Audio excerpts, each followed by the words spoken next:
Okay, now as you can see, the software's been loaded, and how I got it on there was I loaded this first disk. This is called the MPC software, and of course it says load this disk first. So I loaded that disk first, and I got my software here. So my application folder, and I opened it. So the next one I had to load, I loaded the 809 expansion kit. Now we got 4 of them, so that's one of them there. We got the noise also, the noise MPC expansion kit. We got something here called WB, and that's the MPC expansion kit as well. And one last one called the bank. And right there's the bank. Now once I load them up, you see in my browser here on the left-hand side, I've got my browser right here. I just navigate here by clicking here and going to where that's at and what drive it's on. Once I'm there, it's in my library, as you can see, application support. It's in that AKAI MPC folder, and we'll see I've got the MPC factory content, MPC documents, home folder, documents, desktop C. So I'm just going right to this folder here. Now before you start, it's important for you to have your system set up properly. If you're running a Mac or a PC, you need to know what are the requirements to run the Renaissance software. So there's a little manual that comes with this, and there's a reference manual that's on the install disk. And here we have here, I've already installed it, so here it is, installing the MPC software. And here are our system requirements for PC and Mac. Now follow this, you should have no problems at all. Now I keep my manual running, of course, particularly when I'm trying to explain something to people how a system works. I already know it from reading it somewhat, and then I want to go over some ideas. So we're going to go over a lot of stuff that's not in the manual as well too, and then we're going to tell you what to do throughout this entire lesson plan for everything. But we're going to explain everything step by step. So before you start for the first time, you need to unlock the MPC software. And there are some steps to do that, of course, in the manual. You've got to connect the MPC Renaissance to a power source, put the USB cable in, put the other end in the computer, power your MPC Renaissance up, open the Mac software, and then there are going to be some boxes that appear to fill out, of course. And put the information in, and you're good to go. And you see some stuff right here. This is what you're going to see. You fill that out. Unlock now. Use web for form. Enter the code. Or cancel. See, some options right there, as you can see. It's pretty simple and easy to do. Now you got your MPC out. It looks beautiful. You like it. Okay, I love it. Okay, look. You want to get familiar with it. Okay? And what I want you to do is say, press a button. See what happens on the software as you press a button. Go to the software. Click on something here. If I move the cursor in this area here, it turns into a pencil, a little red pencil there. That means obviously we can write in that section. I can go here to the file browser to the left here, click on program, and we're in program. Sequence, we're in sequence. Right here's the banks, bank A. I can go to banks right here and click. Let's hit a pad. Wow, look at that pad. Pad turns red. Why is that going red? Looks nice, right? Let me go back here to, wow, it turned green. You see that? It turned green. Be aware of that. If I hit it hard, look at that. Hit press to hold it down, it's red. Up. I just finished hitting it. It's green. Let me know you just hit that pad. Get familiar. Some of these things you can actually just see and say, oh, well, I know what that means. I see what that's doing. But get familiar with your machine. I can go to here. I'm going to go to Q-Link, let's see, number 4. As I turn this 4, well, I don't see nothing there for Q-Link, right? So I'm going to go to Q-Link here, Shift, Q-Link, and now I got it. So I press Shift. This turns amber, signifying that the Q-Link is now on. I can go to here, turn the knob, and you'll see that these knobs also have little LED lights there, and you see the same thing happen in the software. So this is important to do. We want to make sure that we are in sync with the software, that we press a button. It's also enacting some sort of button on the software or a pad, say the pad right there in the software, or let's say I want to go to the folders, and it's enabling these things to just turn off and on, which is great. I want to go to project. See, I go to project, and it moves to project. I hit that pad, that's cool. I go back here, that pad's green. It's still red here, see that? That's red. Now this is green, but we don't see it here, see that? Be aware of that. See how that works totally. Also, we're gonna go here. As you can see, as I hit these pads, you'll notice here in this area here that it's telling us that's A8 right there. See that? I hit that, that is A8. Here's, what's that? That's 12, 11, 10, 9. I can go here to D. And now you see it's D right here. So get familiar with the buttons and the pads. See how they change colors. Like for example, if we go to a shift, the button's not going to be red anymore. It's amber. It's kind of cool. Press it without holding down shift, it's back to being red again. So get familiar with what these buttons do and how they work with the machine. Now, for example, here, my transport section. And I can go, let's say, back to program, we'll say, also sequence, we'll say, and let's press. And we heard that happen right there. That's our metronome. So what's this here? Here we go. We got our metronome right here. Here's our volume control for the metronome. Okay. So you see it's happening right there, and that's our control for it, right? But that button is not on the MPC. There's another button I want to check out, and that button is right here. I want to go to this button here. It's Shift, and look at that window. So the window's open there, and I can see the program. Let's say, for example, program again. I can see this. I can go here to Mix. But if I want a full view, I can go to Shift, hit this, and now I got a full view. I can see this entire grid, and my pencil's active here, totally in here. Look at that. We've got modifier, velocity, automation. We can click here. Look at this. We can click in here and put some notes in there. And then the pencil, I can maybe drag it up or down and see this velocity right there to it. So get familiar with it. This is not too hard to do. Maybe move this note over here. I want to move this note back here. Okay, that's pretty obvious there, right? And I can undo probably too. So I'm going to go here to edit. We can undo. Undo. Undo. That's pretty cool. Now the first thing I want to do when I get some new software is check out the first item in the menu bar. And here it says MPC. I'll go to here, click here, About MPC.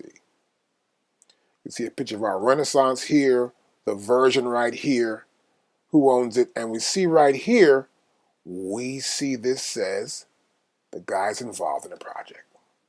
Okay? Next. We can check for updates, and we have a preferences.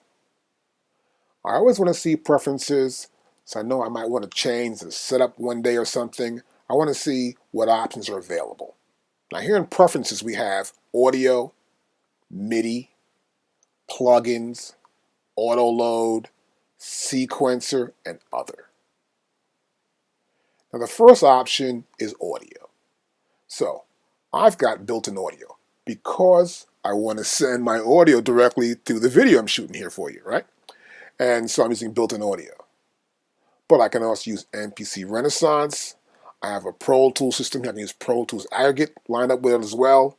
So a lot of us have different softwares. And it's important to know when you are going to line up the software how this MPC, if I use it as a plugin, will interact with Pro Tools or Logic or Live. I got a lot of software, so we want to make sure it can work with everything. Now here we have the input is from the MPC Renaissance. So obviously the MPC is an audio device as well. Audio is coming in, it has MIDI, so it's an audio MIDI controller, okay? We see the active input, we see the sample rate. See, we know what kind of sample rate you want to use. We see the buffer size here. and we see our latency adjust right here as well. And we can also test. And there's our test. Well, it's very important for a lot of these features here, and particularly the sample rate. Now, if I want to use my MPC as a plugin and I'm going to be in a different software, I want to make sure my sample rates match up. And also, the higher the sample rate, the better the fidelity. So right here is great. I would prefer myself is to go maybe to 96K, so I get this really great clean sound. And the reason why that is because I want to make sure that what we do when we're actually recording some of the sampling, I want to make sure we get all the frequencies, the highs, the lows, and everything. Or I might even go to 48 also, depending on the session I need to use it for. And you see as I do that, you'll notice also that the audio buffer size changes. That's important to realize that too. So our buffer size is changing as well. So the higher the sample rate, you see here? Now that's 5.3 in my audio buffer size.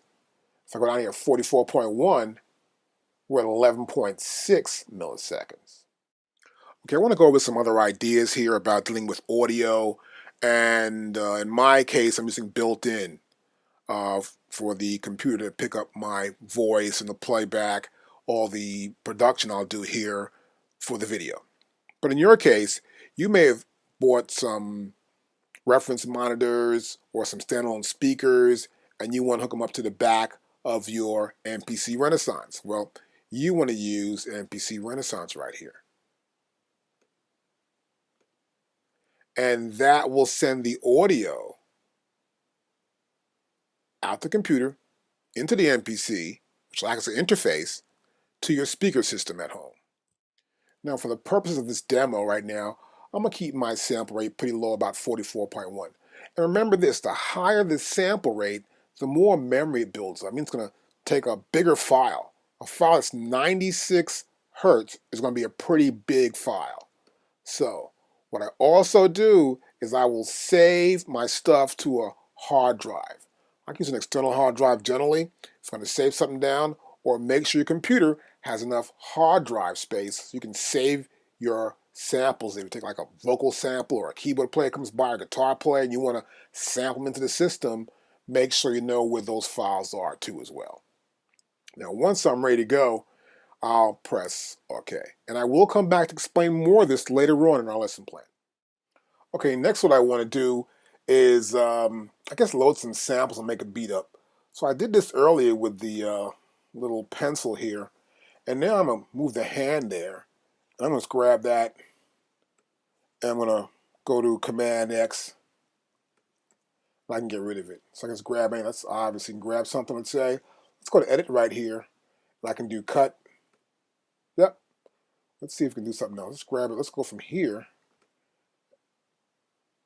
Can't do that, right? So we can't do that at all. Let's go back. Let's do Undo. So you can undo as well, right? So I'll go to here. I'm just going to X them out right here real quickly. That's a little lesson right there. So we can move the hand there. Click Command X to get rid of it. And we're clear right there. Okay, next I want to use the browser and look for some sound. So I can select the browser button right here. Top part says browser, the bottom part says save. If I hit shift, I can save. I'll hit browser, and you see nothing happened there on the software, but if I move my cursor up and down, there's a down, and go up on my cursor, we're moving through the items that are here, selected in our browser. If I go back here to program it, say, I move this cursor, I'm not doing anything. See that? So it's important. Hit the browser button, then scroll down or up. Now, before you load up some sounds, make sure you know where your MPC sounds are, the ones that came with the original software disk for this program. And mine's right here in my library application, support, AKAI, and it says the MPC. And these files are in there. MPC drum content, MPC loop library, then we got the 809, the bank, the noise, and the wub. Okay, so as you saw before, let's go back to preferences here. Here I'm using built-in because I'm making a video up. It's going built-in through my computer system. You can do the same thing too. If you're at home and you don't have a system like your own separate powered monitors, you can go right through your computer system and go through the built-in output. But if you got the powered monitors, you're going to go over here and you're going to go to MPC Renaissance is the output. So we use the interface in Renaissance, send a stereo output to our powered speakers, and go from there. And make sure you keep those volumes low. Remember that. Okay, good. So here, this is okay now for me. And next I want to do, I want to go back here to this cursor button. I'm going to hit it here. See, we got groups, drum groups. We got drum kits. We got legacy MPCs. And I can go to there. And we got 2000 XL, 2500, 3000, 500, the 5000, and the MPC 60. And so I guess these are all samples. See that? Now you got to be aware of this also as well. If you're in Project and you go to Legacy here like this and I go this way, you'll see nothing. So you got to remember, this data select makes sure you go to Samples. See that? And now we'll hear the samples. Now right now here we're looking at the display on our MPC Renaissance right here. And you'll notice here you can see some of the same sounds we saw earlier that we saw on the computers. You can still see now from the computer screen. And now I can move my cursor up and down. As I do, you're hearing sound being played back. That's because auto is set up here. See F2? That's for auto. That's off, that's on. And you'll see that appear here also at the bottom of our browser section here on the extreme left. You'll see here that we've got this auto preview right there, right? Off and on. See that? And so I can scroll down now and it'll automatically play back any sound that I scroll to. Without it, we hear nothing. I can play like that only. Now I want to show you something else here on the display. This is auto, this is play, and F6 is load. So this F6 button, the f-stop button there, will load the sample I pick. So I can go to here and pick a sound and load it. But first, I want to hit a pad, then load it in. Okay, we got our sounds, of course. We got the sample data selected. We know our browser. We can go to here to scroll up and down and see what we want to get, right? That's on the hardware. But on the software, it's even faster. I can move my mouse to the sound I want to get. That one, this one, up here, down there, much quicker. So let's say I want to pick a sound out. And I got a pad I want to put it to. This pad here, or here, or here, or here. See that? I'm going to put it right there. So I selected my sound, and I want to get this kick drum. Where's it at now? There it is. I want to get that one right there and put it there. Now all I got to do is press load. Press F6, load, and that sound's going to be right there now. See? Just got to get the pitch right, and I'm ready to go. Okay, now you got it. That's how we do it. Okay, so I already loaded the snare drum. I'm going to load a hi-hat right there. Let me find one I like. That's pretty good. I'll load that in. That's loaded in there. I might find an open hi-hat. That sounds good to me. Load that in. Now I got drum.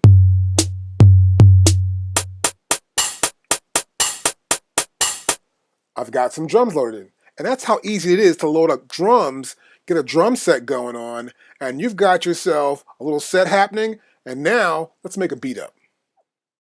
Well, I got my sounds right here. It's pretty cool. The sounds are there. And next what I want to do is make up a little pattern. But first I want to make sure I have the right tempo. So that's my tempo. Let me hear this back. I like that. So I got my tempo, my metronome's going on there. I got a little pace going right there. I just want to press record and play start.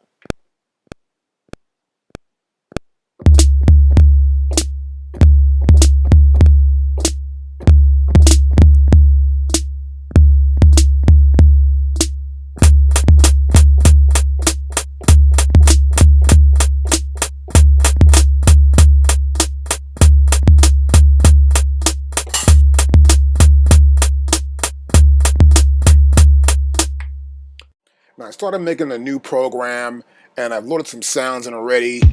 Right here, another kick drum, a lower one, a nice little pop and snare, a lower snare, 1, 2 closed hi-hats, and open hi-hat.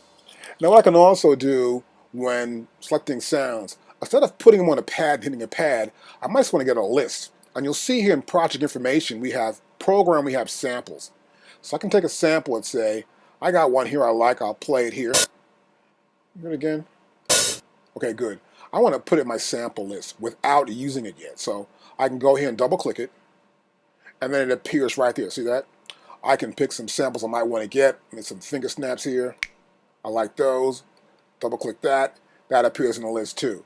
So I can put samples and sounds right here in my list right here and say, you know, I want to have some on the side in case I want to use something different and switch them out.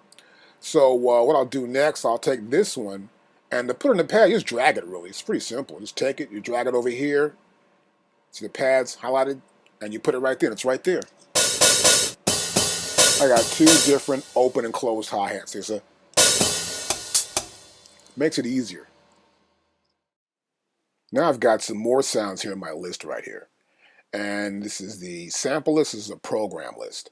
So I only got one program. It hasn't been named yet. So you can click on this program, and now I can name it. So I can either duplicate the program, I can delete it, I can save it to a set of programs, and I can rename programs. Now, as you can see right here, I'm going to scroll down this list right on this side here. I'm going to scroll down here on my list, and you'll see this icon right here next to Chili symbols XPM, right? And that's the AKAI MPC program file. Looks like a square there. That symbolizes pads, and that's a program file. This one here is a wave file. As you can see, it says wave, right? So this is a sound icon you see here to the immediate left-hand side. On the left-hand side here, we see programs. You can tell the difference here in our view. So you can see that only because you got to remember here, I have no filter. If I go to samples, those other parts are gone. The sounds are there, but the programs are gone that are actually in that folder. I go back to here, and then the programs will appear again. And scroll down to some programs here, and you'll see them. There you go. There's the programs right there. Okay, that's good. So I'll go back here to my program, and I can right-click here on the words program here, and I want to rename it. And I call this Docs program. Let's see, Docs drums. And I'll press OK, and there you go. The program's named. I can also actually name and delete sounds here. But you know, if I select the sound here, you'll notice one thing here. I selected, and we're not hearing anything. So if you have got a sound in your sample list here in project info, you just won't hear it this way, okay? And if you want to get rid of a sound, you say, well, I'm not too sure I want to keep that sound. I remember what that sound sounds like, but I want to get rid of it. You just go back and then say, well, look, let me see. I don't want this one here. And we can go to delete, and I'll delete it out. And it says, are you sure? Yeah, I'm sure. Get rid of it. It's gone, right? So I got some sounds I like. I said, well, I'm going to put this finger snaps, let's say over here. And I may want to add this clap over here. So I'm maybe right there, I'll put that clap. And I get this bass sound, I'll pop it right there. So, you know, you make your program. And once you want to save your program, you can go right here and say, I want to save it. So actually, do you want to save that program? And so it gives you the spot where you want to save it at right there. And if I say yes, I can save it here. It'll be in my MPCs right here, right? And it's called Docs Drum. See that right there? And I'll just press save. Hey, why not? And it's saved right there. I got my program saved. Now you can also load programs. So, but to view them, it makes it simpler. Rather than going to no filter, I'd rather go to program. So I can go to my machine right here. And I can go where it says program. So we got project, here's program right here. I click on that, same place that is right here in the file browser on the software, and I can pick programs I want to load. So now I'll pick a program. I'm just going to click on a program, and I'm going to click on this kick set, and it loads. And see, now it's in the list. Plus, we got more samples here. See that? So I can pick, let's see, we got electro hi-hats. Those load in.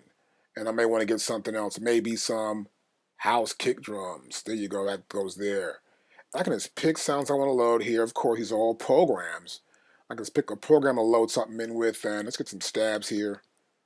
and some more steps here. Now as I load a program in, the sample list gets all the samples from that program. I can select the program and see this here, it doesn't tell me where those samples are, right? So be aware of that. So when I select the program, I'm just looking at the program name. But if I want to load a program, I go right here and I get a list of all the possible programs I have here, plus add a program. I've got all these programs here, and sometimes you may have too many. So if I got a program, I want to get rid of it. So I got a program here called electro hi-hats, or hats right there. And I can go back here and I'm going to delete it out. I say show delete the program. But look here, those sounds are still here in our sample list. So be aware of that. You may delete a program, you think those sounds are gone, they're not. They're going to still be in our sample list here in the project information side here. And of course, that program's missing, but the samples are there. Okay, so I made some programs here, and I want to start recording a new beat. So I'm going to full level, which is right over there. That means I hit a pad, it's going to be full level, totally. If I don't do that, I get this, if I hit it slow or low, it's not good. So, not good. That's pretty good. So, next one to do is go back over here to our sequence section right here next to project info, and we're going to record on sequence 1. It's a 2-bar sequence, right? You can see it up here in the grid. Here's bar 1, 2, and so the total's 2 bars, and its 16th note is the correction, timing correction. Now the tempo's right here. I can always click here and drag down and get a different tempo. I may want to go to maybe, let's say here, 110. You can always test it too. I press here, and I may want to go a little lower than that. Drag here, drag down. So you can find a tempo you want to use, or just tap it. It's another way to get your tempo as well. It's 4/4, and make sure your loop is on. That way, if the loop's on, you get finished playing the beat, it'll play over again. You can hear it back automatically without having to stop and start again. Now, below that, we got track 1. We're going to be on our first track, and we got a velocity set up here, and we've got status, which is mute or solo, and here we got MPC. I'm using my MPC, and the current program I'm using. So I can always change programs here, as you already know. Well, it's time to record. Now, we're going to record, and it's going to be like a click track, right? So right here, where it says click and metro, which means metronome, the count-in can be for record or play. I want to do record only. And then my metronome's right here. The rate's right here. It's quarter note. And right here is what sound I'm going to use. I can say an MPC click, a side stick 1 and 2, a clap, metro click, shake, or a tambourine. I'll stick with the MPC one, and I'm ready to go. I'll press play and record.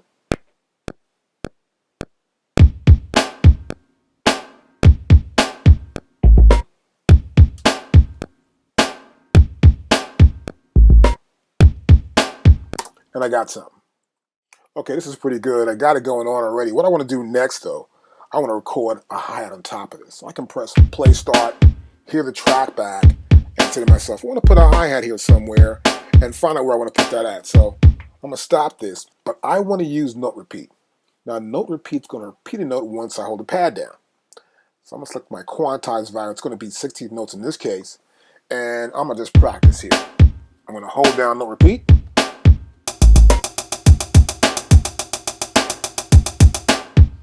I can just press overdub and do this here.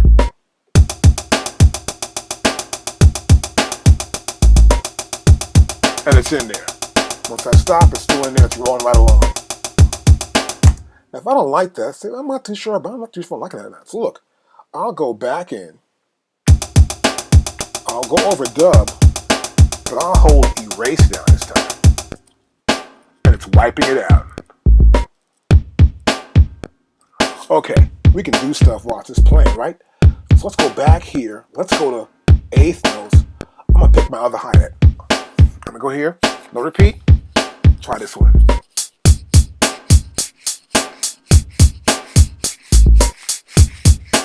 I like that hi-hat. It fits in perfect with the beat.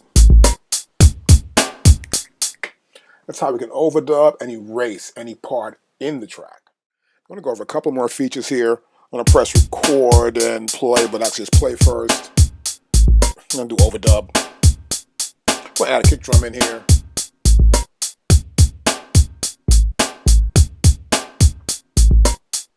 So add them right there. I can also undo. I'm going to press undo, and they're both gone. So you can undo while you're recording and the program's running and you're in the sequence. That's good. So like right here, I'm going to do it again.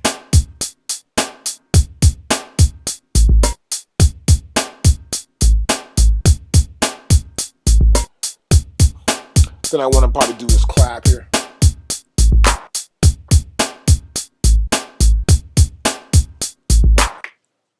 That makes it easier. Whatever you're making a song up or a track, whatever, you should name everything. So right now, we're going to get more organized. We're going to call this our drums. And this is the drums. Hold it. And enter. And so I've named that track. Then I go to the next track. I know I'm doing that track. Meanwhile, I know this first track is the drum track. Everything you see here, all these little red note events you see here, are in the grid. Our grid is controlled by our time correction, which is right here. This is all eighth note. So if I want to move something around, it's only going to move according to the grid value. So if I, for example, go here and I grab this note, I'm going to be selecting it. If I go to here with a little thing in the end, I pull it, it goes to the full length of this grid value. Now I'm going to do that. And once I go to here, let's say, we're going to go to time correction, and I go to, let's say, 30-second notes. Now the grid is chopped up even more. See that? And once I grab a note here, it goes length of that one. One more time. It goes again. It goes again. See that? I can bring it back in.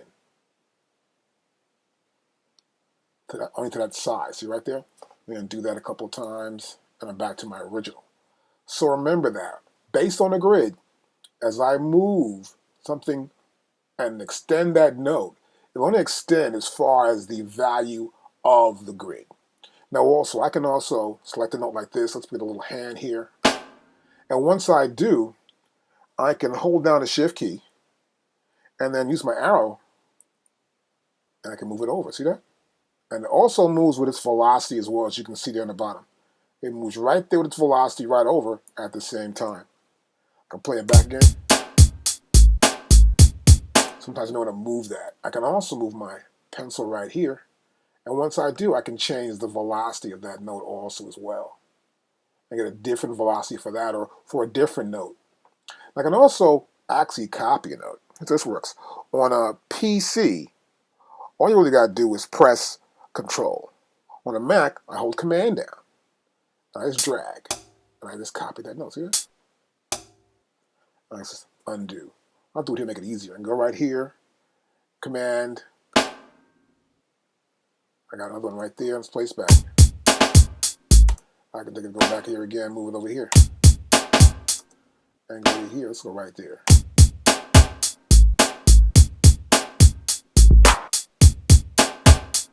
So I just copy that note and drag it to where I want it to be. All right, so now what I want to do is probably play back. I added some parts to it. Let's play it back from the top.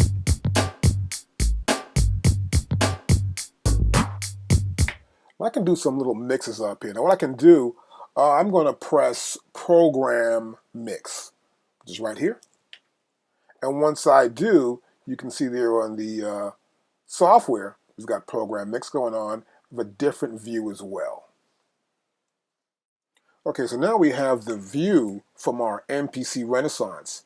And here, as you can see, we have our F keys, and we can activate, for example, panning. We can activate the mute, the send, and the insert. We can insert effects there. And of course, the routing. Now I can do the levels first. I can press play. Depending on my pad, for example, I know that pad number 3 with the cursor over here, and this is the volume for the snare drum. I can turn it down using my data wheel.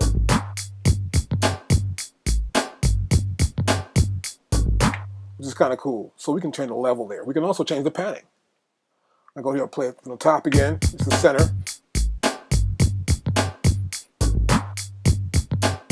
Change it here. That's right. And there's left. I can put it back in the center as well. Makes it easier. Now, as you saw right there, I just turned this data wheel to change the volume, right? So I have the volume going up. I'll press play here. I can turn that snare drum down or turn it back up. Well, I can stop that. I can select, let's say, mute. And I could do that here as well. And you see it happen right there in the software. Down right over here, it turns red. It's I'm muting it, and it's back in, so I can mute anything.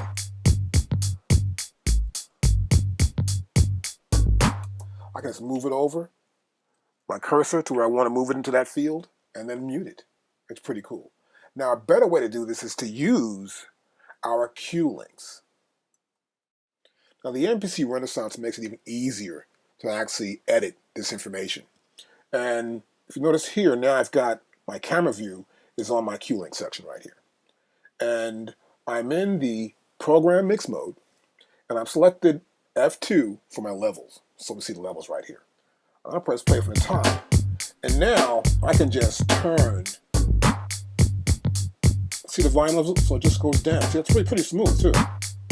So linear tapered knob. So it's really clean and very accurate.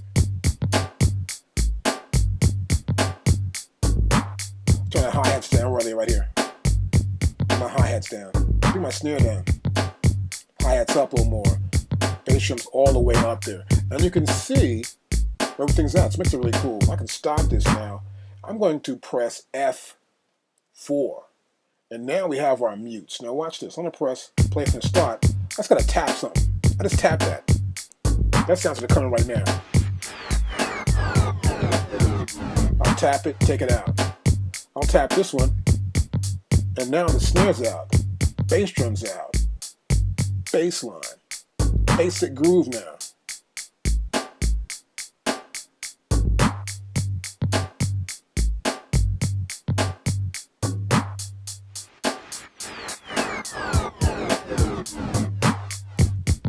And they're back in the groove. I'm just tapping these cue links, and it's actually helping me to mix them faster. It's really a great setup. I really like it a lot because they're sensitive enough where you can just tap the knobs and you can mute anything out. So I'm ready now, and that was kind of cool, but now I'm going to show you how you can record these moves you might make. So to get a little practice mix, you never know. So I can press play there. I can press over to record. And I can do, let's say, levels first. Hit F2.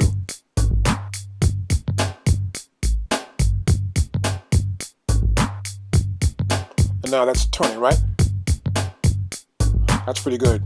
I can turn my hi-hats down.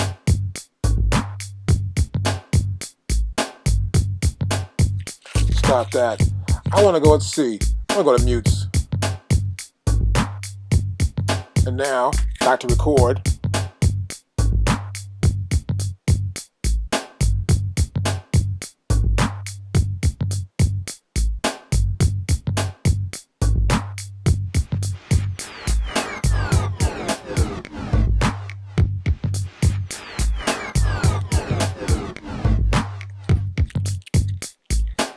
And it's going to do it over again. And it's just recording these mutes and the levels of the panning. Let's do panning now. We didn't do panning yet. We'll do panning right now.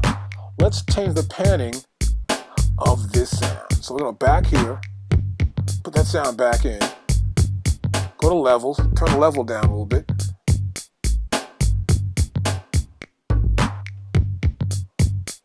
Unmute it.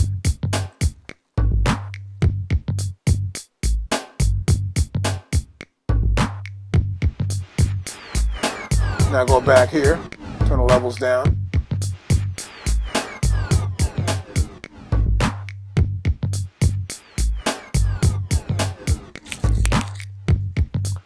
And stop it. It's all recorded. I can play it again from the top. And it's moving. Levels are moving there. The mutes will move around. See the mutes? you can record this program mix right into the sequence. And there's more we can do. So I can also add effects directly on any sample I want to. Now here's how it works. See, we've got our view again of our display on the MPC Renaissance. And we're here in inserts. We press F6 now. F5 is the send. This is F6 is the insert. And I've selected the hi-hat, which is that sound right there, which is A5. Now, as you can see right here, sort of little blank, meaning this has already been selected. I'm going to turn my cursor wheel here, and now you can see what happened here. It shows us select effect. Now here it's already on no effect, so I can move down here. We can do flanger, flanger sync, chorus, 4-voice, a 2-voice chorus. We can do auto, pan. We can do auto, pan, and sync. A lot of effects here. It's pretty good, actually. I'm going to pick some effects I can use here, and I might just go to this delay and sync, a mono delay, and I'll select that. And now you see it says delay sync, an abbreviated delay, but it says delay sync. And I'll press play from the top. Let's turn this wheel a little bit and select it. See it now? I've added an effect to that hi-hat. This is while it's still playing. I can go back again, dial up here, and sync it along. Different delays. I have different delays. That's a tape delay. Try this one here. I'll go select.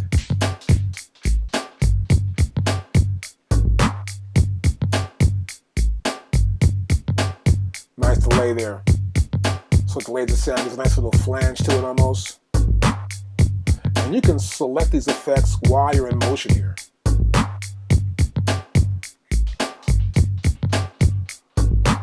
I can go to this bass drum here, find something for my bass drum. Let's try a little flange effect here.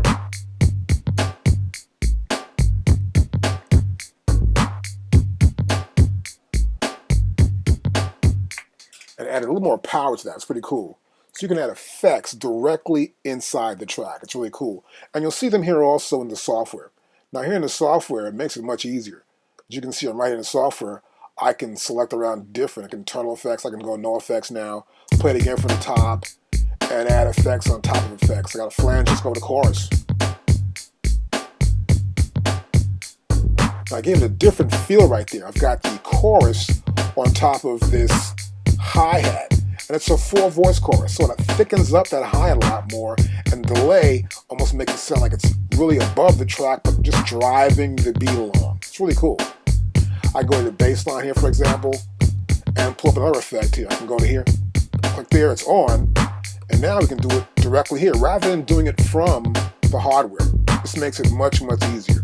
I can do a high-pass filter. It's all gone, right? So that means I got to be able to load. I keep adding effects here to this bass line. Let's look for something I might like here. We've got a lot of effects you can see right here. This is pretty cool. I made it more bassy, more deeper right there, right? I can also mute stuff while I'm right here in the software.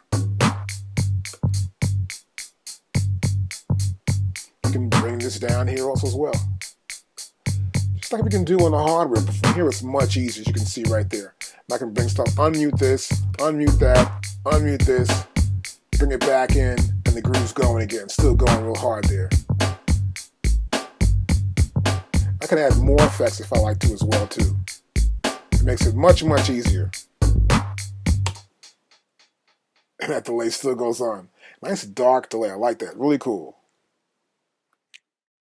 Now I want to show you why it's much more easier to do within the software, and which you'll see even more. I can press play, and we're playing the track here, and you'll notice I've got these effects. I can actually go here, click on that, and the effect appears right here. I can edit that effect. See, it appears right here. I can change the drive, the rate, close that. I can go right here. I have a low pass filter, So let's get rid of all the high end, as you can see here. I've got the frequency and the resonance.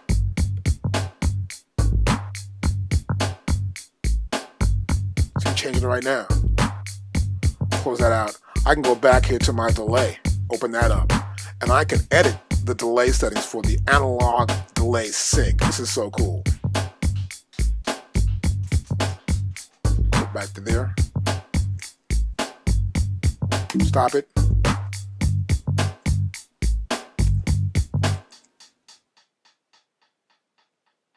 All right, it's pretty cool. So it's a little bit longer now, a little bit longer delay. I'll press play again here. I also have this chorus effect. And this is a 4-voice chorus effect here that I have. And I can take this, let's move it over here and look at it. Sounds pretty good. And check this sound out and say, look, I can go back to here. That one appears there. Go back to this chorus again. And I can select any one of these effects I'd like to. Let me start from here. And this is so cool. I can also change the routing. As you can see, I have submix here. If you have submix here as well, I can go here with the routing and go from my track mixer to submixes 1 through 8. I can do stereo outputs of 1, 2, 3, 4, 5, 6, 7, 8, up to 16. And so, okay, these stereo outputs will happen, they'll go out. So this is an easier way for you to route signals. And it's like a true mixing console here within the new machine Renaissance. And you can also see I can go to turn the insert on, select an insert here. Let's go with the flanger. And you can see your flanger appears there. I can select it. And as I do, as you've seen before from that screen on our MPC Renaissance, you can see the parameters for each effect on the screen as well on your MPC display. But I can edit much better here within the software. I can always just pull them up right here. Auto pan, click on that, it'll change in the display and also on the software. I want to do the next item here, which is program edit. I probably want to add some more bass to the bass drum or the bass sound. And here in program edit, you can see here we have layers. There's layer 1, layer 2, 3, and 4. And each layer I can change the tuning. We can do semi, fine, I can change the level of that layer and the panning of that particular layer, and its velocity level right here as well. And this is just for the layer. So that first layer is my kick drum. I hit the kick drum, that's it there. This is this layer for the deep kick drum. That's for the snare drum. That's for the other snare drum. So I gotta hit the pad, and you can see also in the grid how it's selected there on the grid. Once that's selected, I have the ability to edit the program for that sound.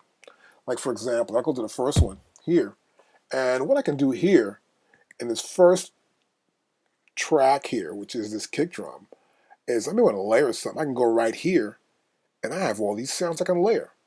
And guess what? These are the sounds we selected earlier. We actually selected some programs along with sounds that we selected to put into the track, which make it real cool. It's really cool to do this. So this way, you may have a sound you liked from before. You'll say, I like that sound. I'm going to use it here. And you can layer it. So I can, let's say, get a kick drum like this one here. It appears there. I'll play the kick drum now. It's much different. I can layer something else on top of that. Let's get something really we don't want to use, but just put in and see how it sounds. And that's with that hi-hat, open hi-hat there, right? I can also go back to none, not use that. I may want to use this deep kick. I like this kick a lot. Hear how it sounds with this. I can play the track again. And I can hear it in there.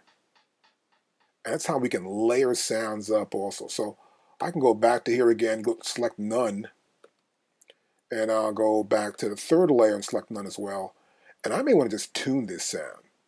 I might just want to say, I'm going to tune that sound, see how it sounds in the track, and go from there. So I'm going to do right here, I'm just going to mute a few things out and sort of play the track back.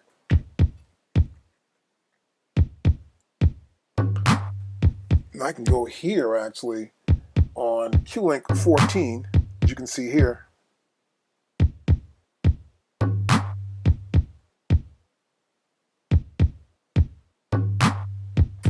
Play Select the sound.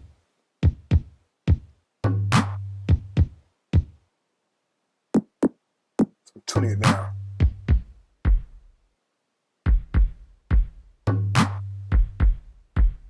Or fine tune it now a little bit more. So I'm tuning the bass drum now. I'm just using Q links 14 and 15.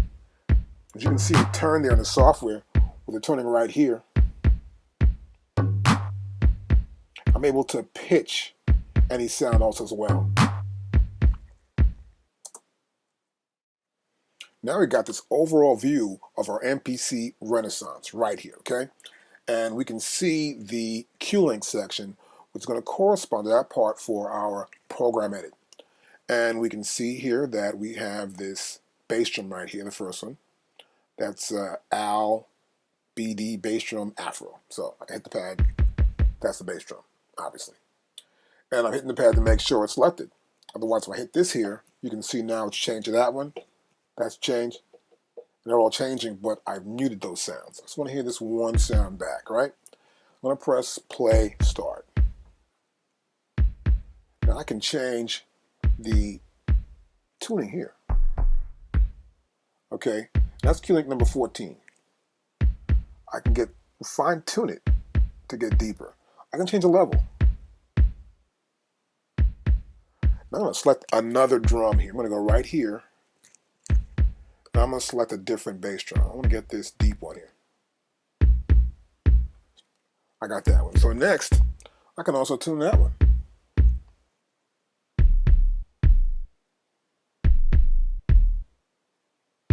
Or, see that? We can just tune it.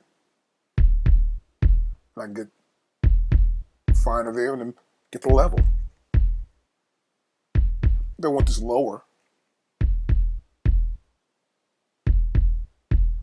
And it sounds a little deeper now, right? I can do this next one here, this layer right here. I can find another bass drum I want to use. Let's go right down here. I'm going to use one of these bass drums here. Maybe this one here. We'll try this first one.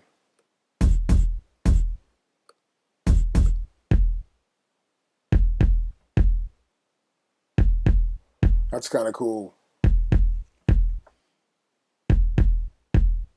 Remember, that's from the list already that we already did when we first started programming. If you bring a bunch of programs in, those samples remain in that sample library.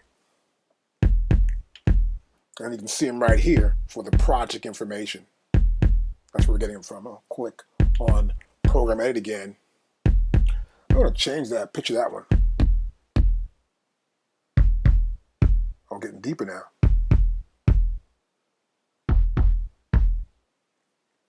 Maybe get this one here,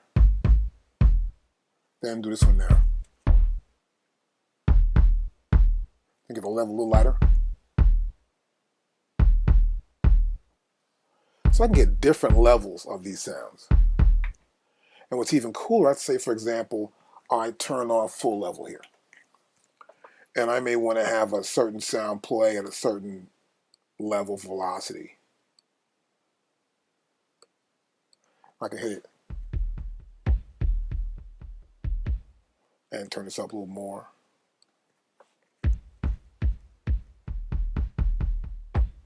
Depending on how hard I hit it, certain sounds will trigger.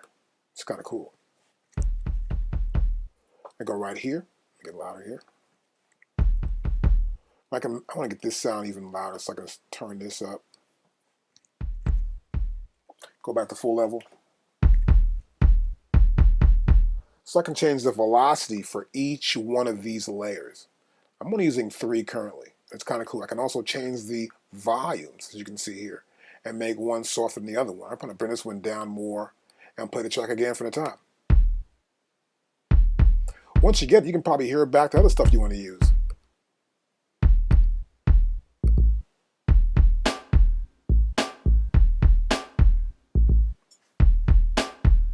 And you can adjust your mix. So layering sounds is pretty easy with the new MPC Renaissance software. Program Edit's real cool. It's kind of a great way to layer sounds and to add more effects to it as well. And I'll show you that right now in this lesson. Now, we've got this Program Edit going on here, And I'm just using one track, just the snare drum alone. So I'm going to select it so it appears here in the layers, the first layer. And I'll select that there. And now it appears as this first layer. And there's nothing in layer 2, 3, or 4. Now, I'll select this. I'm going to put the kick drum on just for a second here, show you something as well. We have a master, overall master tuning we can do here. Watch this. May want to tune everything, so it's a master tuning right there. I can fine tune it as well from right there and fine tune the overall. And we have mono, and we got polyphony as well, as always. So what I want to do next is I want to go here and say, I'm going to bring another snare drum in here. Find a snare I like to bring in. And I'm going to scroll down here and look for some snare drums. Here we got some snare drums right here. And we're going to go to this one here, let's say. And play this back. I'm going to mute the kick drum. We have two different snares going on there. I might want to get another snare from somewhere here.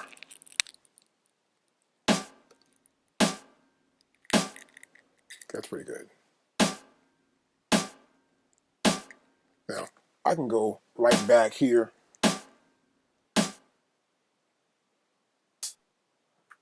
And that's a high. We don't want that. So it's always pays to go back and look and listen to it. What's that we got right there? This is what I want. Now, turn these up.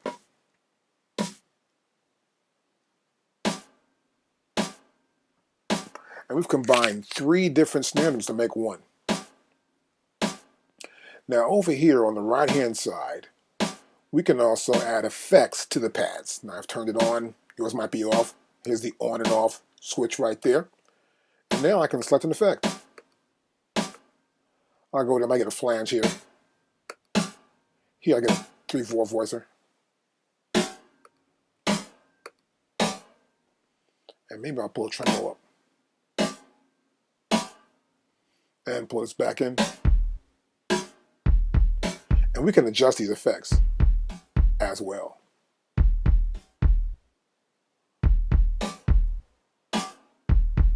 So it's sort of moving around there. Now they're straight on. That flanger and tremolo was really acting weird. But the point here is that you can add effects to the sound. So all 3 of these that I can adjust my levels to for each sound. Bring one down here, one over here, play it back. And if I don't like that, I can go back in and I can adjust the effects. I can say, well, look, I'm going to change the effects. This is really cool. Not seen in any MPC ever. So it's kind of cool that they actually went here and went this way with making the effects available for you. And then the software makes it much easier because the power of your computer runs the system. Now here I've got another sample, which is DJ right here, this sample right here. And I'm going to show you more about this section here, the filter.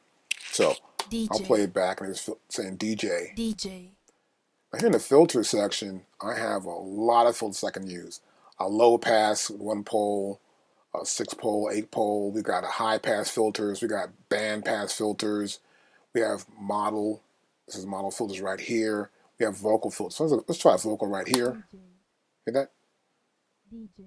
So it's filtering the highs out, obviously. DJ. DJ.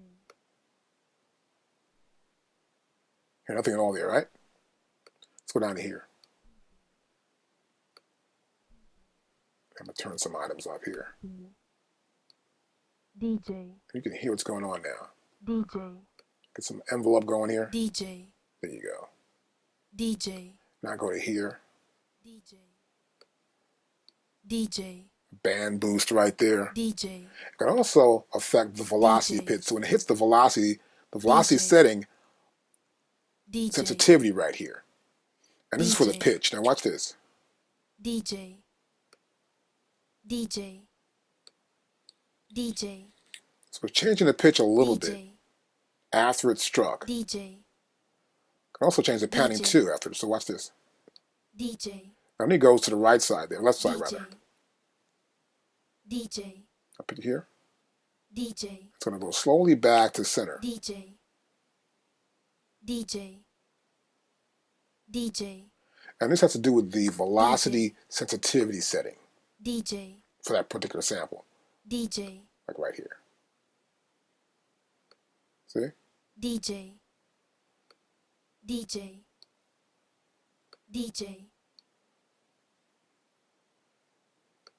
Up higher. DJ, Now you got it. DJ, I also have the LFO as DJ. well, so I can change the array of the LFO, DJ, DJ, the destination pitch. DJ, DJ, So we've got that high pitch plus a low one now, DJ, almost thickening it up a little bit more. DJ, DJ, Now this is a great way to work with. I've got the filters here, and I have the pad play modes. Now we also have mute groups here, which I'll explain later on. We've got velocity setting. I can go switch back and forth to here. I can go to note on here. I can just go to polyphony, go to polyphony, DJ, DJ, go back to mono, DJ, on note on. DJ, DJ, DJ, So what happens is once it hits and it stops, the hit, it cuts off. With note on, you hit it one time and the whole sample plays. But with note on, it hits once, but only the duration of how long that note is held down. So I can go to here, DJ, back in again. DJ, So we can use the filters here. There's also an old MPC filter here, which is an old MPC 3000 low pass filter. DJ, DJ, You can also change the envelope, the filter envelope, and also the amp envelope as well, which is kind of cool. DJ, So I can go here and change the attack. DJ, You see the attack move right there. DJ, DJ, And make the release last longer, DJ, a little longer. DJ, So we'll see what's happening. You can see right here in this amp, this little graph here, it's slowly rising in the beginning. So the attack is a very slow attack. Go back to here, DJ, it's a faster attack. DJ, Here's my decay. DJ, So I can make it shorter DJ, or longer. DJ, And my release is pretty DJ. long. Let's cut my release down a little bit DJ, faster, right? DJ, And make the sustain, or cut the sustain, wait, DJ, like this, DJ, and decay there. DJ, See, so it fast up, down. So you see what's happening? You watch the graph, DJ, and you get the idea of what's going on here. Make my DJ, release longer. Let's make it sustain longer. DJ, And now it's sustaining longer. My DJ. release longer. DJ, My attack's good. DJ, DJ, And you can see this is the sample DJ. amplitude right there. DJ, So we can change the sample amplitude. We can change the filter envelope. We can adjust the modulation sources here also. What we have here, the V start, V attack, and the V envelope and the V filter. This is all for the velocity. So I'll play it again. DJ, And once you get the sound you like and it's good, DJ, you leave it there, because this is DJ. only for that one sound. For its layers, it has velocity, we'll have the filters, the pad play mode, and we can also add pad effects as well. Now here we also have some programs and sequences that AKAI gave us in the set. So this is one of them here. And I'll show you how we can load programs in right now. The first thing I'll do is going to navigate to it. I got the browser button selected on my MPC Renaissance. And here, of course, we're in the MPC drum content. And here we have drum groups. We were just in that earlier. And now I'm going to go to drum kits. Now here in kits, you'll see we have a selection of, for example, first one is a 1980 808 sequence. And right below it is the program. And we also have some samples as well here, as you can see. And I'll just scroll down here. Rather than using a cursor, I'm going to use my trackpad here and scroll down and see what we have. And this is a pretty big list. So what I prefer to do is we're going to hit, let's go to sequences first. And once I hit sequences, we get a list of all the sequences that are in that folder. And I'm going to scroll down here. Let's look for something here we can load in. I've tried a few so far. Let's try this one here. This is this Funkadelic sequence. I'm going to click on that and see what happens. It says load into sequence. So it's selecting the nearest empty sequence I have available here, and 5 is it. So I press do it, and it loads it in. Now we don't see it yet, so I'm going to go right over here and go right here and put in sequence, and now we see that sequence. If I press play, we hear nothing because we need to have the program to match it. So next we're going to do, obviously, we're going to go over here in data and select program. And now we see a list of programs that are in that folder, just the programs only. So let's run them back here, and here it is right here. This is the funkadelic sequence. And the program, right there. The program, we have the sequence in the program, play it back.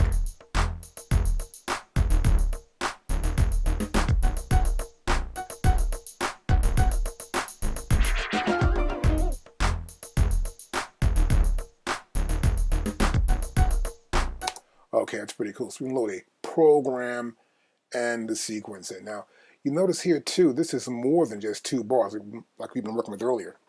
So here, you'll notice here, this view I've got right here. I could go here and select this little triangle here in the lower left-hand corner next to AKAI Professional, and now we got a full view. But we still don't see all the measures here, right? So what I can do here, I'm going to the right-hand side. There's a little button here, and I stretch it out. See that? And now we can see everything.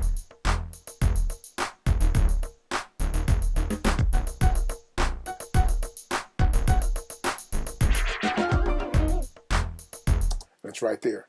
So we can stretch the view out. Now same here as well. See, there's a little side zoom button here as well. So I can extend it out like that or bring it down like this and just get just what I want to see that's in that track, which is this right here. Let me go down a little bit more. I just want to see just the top of it right there. And so we get a full view of this entire sequence. It's a great way to do it, of course. Now I'll press from the top again. And that's how we can load in a program, which is right here, and load in the sequence. Okay, I've just loaded this other track that's on our hard drive from AKAI. It's called Clubbish. And we got the sequence and we have the program. I'll play this back.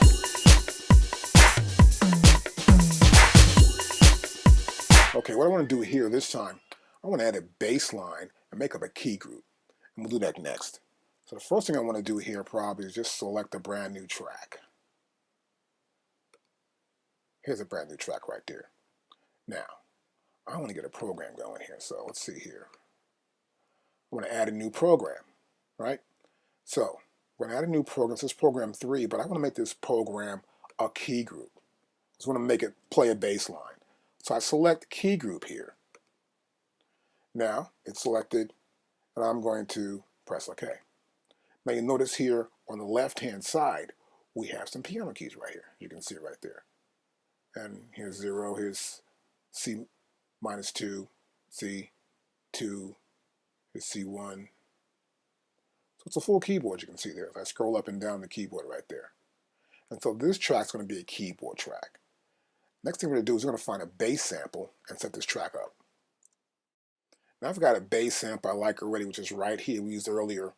And I want to put it in this keyboard group. And so what I need to do first of all here is select the key group, right? So we're going to go to Program Edit. And now as you can see, it's different. It's different than before. This is the key group Program Edit. What I want to do next is I want to locate that sample and put it on layer 1. So I'm going to go right here, and we're going to find a sample. Scroll down here. I know where it's at. And there it is right there. There's the sample I want. And that's my sample. So now I've got a sample there. What I'm going to do next is I'm going to press my D group here. So by pressing the D bank, that's where the sample's at from my key group. That's chromatic. That's the original pitch right there at 13.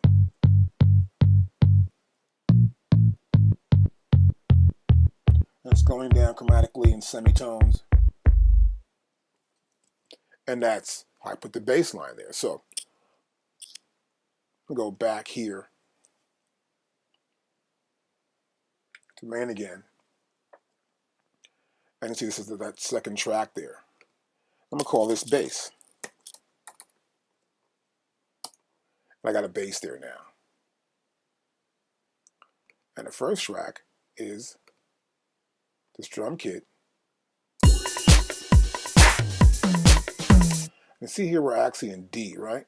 You can see that already. I would just scroll back up and here's the drums. And so you can see here A through 16 is the drums, B's empty, but D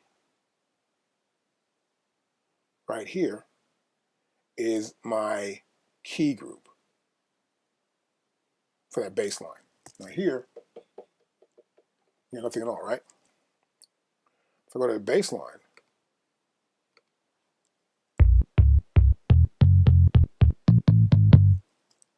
and that's how we can add this key group into this sequence. So now I want to add this bass line inside this track. So I went over here. I got me some time correction here for eighth notes. This is the bass track. You can see it's just 2 bars. And I'm going to press record and play. Let's record first. Let's play it back before I record.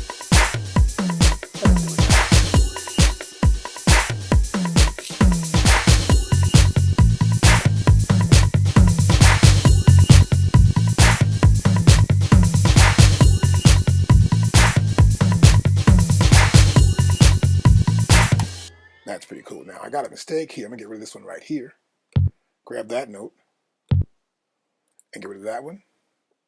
And hear it back. And get rid of this one right here. Now play it.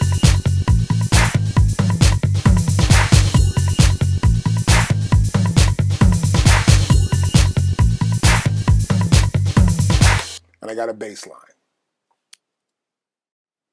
Okay, so now I've got that bass sound that's in here. It sounds pretty good. I want to sort of manipulate it and add another bass sound with it so I can get a little flavor going on here. So I've got some bass sounds I found here in my banks, and I can go back to browse again and show you where I got those from. They're right here, MPC 500. Now I went to the Legacy MPCs, and let's look for a few sounds. Went to here, scroll down, and came back up here looking for some bass sounds or something here, you know, and found some stuff I like. So anyway, I can bring the sounds. I'm going to play this back.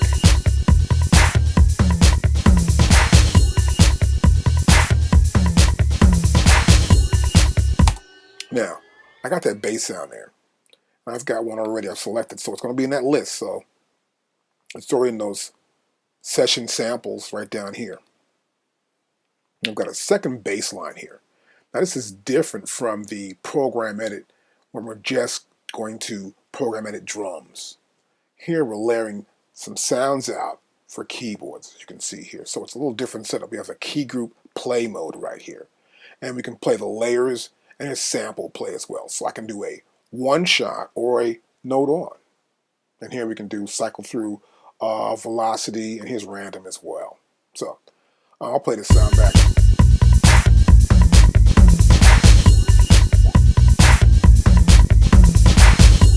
I'm going to go back here. I'm going to go back to main. I want to go to my first track and mute that one. Yeah, that's good.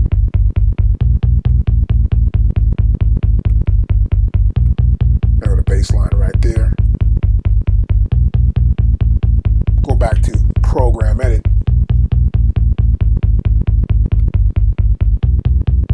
It's going to change the bass a little bit. We got a filter on here now. Ooh, nothing, right?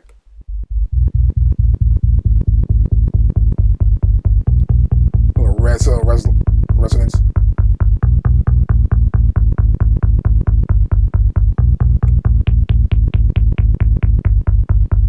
And I want to sort of like sustain a little more. Maybe no, get this going.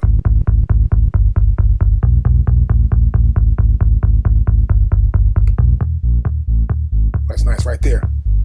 Now it's cycling through right here.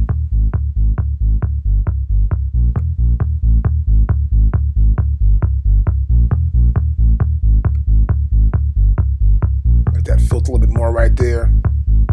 Just bring sustain down a little bit.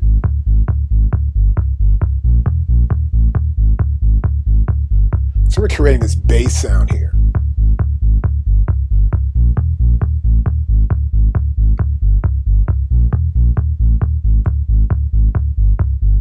If I want to bring another bass sound in, so let's try that again. Let's try something else different now.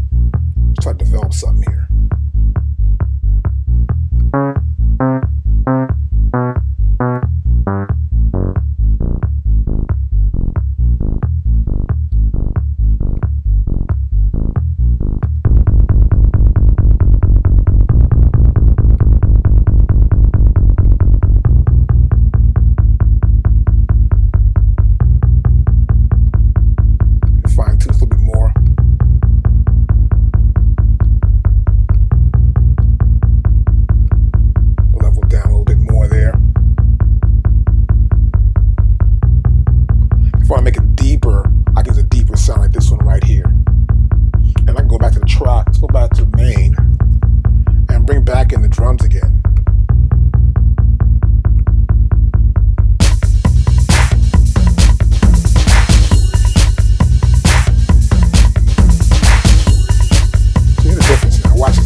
And we did it. And that's how you can create a bass line or any kind of sound actually. Get some sort of keyboard or something and develop a sound right here within the Keygroup section on our MPC Renaissance software. Okay, so I think I want to start a new beat here before I start loading some samples in and do these sample lessons. So first I want to do is make sure I got a good mention I want to check out. Yeah, that'll work. Let me try this out. Got my tempo set. And let's hear this back. I'm going to try one more measure on.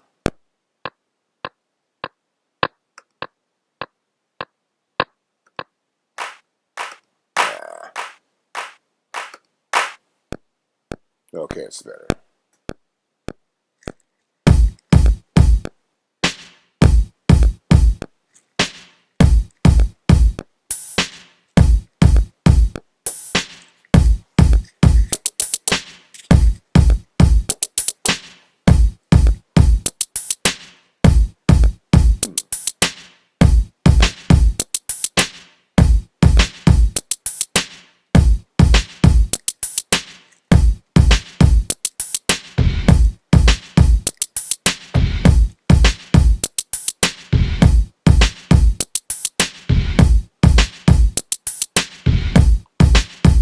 Okay, we'll try this beat. So I got a beat. I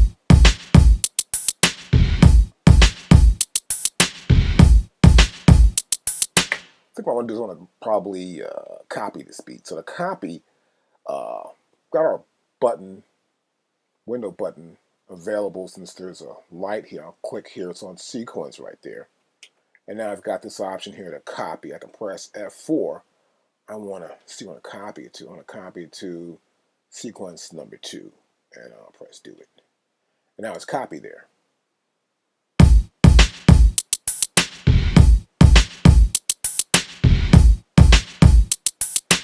Okay, now I'll add some more instruments. Okay, I'm going to put, let's see, maybe one more piece in here. Let's see, I'm just going to overdub. So I'll press overdub, and then I'll press play start.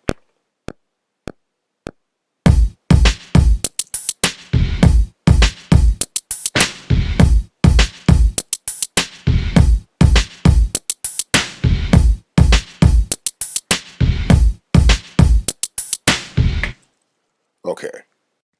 Now, a lot of times you might be making a beat up, and you may want to have 2 different patterns, and you may want to combine those patterns together. So what we normally do, we'll go to press, let's see, I got pattern 1 and 2.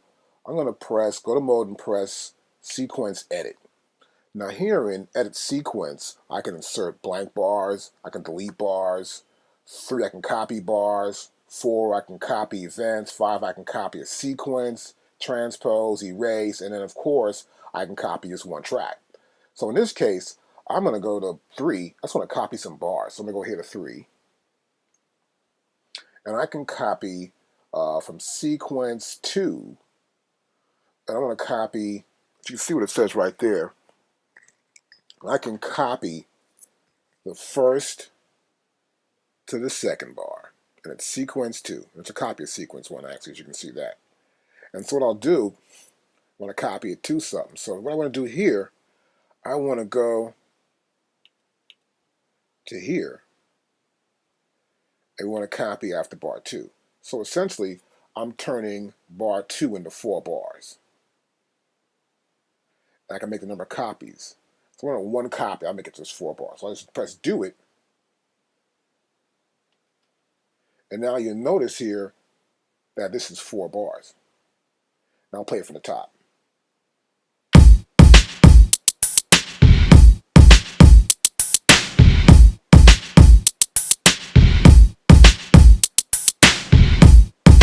And we got 4 bars. Now another way to copy, press sequence edit, and we can also copy events.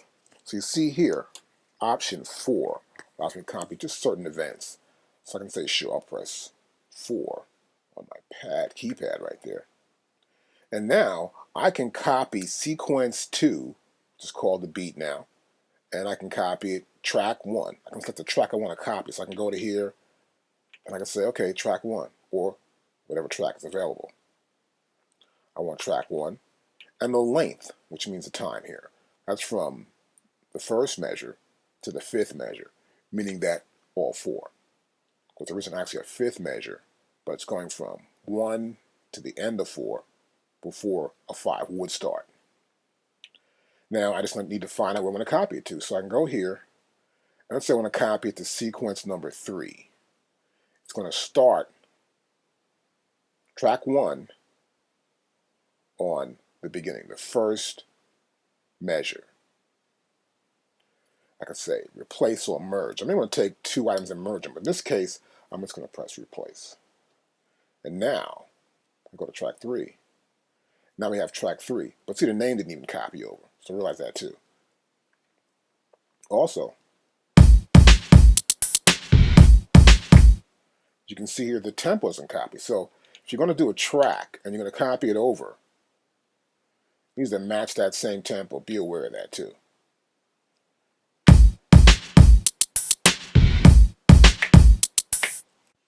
Now sometimes I want to get a different sound of an old school sound, and what I'll do is I'll go back to the sequence and I'll press the main screen, and it'll be like main again. I may want to add the vintage mode. So let's move the camera over here, right there. So right here, we've got our vintage mode. We can do an MPC 3000, MPC 60, and other MPCs.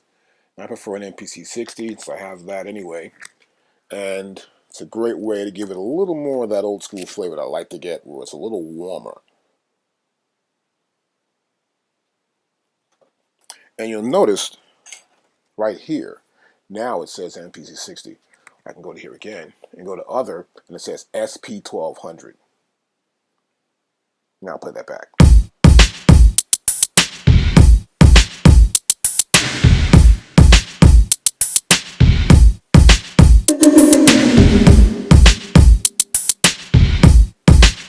And I can hear the difference. Now, really great thing you can do with the MPC Renaissance software, I can load in older sets I've got. Let's say I got songs I did years ago, or I've got actually just sounds from other discs. So here I've got sounds from my old MPC 3000, our MPC 60. Of course, we sell these sounds, of course, are some of our bigger and greater sets. We got some standard disc here also as well. So what I'm going to do right now, though, I want to probably just look at some old sounds here and pull them in. I haven't touched these yet. And here I've got some really cool stuff on ARP Odyssey. Very old machine, great sounds there.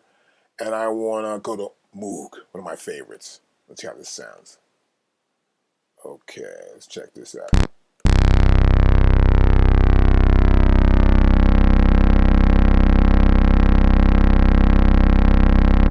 That's pretty good.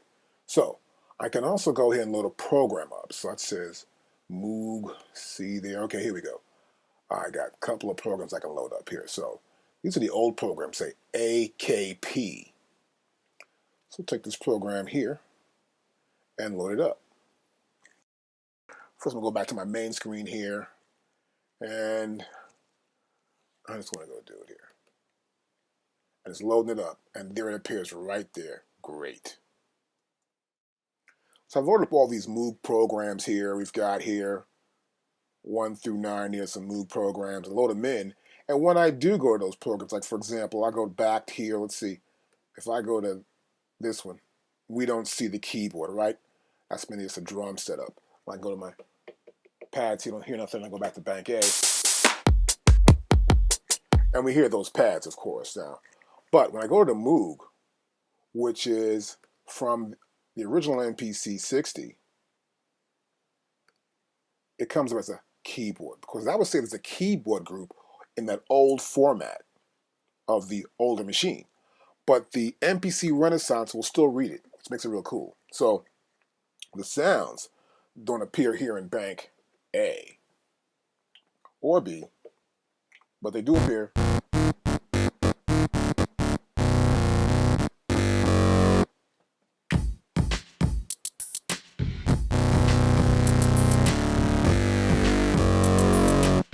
That's kind of loud there. Now to bring my sounds down, right here, you'll notice here we have this V here for volume. It's volume velocity right there. That's my velocity, so I can bring this down somewhat as I hit the sound. And bring it lower. And we can change the setting for that.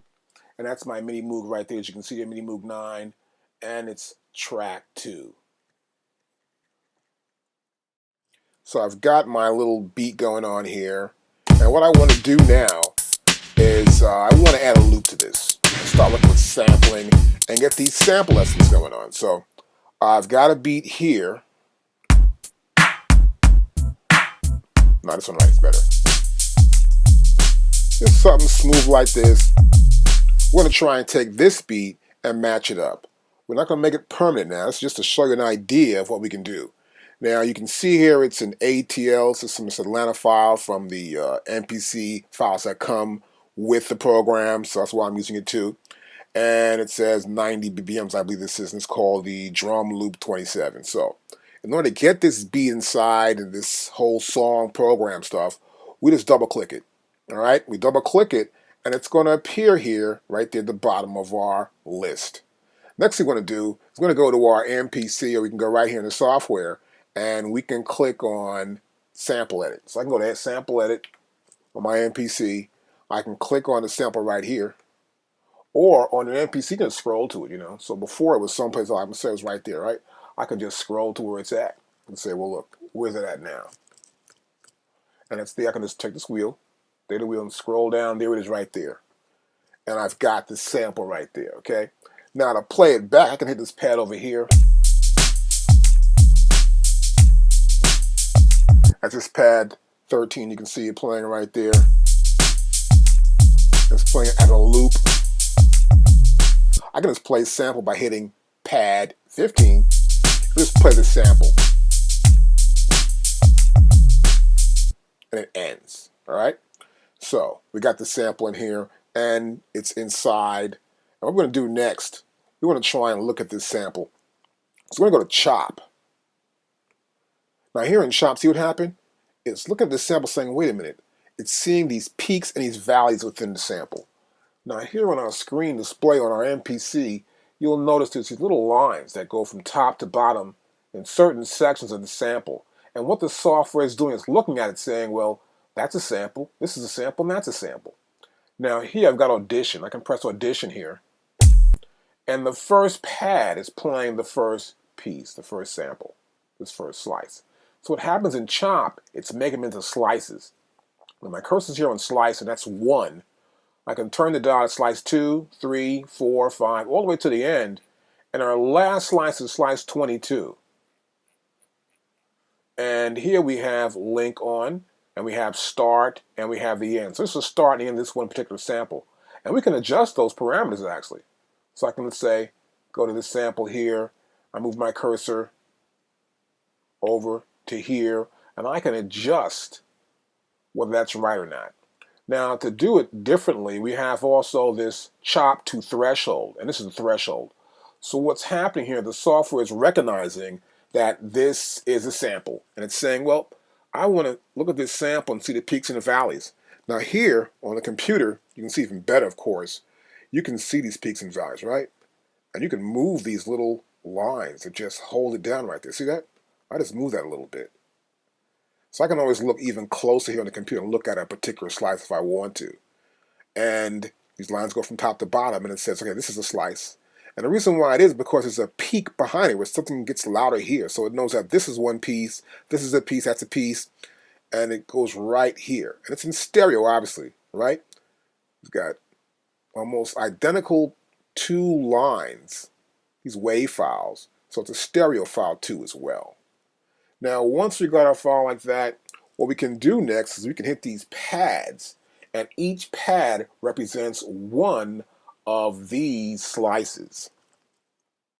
Now, to show you how it works here, I've got the pad set up here, and I'll hit a slice, and you'll see in the computer software, as I keep hitting these slices, these pads, it just plays a slice. Now, that's at the 16. So let's go to bank B. There you go. And that makes it 22, right?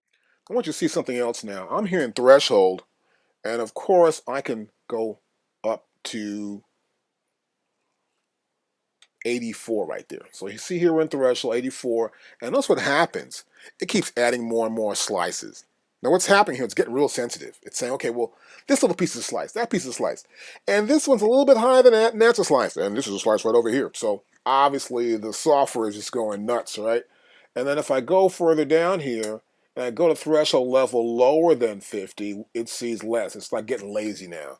Well, I don't know if I see any slices at all. You go to 0, it sees one big piece. It's like I'm not looking. So you want to sort of like get an idea by turning your data wheel and getting an idea of like, well, how close am I getting to this? And then, so according to what the software works, obviously 50 is it, but you may have to adjust from time to time. And you may need to go in and make slices work you think are going to work better. So this is not an overall just a perfect exact science, made by humans, so we're going to make mistakes doing stuff. But the real purpose here is to get an idea of how to use this sampling editing technique to get the right chop up to make a particular sample fit to play in your track, which is kind of cool. So I can get and do that. Now, once I got a piece I like, let's say we're going to use this just for now as a demonstration. What I can do at that point, I can convert it and convert this sample into something I could use later on. So what I'm going to do next, we're going to press F5. And as we do, you'll notice here we have options. Now this is called convert slices. It's going to convert slices into a program, all right? So what we're going to do, we're going to crop samples, that's on. We're going to create a new program. So I'm going to take a brand new program, that's on, and we're going to create events for this program. And we know that this sample is 2 bars long, and so the number of bars is 2. Now I'm going to press do it. And now it's going to have this program lined up for us. Okay, I've got that going on. Next, I'm going to press main. Now, as I press main, you notice my new program. How's the name of that program? That's why I said it before. ATL 90 drum loop 27 in this channel. That says 1, right? CH1. Now, I can go back to my first one here. Cool. And here I had a Moog bass. I can go back to my Moog again if I want to use that. But turn it off anyway. So we're good to go. So next what I want to do is probably play it. So I'll press play from the top. You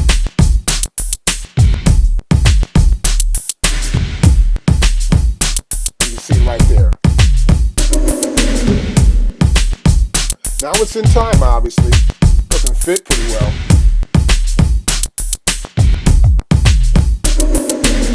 Now what I'm going to do, I'm going to solo it now. So I'm going to solo this track. I can press solo right here. I'll press F6. So it's made it so it's in little parts, all chopped up, and they're little events that happen along. It's sort of like ladder-like step thing.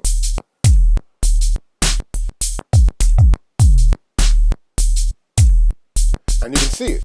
And that's how we can do it. So we can take a sample, put it in there, and make it groove to a beat. But we got to find the right sample, obviously. And it's important to probably learn the technique, go over how you can set your chops up in the right spots. The next I want to show you something like right here, you'll see in the list, here's the original sample. Now what the program does, it takes those little chops and make them into smaller samples. See that there? And they're right here. And you'll see each one of these samples appear right here, up to 22 samples. So they're all right there. So I move up the cursor here up and down. I get back to the original one. There's the original one right there. So you'll see this in the list. And this will be part of that program. This will be the original sample it's based on. And the name of the program will be this. But you'll see each little sample from that program are all the chops. Okay, so that was pretty cool. We looped the beat up, and you saw how it chopped it up, and we put it in this sequence. Well, we got rid of that. And now we're going to try a sample, and we're going to loop this one up, but this is not a beat, okay? It's going to be a sound, and you see it right here. We've got it right here in our sample list. It's DJF_172_BM Melancholy Pads, all right? So it's already in the list here, so I just want to go to Sample Edit, and then I'm going to click on this, and here it is right here. Now, I may want to just chop this up and pop it in there. And the reason why we chop it up is because the program itself will make sure this sample will fit in. Now, if someone actually played something and it was going to go right in this track, I wouldn't chop it up. So anyway, this is obviously a different tempo than what we're used to for this song. Now, this song here is 101.4 as a tempo. And we don't know what tempo sometimes what these samples are, whether it's a loop beat or just a long 2-bar phrase like this is, just some pads. So what I'll do here, let's play it back.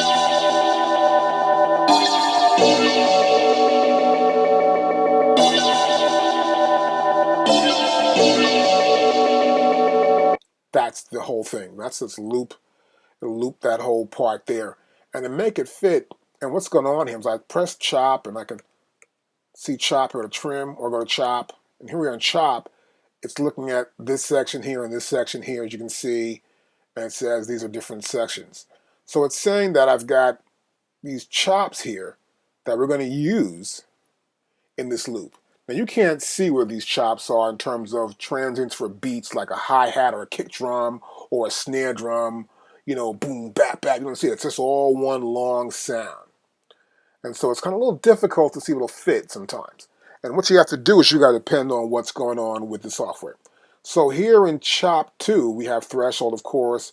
We can do threshold or regions. I can just say, let's just do regions. And if we do regions, it looks at it and says, okay, I really can't see much, but it makes it into separate equal regions. Okay? But I want to use Chop. So I'm going to go back here to Chop. And we can also use BPM too as well. But we're going to use Chop. It was the threshold. And so I'm going to use it to probably go about a little bit more around 55 here. I think this will probably work. So now what I want to do is I want to convert it. So here in the software, we can convert it right here for slices. I click there. This dialog box comes up here. Sliced samples, crop samples, create a new program, and of course, create events. I press do it. Now, normally I just press main on my MPC, and now we can see what this is here. That's a piece right there. Okay, so the pieces are right here. We'll play it back with the beat.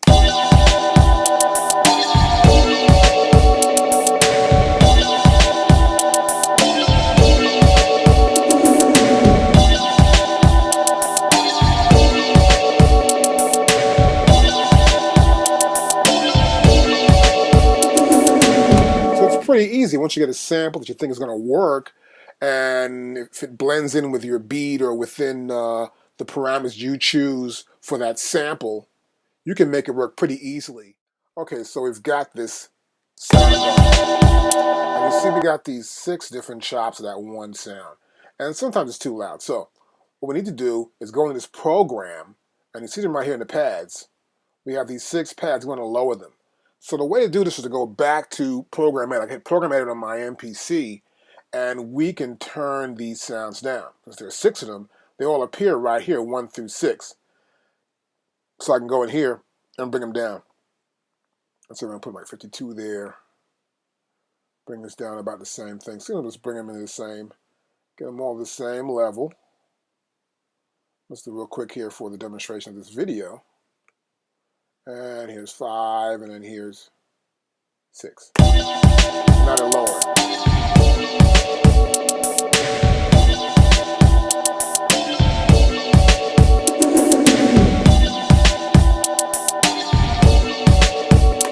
That way you can lower the sample sound down and get a chance to hit a track. So it won't be overall one group. Because if you go back to Program Edit, you won't see anything in the program. See that? There's no layer here, there's nothing.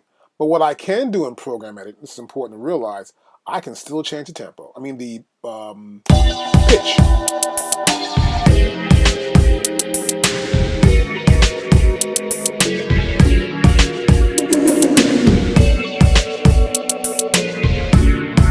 See, the pitch right there. I can also fine tune the pitch.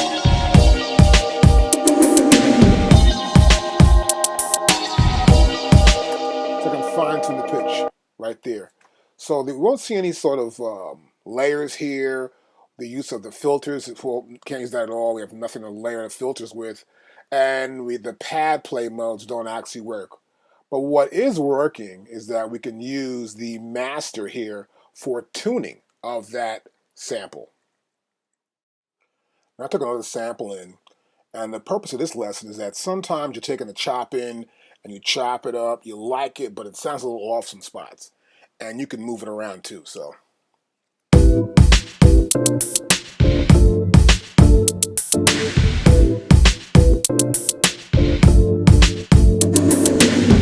So some parts might sound a little off. So here's what I do. We go here to where it says time correct, right? It's time correct. I want to go to off. Otherwise, if you move a piece, it's going to be locked to the tempo. I'll go back to, let's say, 16 notes. If I try to move something, I can barely move it around. But if I go here, and I go to off, then I'm free to move it just a little bit. See? And I can even grab it like that, hit shift, get my arrow key, and move it a lot more, or move it a little bit less, and just move it anywhere I want to move it. They really have a free form movement of any of these little samples within this chop. So I can play it back from the top.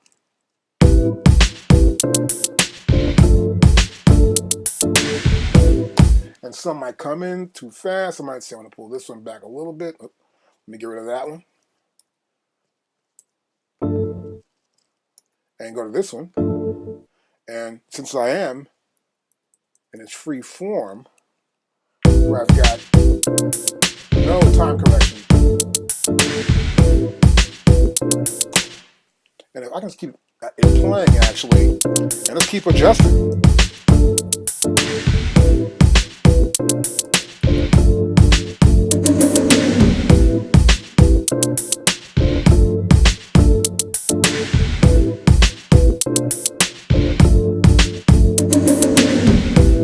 We're gonna work on this one now.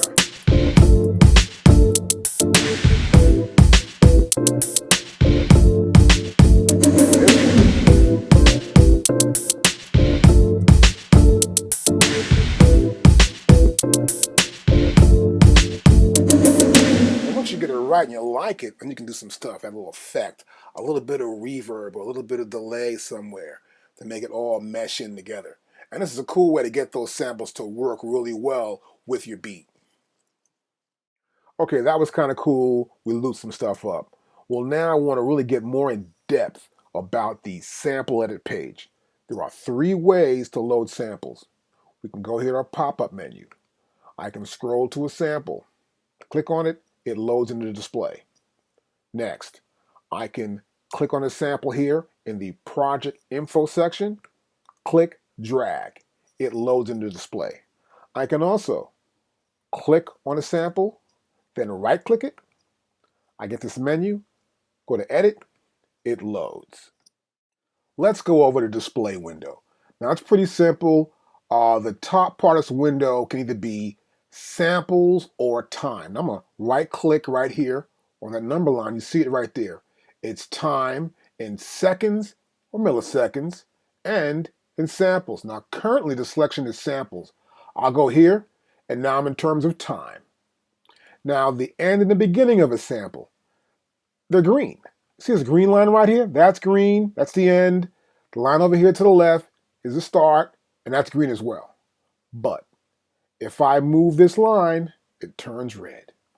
I move this line here also in the end one, that turns red, okay? But see, I turn that red, and this one turned back to green.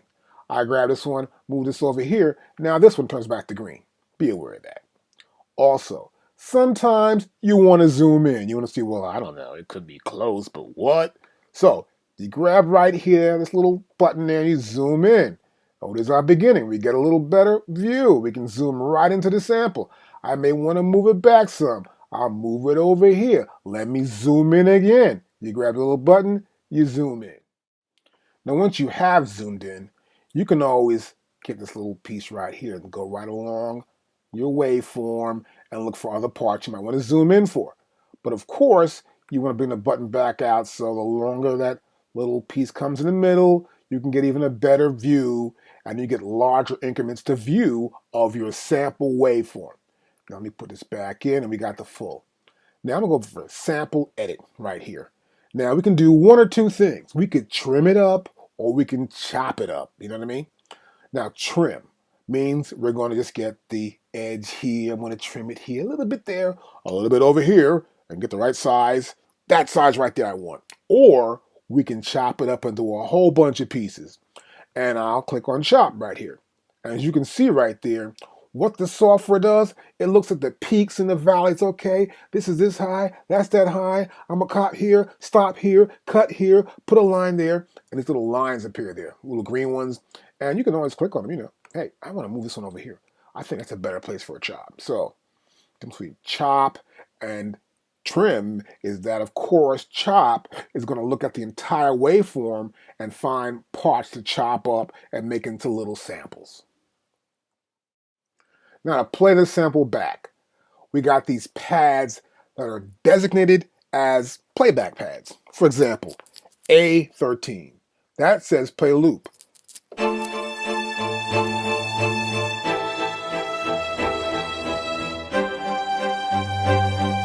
Now it'll loop. Okay, that loops. Now, A15 says play sample.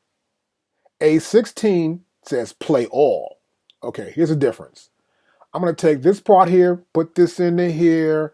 I'm going to take the end and drag it into here. And now this little area in the middle is the sample.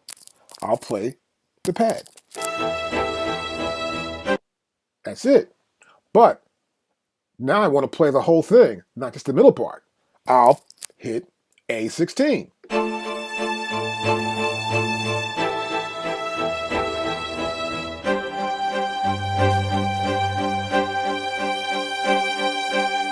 That's the difference. The next two pads are pads A10 and A11. Now, A10 is play to the start. So it's going to play from the beginning here to the start here where that green line's at. That's all it plays. And then A11 will play from start. That's right where the green line is at right there.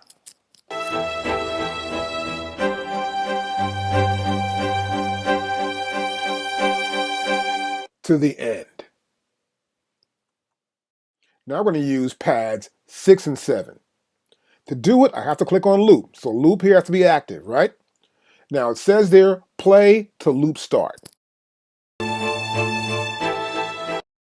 Now, I'll play loop for you once. Now you understand. And this one says, play from loop start.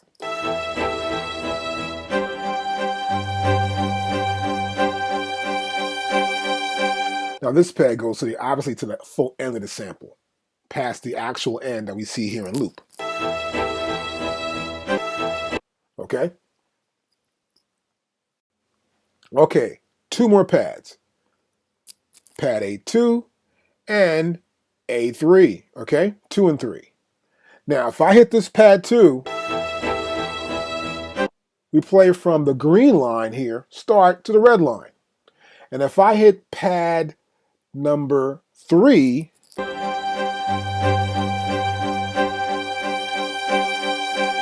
we play from the end of this sample red line to the end of the sample here. So if this is all the way over here,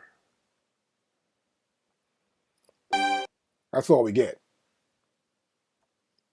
One more thing before we move on to part 2. These banks mean nothing in this. See, I'm clicking here. All it means is D, F, G, H, whatever it is. These commands for the pads remain the same regardless of bank. Now I want to go over the knobs. Now these first set of knobs here I want to talk about are going to be 1, 5, 9, and 13. Now you notice here on the software, and also on your MPC, that if I move knob 1, it moves and looks like it's barely moving, right? Small increments. Gotta keep turning it, moves. Okay. This one's in larger increments, a little bit bigger than that. And this one here is bigger than that. That 9's pretty big, but 13 is massive. So I can turn this knob and you actually see the movement. And so, those knobs on the hardware, of course on the software too, will just adjust the start point of the sample. And the next set of knobs, conversely, that'll be 3, 7, 11, and 15. They do the end of the sample. So this smaller one, of course, well, look at that. That was really a lot there. I'll move this out a little bit here. There you go, larger and larger. Look at that, really large, right? But this one here, and just a little bit. I got to move him a little bit. Of course, that was more, and this one's here. So they work the same way, except to the end of the sample. Now, if you're looping something, of course, we're going to turn loop on right here, and it also works on our MP from right here, from the F4 button, okay? Once that's on, we can loop. And so, knobs 2, 6, 10, and 14 are the loop knobs. That means, of course, like before, this is in small increments, a little bit larger. This is better, and this is in massive increments right there. Just slip and slide right along there to get the beginning of your loop. Now next I want to talk about the settings. You can see the settings right here in the middle of our page, and it's also on your MPC hardware as well. That information is right there, and you can view it, whether in snaps or whatever. As long as you're in sample edit, you can view it. And it's really important to view it, of course. Now the first thing I want to talk about here is called snap to 0. And we want to make sure when we're dealing with a sample, generally I want to make sure it snaps to 0, particularly a beat. Now, for example, I got a beat here. We'll say I can play this back a little bit. And here a little clip right there, right? So let's go back. Let's view this. Let's get a little zoom in going on here. See what happens here? We're not really on it. We got like a little piece here that shouldn't be there. Even if I move this here, let me move this up a little bit. And as I do, you'll notice that it's still not the 0 axis. Now, right here and right here, there's a line that goes through these waveforms. And that's 0. And so it goes up and down is minus, this is plus, minus. And we want to make sure when we do loop something that we get to where it's like here. Otherwise, it gets a little comes right back in. And to avoid that, we have this automatic snap to 0 if we get very close. So that's why we kind of like always love to go to zooming in and zoom in as much. And see, we're not, so we want to get it right on top of that axis, get it right here. I always make sure I'm there. But if we're not, this will get as close as possible. Now, the next thing I want to talk about here is tuning. So I can tune a sample up. Let me hit this pad here first. Now I'm going to tune it up a little bit here.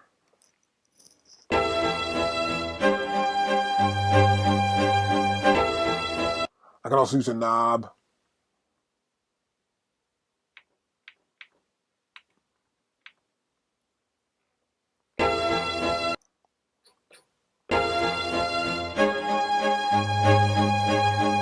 And we can tune our sample up. Now the root note, this means that hitting middle C on a keyboard, we will have the ability to trigger the note at its natural pitch, the pitch that we sampled at. Like here, if I had it here, this would be middle C, we'll say for example, it would play right there. And we'd be playing that sample on a keyboard. That keyboard's not hooked up yet, so don't worry about that. And of course there's loop. Now below settings we have process.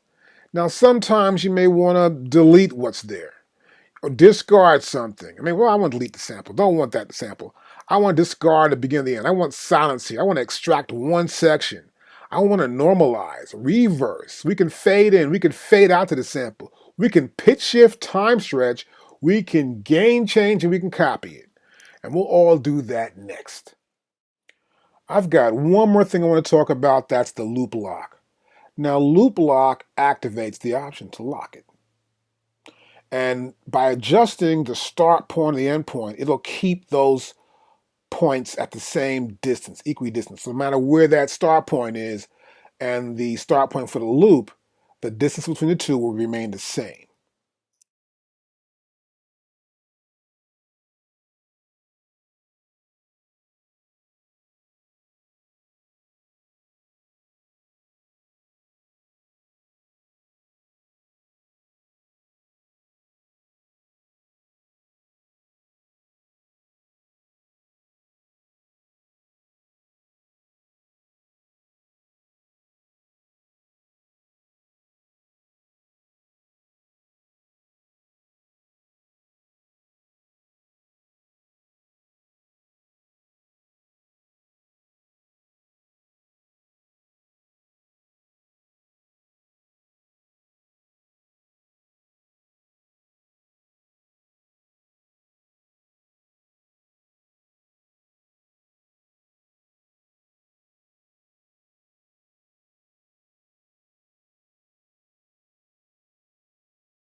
Sometimes I'm making a beat up and I got a loop, but I don't want to use all of it. I want to get rid of something in the middle. Well, here in this process here, we can do that. Now, obviously, from the diagram, we get rid of the middle and we keep the front and the back, right? So I'm going to cancel this out now so we can hear it back. Here's the original.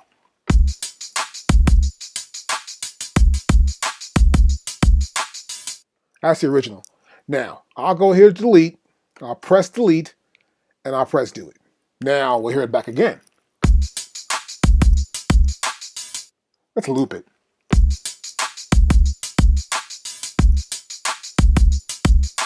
I got the part just what I want. Now we're going to go over process. Now here in process, I'm going to select discard. Now as I do, you'll notice the same screen comes up on our hardware. Makes it much easier. So for example, here in discard, it's pretty obvious. We have two grid out pieces and we have one piece in the middle. And the two on the outside are heading to the garbage. So we're trying to get the right size of the piece we want. Get that piece and get rid of the rest. And once we do, we select do it. Now watch what happens. It chops that sample up and gives us just what we want. Sometimes I'm making a beat up and I got a loop, but I don't want to use all of it. I want to get rid of something in the middle. Well, here in this process here, we can do that. Now, obviously, from the diagram, we get rid of the middle and we keep the front and the back, right? So I'm going to cancel this out now so we can hear it back. Here's the original.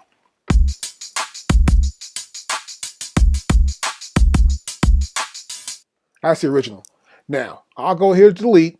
I'll press delete and I'll press delete. Now we'll hear it back again.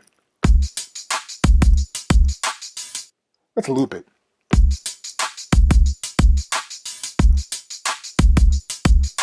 I got the part just what I want. Now this next part is real easy.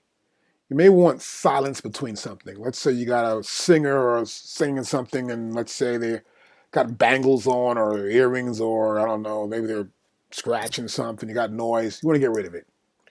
And so to do that, we go silence. We click here, it's obvious, I'll press do it, and there's silence right where you want it. Now we have something that's similar to discard here, and this is called extract. As you can see, that's extract. And then here, this is discard. So it just gets rid of stuff.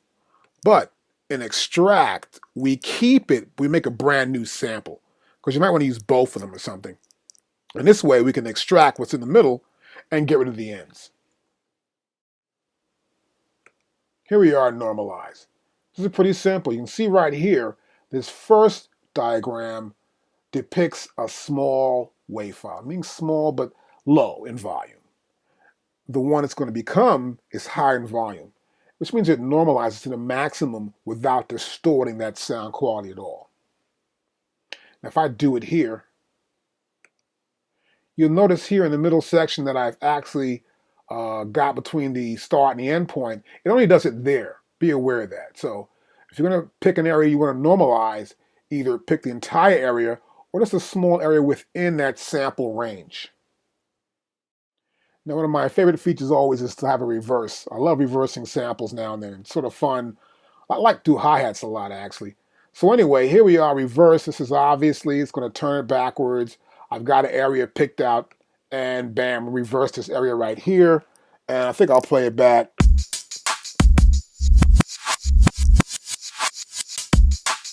Just for fun. Now, sometimes I've got to fade a sample in, particularly sirens, like ambulance, police sirens, fire engines, because they're coming from a distance. And when they are, they're going to slowly amp up. Well, that and other stuff too anyway. But to do that, we have several different fading qualities we can use here within the software. So here we have linear. And I've got a section already picked out for that. I'll press do it. And I'm going to hit the pad here. And that's how that comes in. I'm going to do this. That's linear. And that's pretty much a smooth, steep line, pretty much. Not a curve, but a straight line to the normal pitch that's going to be there. We're going to go to here. And then we're going to go do the next one, which is logarithmic here. and I'll do it. We'll hit this one back now. Comes in fast. I'm like a curve. This gets in there pretty quickly, like a little curve there. Let's undo that one. And the last one is exp. And we go right back here to fade in. And this one's going to really fade in real slow. I'm going to click here. And you see from the waveform, it's really going to just come in slowly. So a little bit, and it comes right in. Those are the 3 fade values we have. And guess what? We got a fade out. So those fire engines and those sirens is fading out. They're going past you. They're fading away. So we got a fade out, a natural fade out. We've got linear fade out. And we've got log and we got exp. So it's the same thing, just a fade out. I'll do maybe just linear right here. And I'll do it. And we'll hear it right here fade out from this point. So let's hear it fade out from the beginning.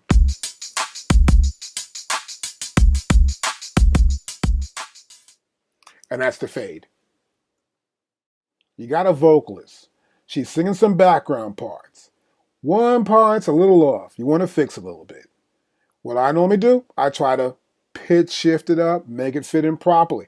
Or if I got someone who can barely sing that good, and I know the pitch she should be in, I'll make her do the note, and then I'll pitch shift it later on to make it sound like she's perfect. Here's how you do that. Now we got a sample selected right here. I'll go to pitch shift. And I may know exactly what that pitch is. If not, I'll go to the keyboard, find the pitch should be up. And here I'll go up, it should be up maybe 1 semitone, maybe 2 semitones at best. And I go up there. I'll try it from here. We'll say 3 semitones. And I'll press do it. Now this depends on the kind of power your computer's got going on there. And if it's really hot, you got it going on pretty good, Like mine's really pumped up, really muscled up power. Got a lot of gigabytes in here. It'll process quickly and we'll play it back. And if it's wrong, I'll just go back over here and I'll say, I don't know. And I'll undo. And I'll play it again. And then say, I'm not too sure now. And I'll do it again. When we're working with drum patterns, sometimes you may need to actually pitch them up. Not speed them up, but pitch them up. Now what this means is that we want to keep the same sound. We just want to get it to be faster, okay? And that's where time stretch comes here. Now here, for example, the original tempo could be 120. And what I want to do is maybe slow it down and speed it up.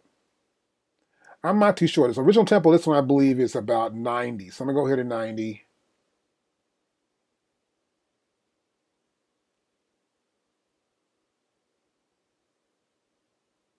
And there we are at 90.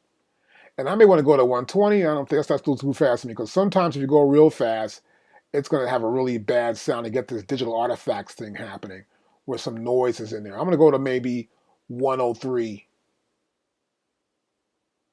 I'm going to go right here at about 1. Okay, right there's good. So let me cancel that and play it back first.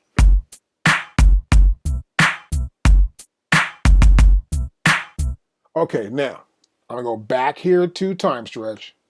Good, they're still there. I'll press do it. Now it's taking some time there. It says 100%. Oh, that was pretty quickly. Okay, play it back. So you see, the pitch is the same. The drums sound the same. They're just faster. That's time stretch. Now next here we have this gain. So before we had a thing called normalize. We got to the peak. And this one here, we can gain it up, and it might even distort if you get it really too loud. So you have to really adjust the amplitude that you're going to add to the sample. I may want to gain a little bit. I say just a little bit up. And then look at that. That's distorted now. I'm pretty sure that is. Oh, that's terrible. See?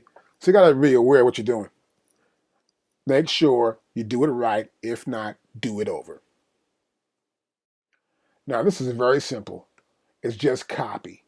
I copy, I make a new sample. That's it. Now, we have 2 more features here. One is a bit reduce. I can go to 12-bit, reduce bit. And this is pretty cool. You want to get a much warmer sound. Less of the highs, but you get a little bit more deeper sound.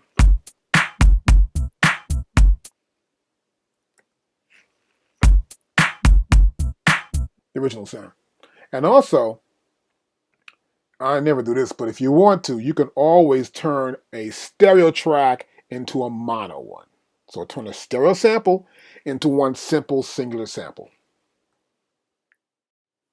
So I got preferences opened, and let's say I go here. I need some pops and clicks as I do this. This is just for demonstration. You can put the beat on, someone can rap the song, and it's in the MPC, and then you're free. Okay, that's kind of whack. So in reality, I just showed you how it works. It's pretty cool, easy to do, and sort of fun if you got your headset on. But the point here being that we have a reset peak. Too loud, reset the peak again, we'll start recording it again, put it on, and then bam, there it is. A new peak has been set right here. Now I want to talk about sampling before we start sampling. Now here we have record arm. So we can record left and right. Now if you're using a microphone, you're not recording in stereo. Okay? So you're going to have just one side plugged in, the left or right plugged in, right? You're going to record that only. We have our input source here. This could be external source or a resample. We have our input monitor. That means we're going to listen back to the signal coming in. Our sample length, we got our sample to record and then to tell it to stop. And we have our reset peak. But before we do all this, we must check out our preferences. So we go here into the MPC on the menu bar, go to preferences and open it up. And the first option is audio. Now as before, I'm using built-in output to send directly to me here. And then the input, if I had a bass guitar or a guitar player come in or a microphone, I would use the input in the back of the MPC, right? And my active input is 1 and 2. And to test it, we just go right here to test our input. Now in this case, I'm going to use a microphone, my built-in microphones I talked to you here doing this video. And as I talk, you can see that the LEDs here are rising as I say something, and when I stop, it goes back down. But there is some sort of room noise always. Now also, we must pick a sample rate. Now I like to use high sample rates actually, because I get the high end fidelity, and the bottom I get the full range. But if your system is not that fast, you haven't got that much memory, and you also have to keep these files on your computer, they might be big files if I use 96 Hertz. So 44.1 is good too as well. Then there's the audio buffer size. Now I want to talk about audio buffer size. So what happens here is that when I talk, and then the computer has to figure out the signal's coming in, and then record it. It's latency. It's not going to happen automatically. There's a time difference between the time I say something and the time the computer plays it back to us. And this is known as latency. Now, lower values will result in a more immediate playback response. But it's going to be a lot of consumption of CPU power. Be aware of that. So if you're working with like large projects and you got a problem, you will have pops and clicks occurring with lower latency settings. Now, for example here, you'll see we have different settings. Now at 64 samples, I only have 1.5 milliseconds worth of latency. And at the higher range, at 1984 samples, we're going to have 45.0 milliseconds. So I guess the best way is to probably, let me go in the middle somewhere here. I'll press OK. I'm going to go here and going to, let's see, this is in stereo, input monitor, and you can hear me. And it's going to be a little latent. And here's that noise in the background. Yeah, okay, you hear that. So look, I'm going to go back over to preferences. And here are preferences again. And I'm going to go here and lower it. Now, how's that sound? That sounds a lot better, right? It's real close, much better. Almost ready. It's time to record I want to explain some other functions here. Now, I want to talk more about threshold. So threshold is this little line. You got to cross the threshold, okay? And so what happens is that when the signal crosses the threshold, the software will start sampling. So if it's way down here, and I got a signal going in like, hey, what's going on like that, it's going to cross the threshold. But if I move the threshold up to here, and I don't talk so loud, and I just talk down here, then it's not going to cross the threshold, and the software will not start recording, okay? And this is a threshold response software. So, for example, here I can put it right there, and I got my resets. I'll talk here for a second. Hello, I'm going to reset this. Okay, and this is my sample length right here. Let's record, stop, and we're taking an external sample. So I'm going to do both sides, I guess, since I am recording through my stereo headset with the mic on it. Well, we're ready to record right now. So I'm going to press this input monitor on. I'll make this threshold a little bit further up. And watch. Now I'm talking kind of low. When I get a little louder, it starts to record. See that? Now I'll press stop. I'll play. Louder, it starts to record. See that? Now I'll press stop. Let me try. Now that's what happens. So you can see there I recorded in. Once it passed the threshold level, then it started to record the signal that was coming in. And that's our external input source. Now for an internal source, which is known as resampling in the MPC Renaissance software, what I would do is I would use the input monitor. No, I don't. I'm going to record from the machine.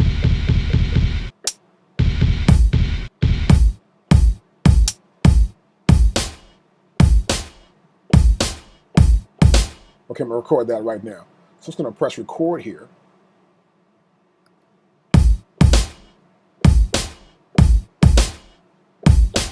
And I'll go to stop. And see what happened? So what's happening here is that in resample, your MPC Renaissance software will record the input. And I'll play this back for you, so hear this back.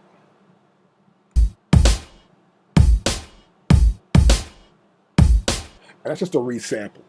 So we have both ways of recording, externally and internally, which is known as resample in the software. Now remember, when we're in chop or trim, we do have a process here. Now in chop, we have silence, extract, normalize, reverse, fade in, fade out, pitch shift, and the gain change, all right? Don't forget that. Now we're going to record a bass line into a sequence. Now I'm ready to record internally into my MPC Renaissance. Now our setup's the same in the front, but in the back what we're going to do, we're plugging a cable into the left side of our input. That's that mic input cable that's either 1/4 inch or XLR. Okay, I'm ready to record now. I've got one side ready, my right side. As you can see here, it's red. That means that it's armed and ready to record. Next, we've got an input source. It's external, not internal, and we do resampling. I have an input, so I've got a bass hooked up. That's it right there. And below that, we have sample length.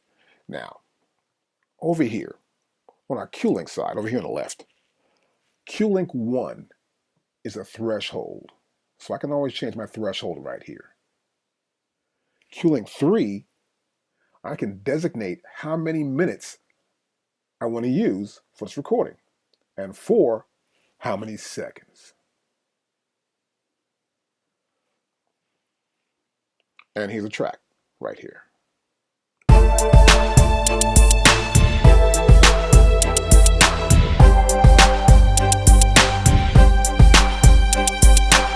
Let's do this.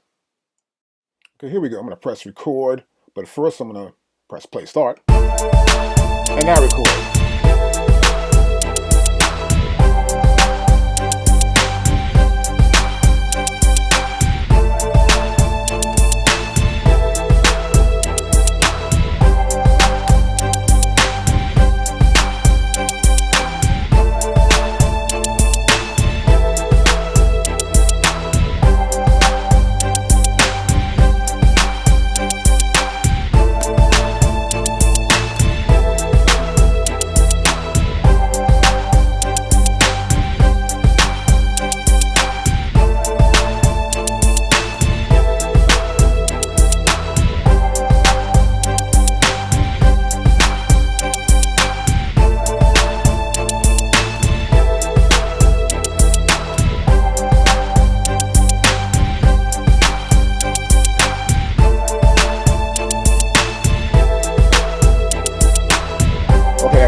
see we recorded through about 2 minutes and 4 seconds here.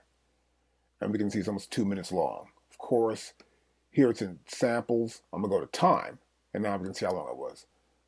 Okay, great. About 51 seconds and change. And of course, it's a mono sample. And we can always play it back as well. Now right here is my input for the recording. The output here goes to the speakers, of course. Okay, now check this out. This is the output, right? So normally you want to be here. So this way the bass player or the guitar player will hear, or the vocals will hear back through the MPC's output. Now as I play the bass, you'll notice we have the dB rising here for our input. Allow it to turn it up. I can get into the red. That's distortion. You don't want it to go in a red. You want to keep it below that red signal, right below 0 dB. Next, this is the input coming in. This is the track with the drums in the group of this sequence. And this is the output to the speaker system. So make sure you have a good balance and keep your levels a little low before you start playing it back in your system. Now this sample's pretty long, and it's already been named by the software. And here it is right here, sample 001. Now what I'm going to do next is look at it, maybe chop it up and put it in this track. Now what I would normally do here is just go right here to sample edit. Now I'm in sample edit, I can edit the sample. Okay, so look at this. We have red in the start and green over here in the end. Now the reason why that is because when I zoom in, it zooms to the red. See that? Now if I click on the endpoint, let's get this right here. So I can grab a hold, there it is right there. And I zoom in again, it goes to the endpoint. Makes it much easier. And here's a tip. When you're trying to get a sample, try to keep a little bit of room in the front, a little in the end. And then when you actually play it back, you can adjust it a little better. Okay, so I've got this sequence called Busta. And it's a sequence from AKAI that you get when you load the program. And it's in this sequence list. Then there's a program for it. Once you load it in, you get this sequence here. Let me play it back from the top.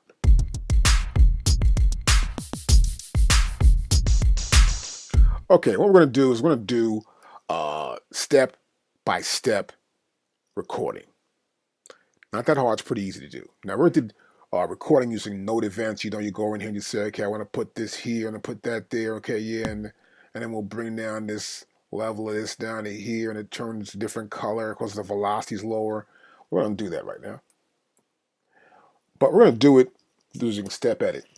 Now, here's how it works. We're going to go right over here, and we're going to hit the step sequence button right there. Now, once that button is depressed, we will see certain events. Now, for example, right here, we're seeing the hi-hat. So you can see the hi-hats right here, hi-hat closed, says 30 right there, right? And over here, you can see the colored pads. There's different colors, like orange and some are red, rotating the velocity settings for each one of these pads. Now, I'll just press play. So that's 1, 2, 3, 4, then the next bar. So these 16 pads represent each step. So that's 1, 2, 3, 4. And then, if I go over here, and you'll see it on the screen, it says edit bar. And you go to 2, and you'll see bar 2. Then I can press play. We don't see it yet. And now bar 2. 1, 2, 3, 4. 1. Then 2. I can go back here to 1 again. And add some parts.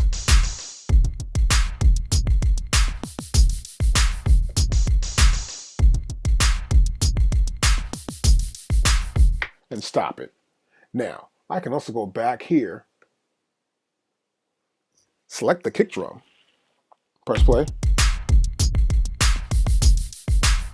I had a bunch in.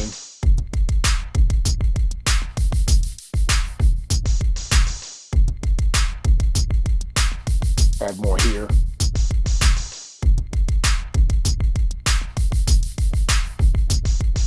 So it's pretty simple. And that's how you do step-by-step recording. I want to go over some more ideas here and actually talk about preferences. So, of course, we have audio preferences. We also have MIDI preferences. And sometimes you might want to plug a controller in. And you want to either control your MPC, or it might be just a keyboard you might use. So we have the inputs right here. For example, we have input 1 and input 2. And these are the first two inputs for MIDI. And we also have here the MIDI mapping here. And this is the MIDI out. It's A, B, C, and D, which is marked as 1, 2, 3, 4 in the back of your MPC. Now, here it says public. I can make this say, of course, port 1, port 2, 3, and then 4. Now next, here we have the plugins. Now this is our plugins parameters section here. And this is for VST or AU. Now here you can choose up to 4 different data paths for your hard drive to find out where VST or audio plugins are that you can use within your MPC software. So we have these 4 different paths right here. And you can select them and place them here. You can also have this software rescan for them and scan for new ones as well. So what happens here, you use the scan new function when you make settings for the first time. So you make this in the first time, so okay, wait, it's going to scan new. But then, when you're looking for old stuff, you can go back here and you can go scan all. Now the scan all button will form a complete scan of all the selected plugin data and its paths as well. Now the next preferences we have here is the auto load, and this is kind of cool. Here in the auto load right here, I can choose files to load up. So I turn it on and the MPC Renaissance software will look for these files. So the auto load function sort of allows you to choose an auto load file, and it can be a project file, which is .xpj. And it can also be a program file, which is .xpm. And you just find it here, you say, okay, I'm gonna go right here, and you're looking for your file and say, okay, great, I'm looking for a file, and I want to use this one. Bam, I'll pull this up. And that's there for auto load. If I have a template, let's say, that I want to use, I'd pull that up as well. Now my next tab here is the sequencer tab. We've got a couple options here. And one of the main options, of course, is this instant track mute. Now, my older MPCs did that, like the MPC 60 and 3000. And what would happen is that these MPC softwares would allow that particular track to play out. So if this option is deactivated, what happens is that the note on message will be ignored. And this is pretty much an easy way to let that one loop just play out without being interrupted while it's playing. So it's instant track mute. Next we have here record mute events. Now this lets you record track mute events. So track mute events are only recorded when you are in track mute mode. Like timing correction settings will affect the recorded position of the track mute events. So be aware of that. And the other option here is called play track mute events. And this lets you play back track mute events so that track mute events are only played back when you are in track mute mode.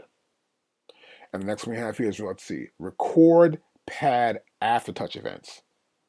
So this enables you to record on the pad after touch data. Now next here we have in our preferences is the other. And here you have a bunch of stuff here. And the first of which is this tap tempo. And so this you can set how many taps it'll take for the software to recognize and say, okay, you hit it twice, tap, tap, and this is the tempo. So it's a tap tempo thing. And you can set it to be 2, 4, or 3. And you just tap the tap tempo. It'll say, okay, this is 100 BPM. Pretty simple, easy to do. Next we have our filter all notes off right here. The CC right here. And I can filter all note off data. Now, if you have connected another device to the MPC Renaissance MIDI in, checking this box will cause the MPC software to ignore any all notes off messages, which is like this MIDI panic thing. That is, if a MIDI device sending MIDI messages into the MPC sends a MIDI panic message, and the software will not stop all notes and will continue as before, recording straight through the track. So I don't know, pretty much you probably. Now next, we have here, this is pad threshold. So I can set my pad threshold level, at which point how hard I hit it or how soft I hit it, will it start to activate, okay? Then we have our pad sensitivity. How sensitive is it? And the pad curve. Now, if you don't know about this stuff, I suggest you should probably keep it the way it is, unless you've been using an MPC before and you have a particular setup you prefer to use. Now, below the pad curve, we have the foot switch 1 and 2. Now, the foot switch is kind of cool. I haven't seen this in a while, actually. And what this does allows you to do a play start or play stop. Let's say you're a DJ and you're doing some gig and you've got some stuff you want to deal with, like play a few tracks you've got on your MPC software. Well, you can have a foot switch to play start, stop. You can do record, play, overdub, obviously. You can hit certain pads, 1 through 16 pads. Put a program up, have your foot switch, hit this pad, hit that pad. It might trigger a sample or some sort of song. Or you can use F1, F8. Well, they're all here. You can check them out. All the parameters are here. And you can do it for foot switch 1 or foot switch 2. The next in the preferences, we have this show hardware button, which is right here. If I click on this, I'll get to see the type of hardware this is, MPC Renaissance, the firmware, because sometimes they will actually update the firmware, so it's always good to see this too. You might get a driver and you have to download that as well. So here we have a driver version, and we have this serial number, which is always important to know your serial number and have it available. And this is right here for the hardware information to the show hardware info. Now below this here we have the program change, which is right here. So I have program change, and what happens here is with program change, you can define what an incoming MIDI program change will change. So I can say it could change the program, or that incoming data could change the sequence, or it could change the track. And this works well with other sequencers. You might have different sequencer, and you want to tell your MPC, well, look, I want to change to track 2 when this particular program comes up. It'll do that. Now below that we have our vintage mode. And that's that little white button you see on the left-hand side right below the AKAI Professional logo. And it's the same thing here. We can toggle between different setups of, let's say, an MPC 3000, an MPC 60, and SP 1200. And these are pretty much just settings that emulate these old classic machines. My favorite is the SP 1200. Now let's look at the menu items here. We'll look at File first. So here in File, we have a couple of options. The first one is New Project. Now, it'll open a brand new project, but you got to close the old one first. So make sure you close your other project up. Otherwise, you'll pull it up. It'll say New Project. Well, you got to save the old one. Cancel that. Next, we have New from Template. So I may have a template made up that could be just like a hip-hop or a template for commercials. I mean, bass, drums, and keyboards, and whatever. And I want to bring that up. So I have this template in there, or several templates. And I'll pick the one I want to bring up. I'll bring that template up, and I'll use it in the session. Now the next option is load recent. So if you got maybe 4 or 5 different recent products you're working on in your MPC, they'll be here. And you can load whichever you want. But I always prefer to have the auto load work. It just works better for me. If I'm working on a project, let it auto load when I open up the MPC program. Next we have save project, which is pretty simple. You're working on a project, you need to save it, and you need to save constantly because you never know when the power's going to go out or something that happened. Keep saving your data as you work. I also do one other thing where I'll save a project as. I might be doing a song, and then all of a sudden, I may have to do like a short version for someone to take a vocal to someone's house to try and do a vocal. I'll do a 1-minute version. So I'll save the original song. I may save a radio mix of that song. I may also save a 1-minute version of that song. That way I can bring them up anytime I want to bring them up in the mix. I also can save all programs.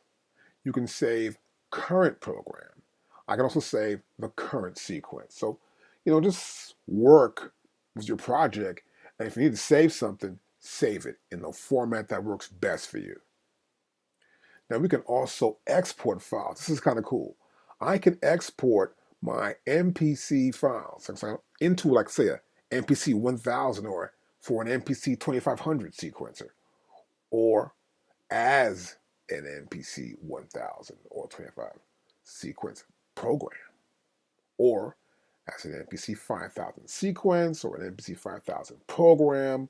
I can also export MIDI files for MIDI export.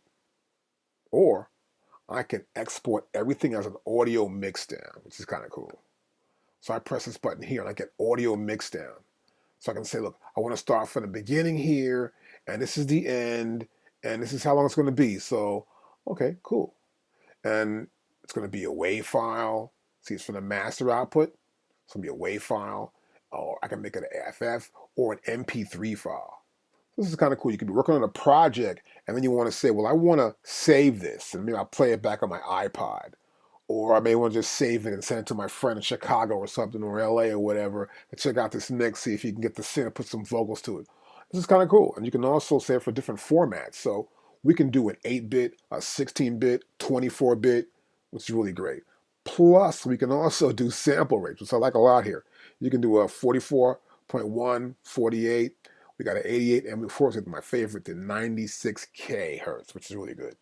So you got to select the format you want to use and do it. And when you're ready, just go to export.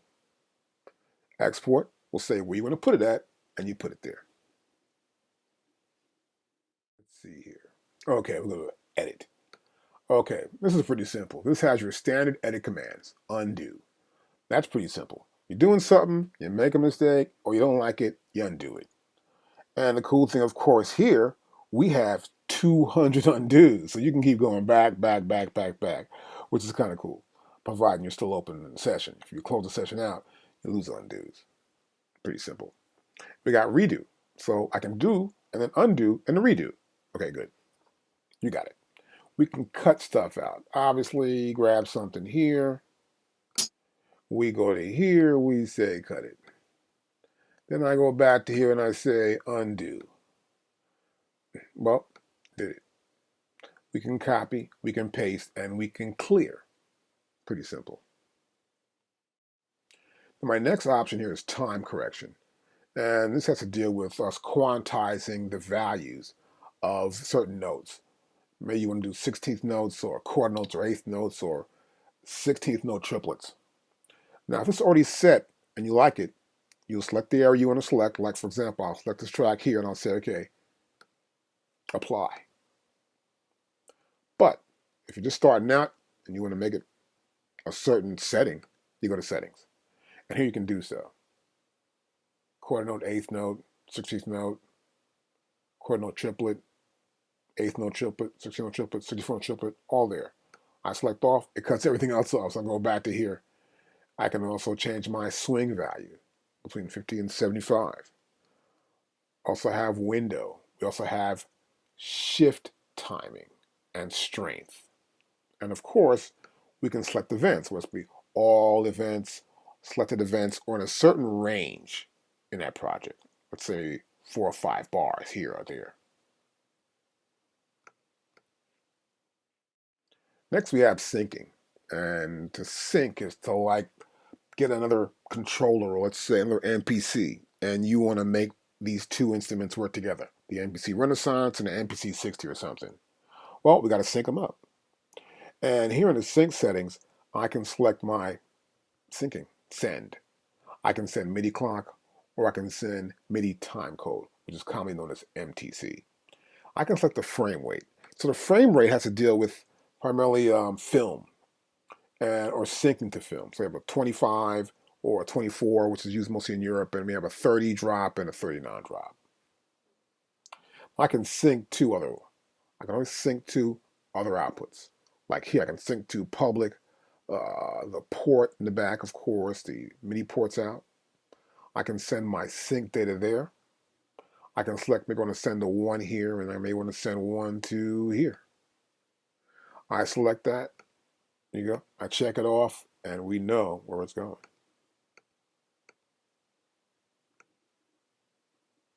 You can see once you select it, you can't get out of it. Unless you're, start from the top again.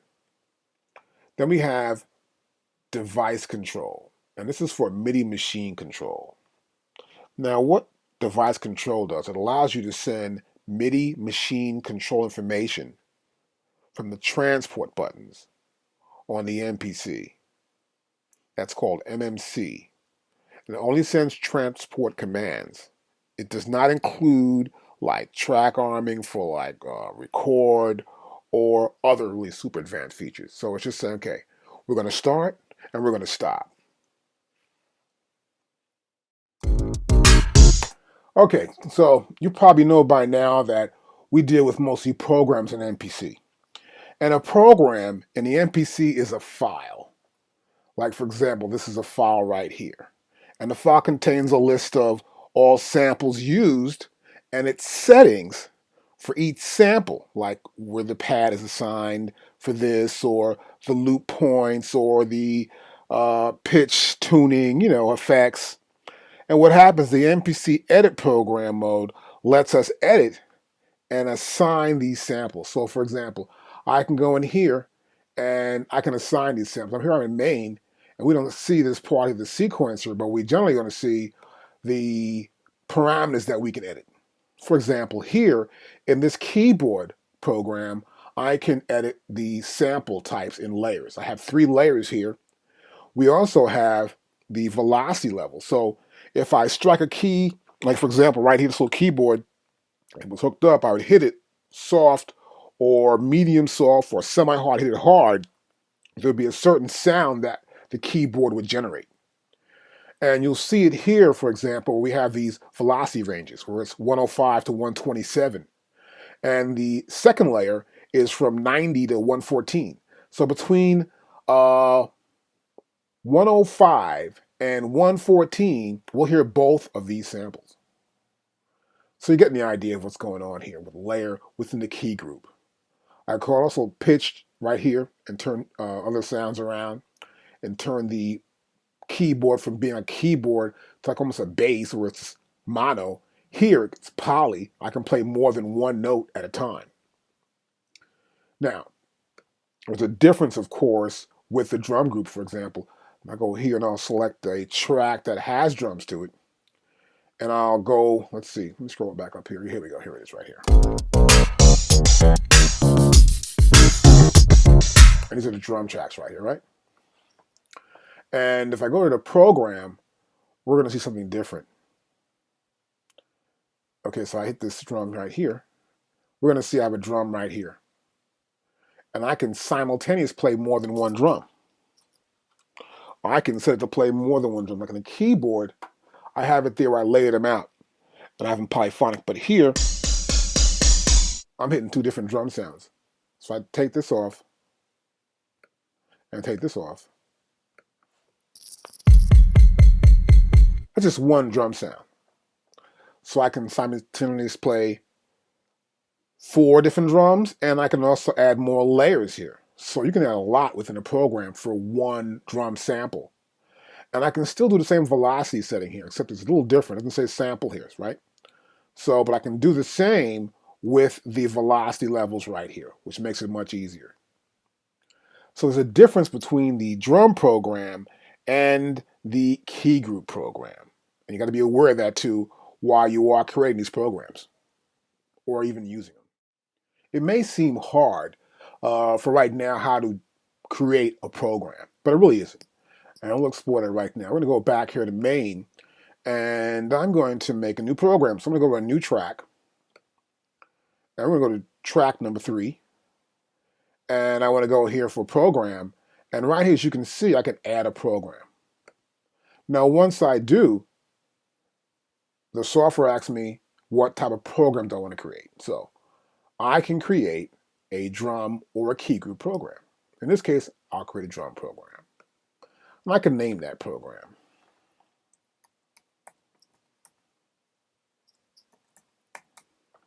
And then I'll press OK.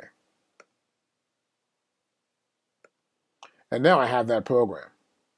But nothing's in the program. So what I can do, I can always navigate to some drums, or I can go to here, edit program, and there's nothing in this program, but I'll have from the list I already have from the samples I've already logged in, they'll still be there. So there's a bunch of samples I have from a different program that I can load in. Or what I can do, I can find my way back to a program I want to get some drums from.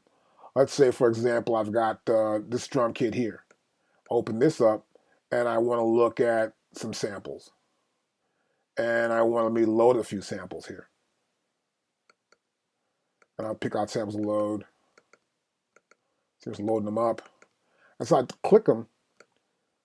It's going to populate here in my project info right here on the samples, as you probably know from our previous videos. And they're appearing here in the bottom. So the last samples I actually take in are loading up. Let's put a bunch of samples in there for no reason at all. Don't replace. Cancel that. Let's do another one. Just for random use. Here we go. And they're all there. So I would now go back to this program edit. I'd go here. I look for those samples I want to use. And they're all the way down here. So that's what I'm going to use here. I might want to use a kick drum. I pull it up. Hit it.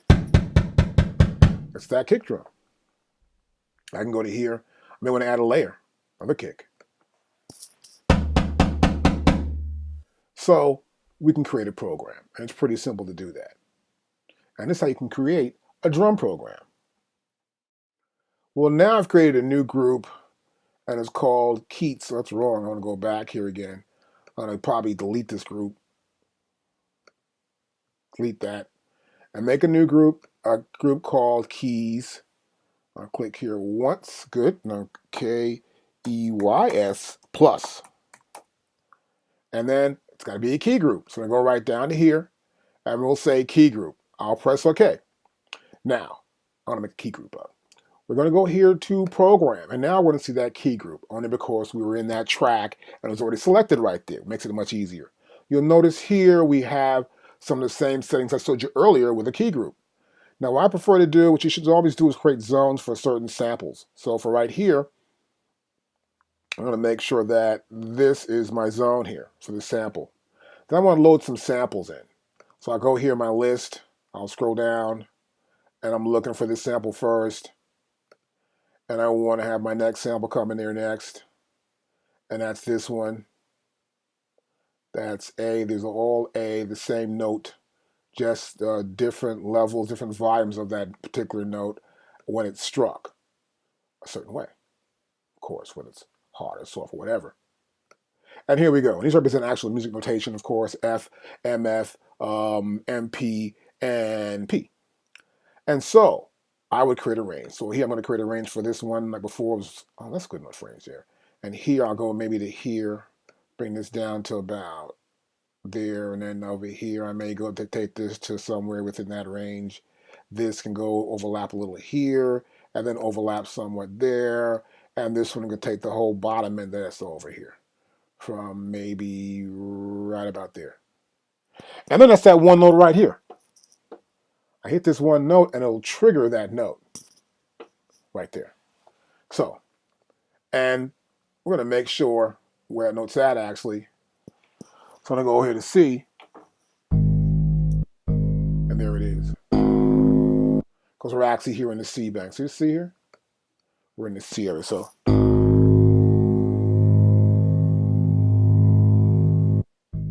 that's hitting it soft.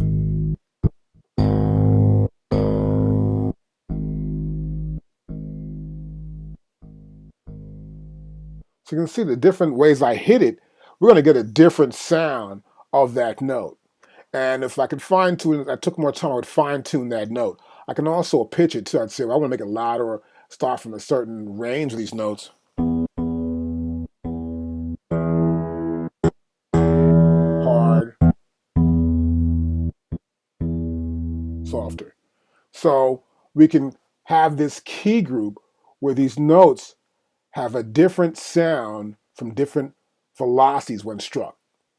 And I can also say it's a polyphonic or a mono. If I had a bass note, let's say, and it's a bass sound, well, I'll make it just mono. But if it's a keyboard or a synth sound, I'm going to make it poly. Now, this should explain more or less how you can deal with key groups and drum programs.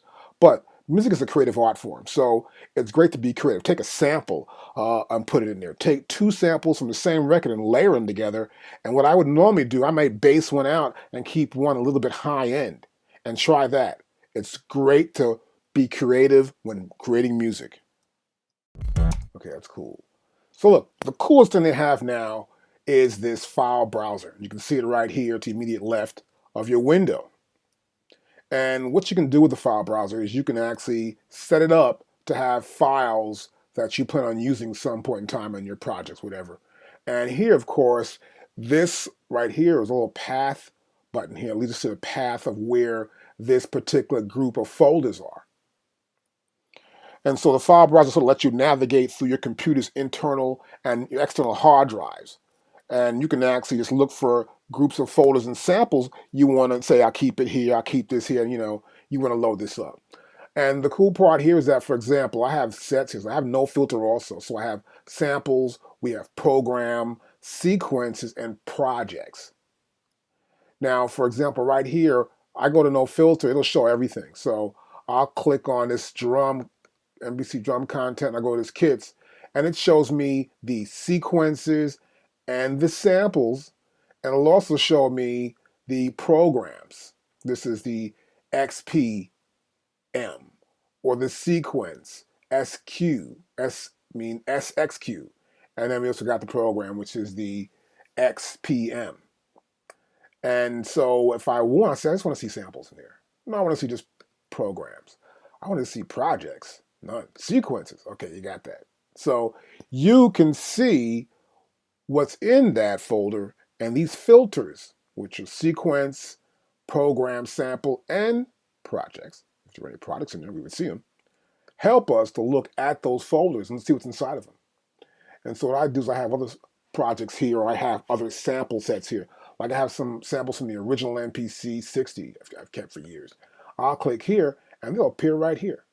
And I'll go here to ARP, and nothing's in there in ARP. Why not? Because they're just programs, and they're just samples. So this is so cool. I get to, have stuff, but it makes it easier to go look for each item and see which is a WAV file, which is a program, what's what. It makes it much, much easier. And you can also do the same on the MPC hardware itself. So here, for example, I would just go to browser. And then once I'm in browser, I could select project or sequence or program or project, sequence, program, or sample, or no filters to see what's there, obviously. And if I want to look at the folders, I'm just going to go to Shift, hit folder 1, folder 2, 3, 4, and 5. I want to show you the same procedure, but from the perspective of the MPC Renaissance by looking here at the viewer here on the display. So I'll press browser again, it's browser, and now we can see the folders here, 1, 2, 3, 4, 5, and the path to get to this first folder, as you can see right there. And this is what's in that first folder, and that's based on samples. So this is what's in there in terms of the filter of programs or sequences, and there are no projects in there. And when no filter selected, that's what we see. Now, of course, if I press the Shift button and then press Project, well, we see folder 1. And if I hold down, press sequence, holding down shift, we see folder 2. Then while still holding down shift, I can see program, which is folder 3, then folder 4, and then folder 5. So it's an easy way to get around pretty much. And if I'm in, let's say, sample, of course I have auto. So I can go back to there and I can say if I can play, but I want to just open it. So I'm going to open this and open this. And now I can see the samples, see? And then once that happens, I have auto and play. So I scroll down and it's playing the samples that are inside there, these WAV files. And as they play, I can pick what I would like, of course, as you already know, and load them in. But this is how the view will look on the display as compared to what we just saw on the software. I want to talk now about the main, and this main view you see, which will be consistent throughout the software. Now, for one, once you get what you want, you can always just press this button here at the bottom, and we can just have a full view without seeing the file browser. Now, here on the top, we have main, which is our main view of the current selected track data. So I can go ahead to beat, and now we'll see that this is beat, and I'll scroll back up here, and this will give us the typical beat that we have here. I know it's in bank A. I go to bank here, and I can see that bank there, right? And this is the main view. So we have main, we have drum program, we have program mixer, we have track mixer. We got track view. I can view the track. We can also view the song and the song list. We have next sequence, we have sample record, sample edit, and we have pad mute, and we have track mute. And of course, finally, step sequence edit, where I can put stuff in terms of step. So it's pretty easy to get around. And over here, on the other end here, we have sequence. I have the name of this particular sequence I'm in as well. And so this is the sequence right here. And then, of course, you have track, number of bars, and autocorrect right here, and swing value. Now, right here, this little button right here is kind of cool. It allows me to scroll. So, for example, let's say I've got it. I've been looking at this one section over here for a second, and I want to scroll through. Instead of going back to my little button right here to zoom, toggle back and forth, I can press play and scroll. And it'll scroll, I can watch it scroll through. I want to fix something right there. So it's kind of cool sometimes to get to scroll through your project, and you might want to fix something. You never know. Also, we have this sort of like half window. What do they call it? I think they call it a half view, they call this thing. Which means that this top part is my grid, and the lower part are the elements that I use with the grid. I've used the Q link, I use my pads. This is the view of the sequence for the main, and then we have project info. We have my programs and samples. Well, I can say, well, forget the stuff on the bottom. I just want the grid. I got my grid, I got my scroll, I can just press play, and I can see it much bigger, and I can do a lot more edits and feel like I can see it now. I feel safer when I'm doing the edits. So it's kind of cool view you can get with the machine. And it's pretty cool. Like it a lot, actually. Makes it much easier for me to view everything on my MPC with this software. That machine is pretty cool, the MPC Renaissance. Like it a lot. So here, back here, we have this button here, of course, for getting rid of the view of the browser, or audition button for any samples. And of course, auto preview. If I scroll down, it's still going to do it no matter what. I'm here in this window.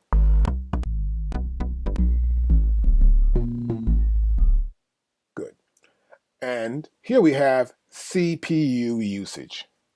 This is kind of cool to have always, to know how much CPU you're using. So the CPU meter shows you the computer's CPU usage of the actual project that you're on. So to keep in mind that excessive use of synthesizer functions like filters and effects will increase CPU. So I put a lot of effects in there and a lot of stuff. Oh man, the computer's like, huh? And it has to get more power. So make sure your computer's really powerful if you're going to do all that. If not, then keep it basic. Don't get too greedy. And right here we have our metronome. So we can turn it on and we get the click. And I can mute everything.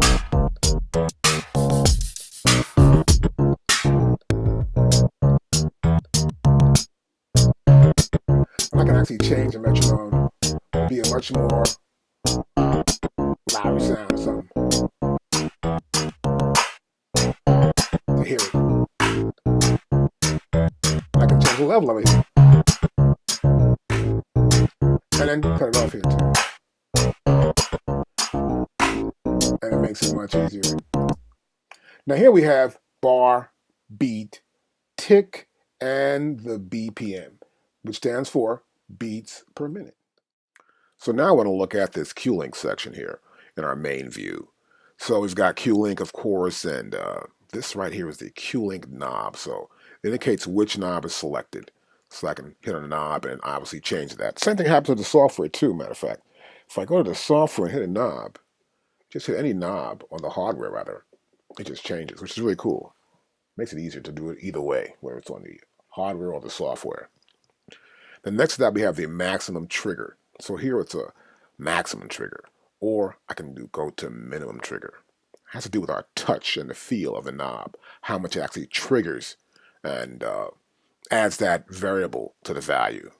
Now below that we have pad. Now a pad is primarily for program. If I go here to effects, I would see effects that I have logged in. I might have some sort of plugin I'm using and I would see that effect here. And I would apply it and with the Q links to change its parameters. We have no parameters because we have no effects, all right? So we're going back to program here. We have program and this pad. I can select any pad I want from any one of the banks. You can see here, just every single pad is available. So unlimited actually in the ability, if your ability to actually use this Q-Link on any pad. Then we have the parameters that are internal within this Renaissance software. So for example, here I've got tuning, we got filter cutoff, filter resonance, panning level, envelope attack, decay and release of the envelopes. We have the sends, and also have the sample layer. But I want to look at one more thing before we move on. I want to look at it on the hardware and show you how that works too. Okay, so now I'm going to look at it on the hardware. I'm going to press Shift, and we're going to press Program Edit, which is actually going to bring up Link, because the bottom says Q-Link. And this is the page you're going to see. So I have this. I can go to Program, or I can go to Effects. We have no effects in there currently. We do have a program, which is this Buster program. I can edit that program. So you see this is a program, and then here's the Q-Link knob.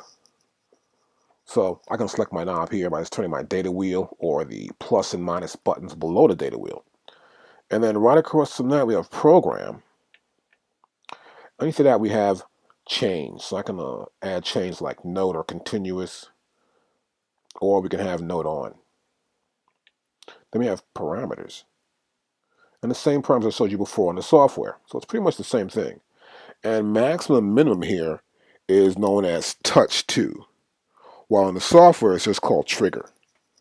And here it's called touch 2. And it's minimum and maximum. So now what I want to do is I want to explain how this works. So here I'm in program. And I'm going to select the pad. We'll say we're going to go to pad number, let's try pad number 10. And which one is 10? So 10's right here, right? That's 10. And this is pad 10. Right? I'm going to use pad 10 too as well. Let me go back to that again. Here's pad 10, right? Perfect. And here's a tuning. So you can see tuning Q-Link 10, right? And I can go back to here and I'll say, well, I want to make it this. And it turns into resonance filter. See that? That's the resonance filter. Now I can just turn this wheel and add the data here or on the hardware. And it's either no change or continuous or real time. I can have it in real time. I'm just going, okay, I'll just touch it in real time. Now before it was continuous on the hardware, but here in the software, you see it says real time. And so I can do the same thing, but I can have separate pads. You know, I can have one pad, and I can just say, well, I wanted to do tuning on that pad too, right here. And I want to select that pad also. So let's make this pad 10 too as well. So this is pad 10. That's pad 10. This is pad 10. And then back to here. This is pad 10. So I can have several different Q-Link knobs set up for this one pad. I may want to just attenuate the information and say, okay, well, I want to change this here, or maybe want to just increase the value of this particular parameter for that pad. And it's a cool way to actually get several pads to add parameters for that particular pad, which will have that sound to it. So I may want to just change, let's say, for example, it could be a vocal sample. I might want to pan it, so I'll look for another pad here. And I'll say this pad here is empty, right? So this queuing is empty, rather. It's queuing number 9. I want to go to pad 10, where that sample's at, and I want to make this panning. So I'll turn this queuing knob into a panning knob. And there, now I got panning. And so now I'm able to pan that around. And what's really cool is that once you get these knobs selected and assigned to a value, then you can actually go back in, you can overdub, let's say, or record, and record automation data in, which is really cool. Next, I want to talk about this pad bank section. So here we've got our pads, and it's pretty simple, actually. You got your pads, and I can go to A. Here's my A bank, and we can see I got drums and sounds right there on these pads. I can hit them on the pads here, of course, and trigger the sounds assigned to those pads. I can also hit a pad and grab something and throw it on a pad right there. And that's pad there, and I can go, that's that sound right there. For that pad, I'm saying, well, that's kind of cool. That sounds right there on the pad. It makes it really easier for me to like do stuff, put stuff in, take it out. So much easier. And we have all the pads here. We go A, B, C, D, E, F, G to H. So we can assign each one of these pads a sound, a sample, anywhere. And it makes it so much easier to work this way. And next we just have our sequence settings. And this is the same as we showed you earlier in the beginning of our video series, where we have the beats and the bars. Here's 1 through 4 bars. I can press play my track back. I can control the volume here, of course, also. Stop it. And we can play it back. We can solo.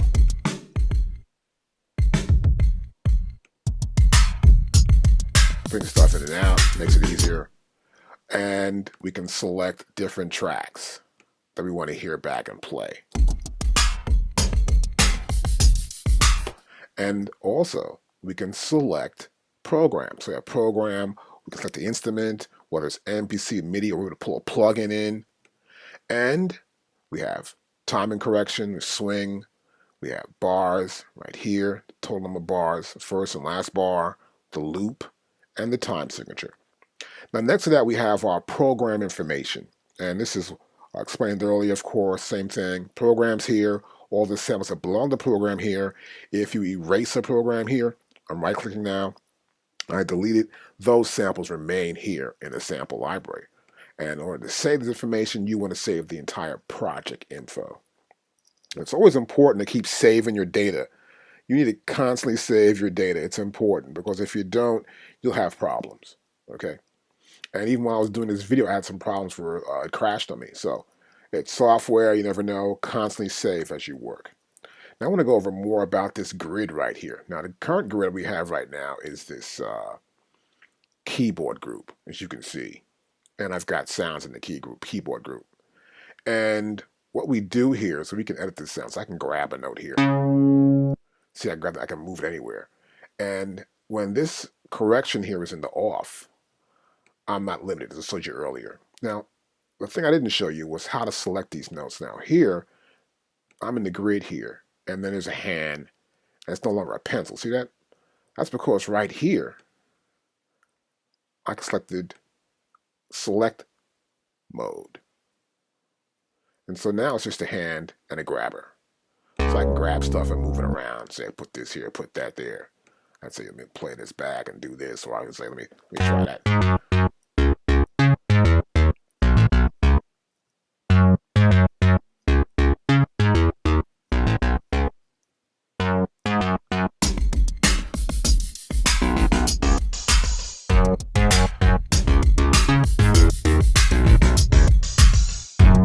Now what I can do also, I can go to here, this is media. I can say, I want to copy something. So I'm going to go here. My cursor's right there, right? So I'm going to go back here and select some sort of parameter for the grid. I want the values of this grid to be 16th notes now. And next what I'll do is I go here, and I can just put this like, oh, let me go back down here. I can select within this region, just get the right region range here, and just go like this. See that? I'm just drawing something right here. See that? I'm selecting these notes. I'll select down too far. I select all these notes actually. I can select these notes right here. And they're selected right there like that. And I can take them and copy them. I can say copy. We'll go to edit. We're going to go to copy. I can go to where I think I want to put them at. And say I'm going to put them right here or there. I go to here and say paste. And they appear right there. And to get rid of them, of course, obviously I can go right back here again to edit and then say undo. And they're gone. So you can copy and paste elements of the grid. That's in the grid actually. And I can copy any note and move it also. So I can move notes here. And you can also, of course, still now I'm in the draw mode. I can grab a note and move it too. So I'm actually just creating. As I can do here, I can just create more stuff. Obviously, then play it back.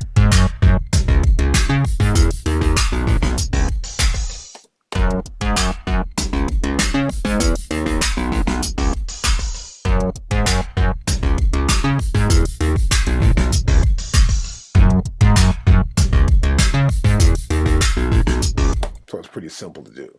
And that's how we can automate a lot of these sounds here. Just put them in there and say, hey, I want to use this. Now, another element we have here, which is this part here, which is a velocity. And so I can always go here, as we showed you a little bit earlier, I can change the velocity of every note if I like to. And if you go down further, the cool thing about this software is that it'll change the color of the note. So the note changes the color. So I pull down this velocity. It says, well, that's not as a hot, it's a cooled out note, so it's not so hot. And the higher up I go in velocity, the redder that note appears. So it's like from hot to cool to cold. And straight down here at the bottom, it's just all yellow, just a really low velocity.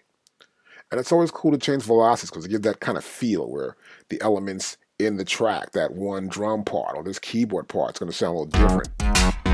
With some sounds to be lower than others. If I play back now, you'll notice that.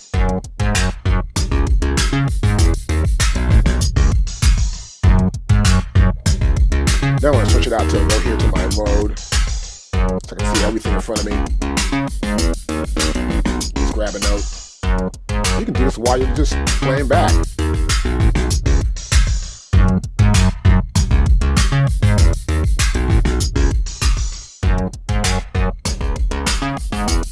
There's no down here.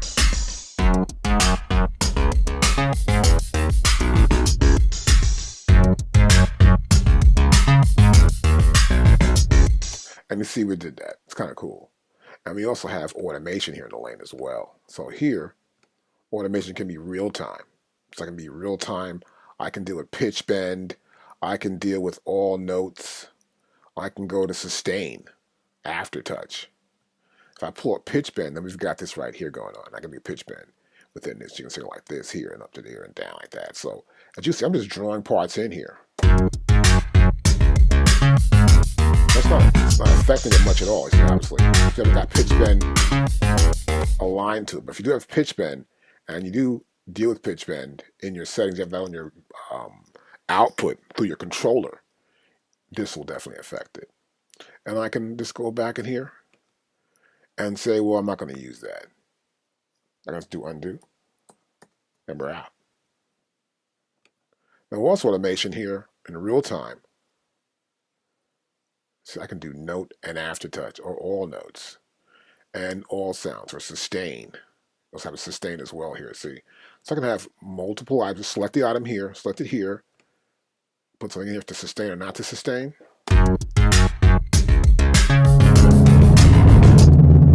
And we're sustaining. Undo that, and we're out. That's a problem, man. You see that?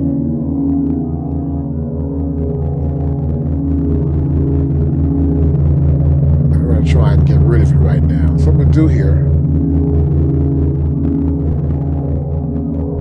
and this is MIDI note on information. So right now, I'm just going to start this, pull this down.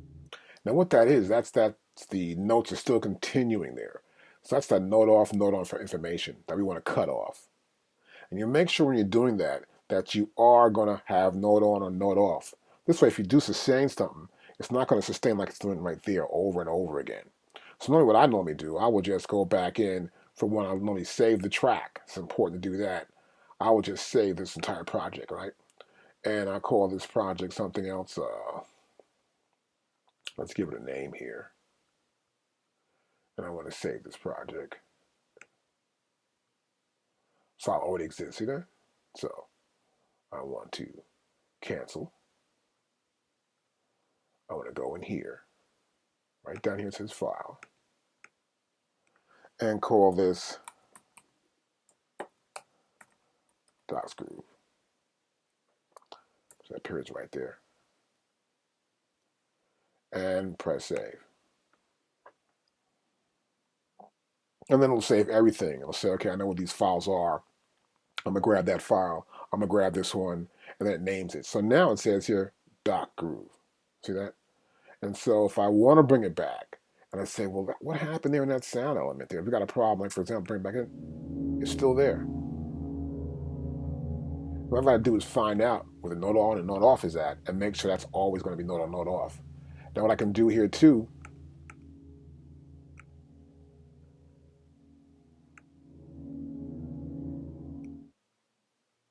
and I went to a new sequence right there, and it stopped it. Because now it's that sequence not throwing the information back at it. If I go back, it's important to realize, so if I go back to that sequence, we're good to go. Program edit mode. This is a mode you need to get used to and understand. It's a great place in an MPC. Always loved it, still do. So, on the hardware, you're just going to press your program edit button and you're there. But I want to make sure that when you do realize this, going to go back to here, and I'm in the main, it's back to main again, that here in the software, I need to go right down to where it says sequence and then select a program. Now this program will be just a regular drum program, which you see right here. I can go back in again over here. And I'm going to select a key group now. And here's a key group program right here. I select this, this is keys, and then I go to program, and now it shows me the keys program, okay? So be aware of that. And so in program edit mode, we can edit our programs. So we're going to go to program mode. We're going to make sure we're in Buster right here, which is this group I want to look at. I want to talk about the master section. So to use the master section on the hardware, just press F1. And that button will give you the access to the master section for our program edit. And you can use Kulik knobs 13 and 14 and 15 Kulik knobs for direct access for all this master right here, this master stuff right here, which is this master mode right here. Now, the differences are that we have simultaneous, which is only in drum. And this function sort of allows you to define up to 4 pads that are triggered by hitting one pad. So if I've got this pad right here, I can say I want to hit like this pad and that pad and select 4 others, which we showed you earlier too.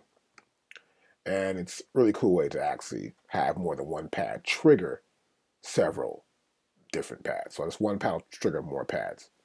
Now here we can do, obviously we can tune, as we showed you before, and it's mono and then it's poly. Okay, that's really great when you're actually working with keyboards. So we'll go back here to keyboards, and we'll look at that first. Matter of fact, I'm going to program here in the menu, and I'll go to keyboards from here, just to give you a little idea. Bam, and see, so we can go right here, and from this part of the menu in our MPC software for program edit. And here, we'll see the layers. Now here we have something different. We have semi and semitone right there, and this is fine, and then we have, this is transpose.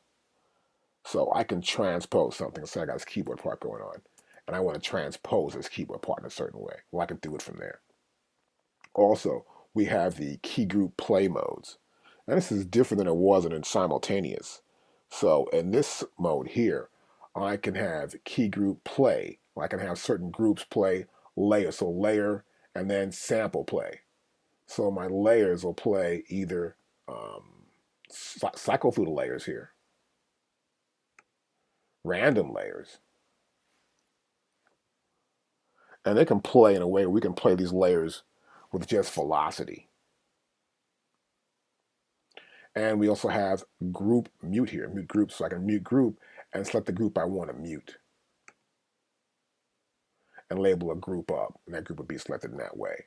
And we have one shot, and we have note on also right here. So the layer play, you can determine sort of like how many multiple samples are assigned to the same pad that's played. So if I activate cycle, the function of the play will sort of cycle through the different sounds, which I did before in the create a bass line. I create this bass sound and just cycle through it. And this other trigger here is based on just velocity for layer. Okay. And so below here we've got Keygroup. And this is just signifying that this is the key track and this is the level and the panning for that particular group. And here we have note range. Now note range is important because right here, for example, I've got a range of A through to G sharp. So it's A1 to G sharp 0 right there. Now if I want to go high, I can say, well, I got to go to here. I can see it change. And I go all the way down to there and it changes. So what we're doing here is we're signifying that a certain number of keyboard notes here will be assigned to this particular sample and its layers in that group. And so this group belongs to, this sample, this layer for this group here, belong to whatever sounds are here for that particular group. Which means I can have a layer here, a layer here, a layer here, and a layer there, and it'll be assigned to that. That's what makes it really cool, makes it easy to do. So if I go to C, I'm going to go to C right here. I hit these pads. And so as I hit that pad, it's got different velocity settings. As we showed you earlier, when we actually pulled in a sound and created a little group for our key group. Now for the drum groups, I'm going to go back here to drums. I'm going to look at this buster again. And here, instead of having the zones we had before, here we've got this multiple edit zones. And this is only going to be in your drum program for your drum groups, or just regular groups here, as you can see here. And what we have here, like for example, in the current selected group area, what we have here, I can tap on a desired, let's say, pad or group here. And then it'll change. See that? And that changes right there as I tap on it to see what that is. And that's I'm in C. So I go to A. Now I'm in A. And you'll see here that this lights up here. It's signifying that I'm in A, and that's what this layer is. And these are just different. If I keep hitting it, you see it moving around there. And this is in bank A. That's the pad, and that's where it's at. That's my currently selected pad. Now, if multi is selected, all selected pads can be edited at the same time, which is kind of cool. So be aware of that also as well. Now what I want you to do also while you're working with this program is to sort of like select the pad, and then I want you to try and work with these filters. I can do it for you, but you need to understand how they work, like the attack and this decay. And I've done some already early in this video series, but I'm trying to get you to understand that a lot of this stuff depends on how you listen to and hear sounds. Like if I hit that sound there and I wanted to like maybe decay faster, or I wanted to change the pitch of it within this filter or something, or sustain it more, I'll just go to here. I'd say, well, I go to this sort of sustaining, and I can change my decay. Now, that's a short sample. You hear a little bit of that there, you know. So I put that hi-hat there, and let's say I got that hi-hat, and I want it to decay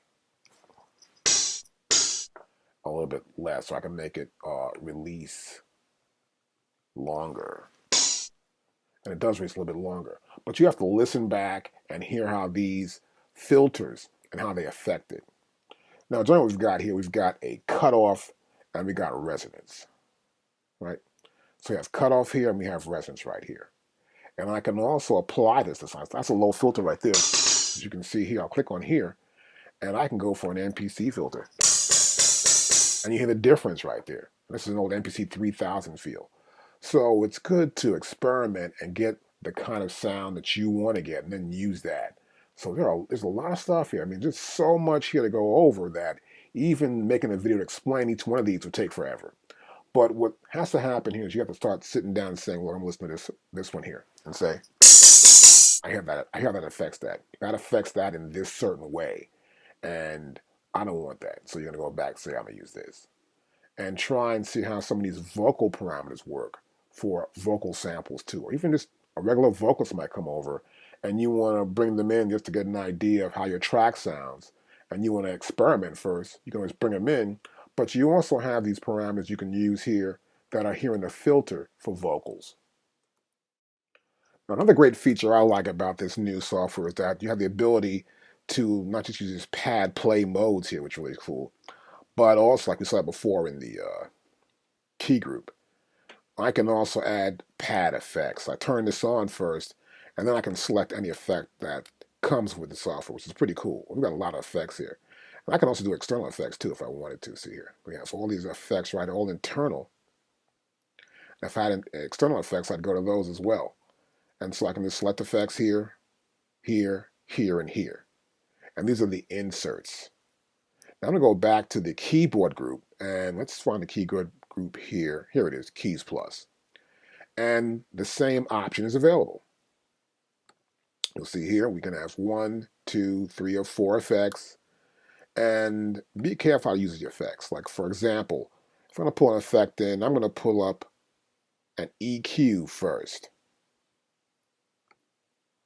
And then I'll pull an effect in. So let's say, for example, I'm having a sound, and I want to sort of change the sound with an EQ. Well, I'll apply the EQ first, and then if I want to add a chorus or something, I'll apply that next. I won't add the chorus first, because the chorus is going to add such a big layer. It's going to be a 4-voice chorus. I want to get the original sound first, sort of develop that sound first with an EQ, and then add the effect. But if the sound sounds okay, and I'm not going to use an EQ, then it's okay. Or, for example, I might want to just compress the sound first. Let's say I may want to tighten the sound up, so I'll bring up a compressor first. I'll pull a compressor in, then I'll apply the voice. And then from that point, I might want to apply a reverb. And the best way to do this is probably to experiment and listen back, but it's always good to understand how these effects affect the sound. So you want to compress first or EQ, and then you may add a little chorus, and then add some reverb, let's say. Or I would probably do it differently. I would probably just have the chorus, and then, of course, have the reverb afterwards, like you see it right here, rather than you putting the reverb first, because the reverb is going to be so wide, then the chorus is going to just take the reverb and then make it to a 4-voice reverb. You don't want that. So be aware of what you're doing when you are adding effects to a particular sound, or actually the overall program in your MPC software. Now what we have here going on is the program mixer mode. Now if I go back to main on my machine, I just want to go to program mix, which is right next to program edit. And I select that button, and we're here in program mixer mode. Now in this mode, I can sort of set levels, volume levels for stereo panning and effects for each individual pad in the program. Like for example, I'll just play this here. And I can turn this drum down here. I'll bring it back up. Bring it down. Bring it up. I can change this panning too as well. And go from left to right. Now press stop. And this is really cool because you can actually mix up your drums and all the sounds of your drums right there in the mix. And I can also set routings also here in this mixing mode, which makes it much, much easier for me to work with when I have a track. Now, for example here, we have this track mix. You see that says track mixer? So I'm actually in my track mixer doing this. But we have other ways. We can set into a submix 1 through 8. We can set an output stereo 1 and 2, 3 and 4, up into 15, 16. So we can set up groups and have sends for these sounds. And I can also go to here, press this, and I can insert. I can bring an insert. I can go here. I want a flanger. I put a flanger there and I'll play it back. I got a flanger. And to here, I can even go here and just mute them. Now, as I mute these sounds here, you know, as I mute them, you'll see that mute appear here also in the grid next to the particular sample that I'm actually muting. So I'm going to mute them up. So I'm going to mute this and mute that. I can hear this with my flanger. I can go back here. I'm going to make that thicker. Let me try something different. Let me get a low.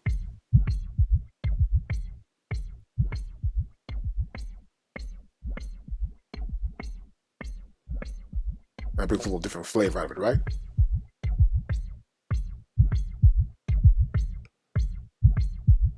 I'm going to make that even a little bit more tighter or compress it. Now, I might want to just reverse that.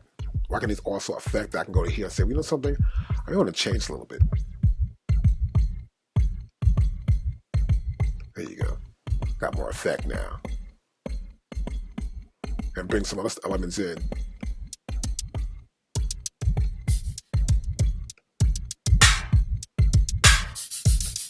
Bring other elements in here.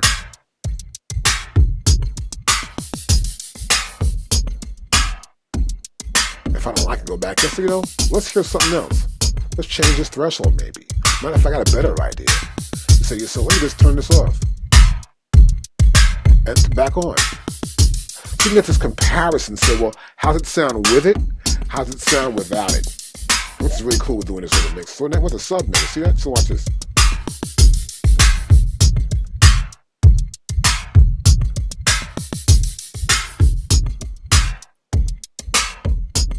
No effect. Click there, little triangle, no effect again. Little triangle again, no effect at all. See that? Now I press stop. Now as I press stop, you see I'm in the sub mix now. See that? And I go to here. Now I'm back in the track mixer. See that? So be aware that once you get down to that area where I'm actually inserting stuff, my track mixer went right there. And I went to the sub mix line in there, which I did a sub mix. And I can just also turn them back on here if I want to. Right, just in the mixer. Here's something, turn it back on. We're going to track, I want to turn that back on, do something there.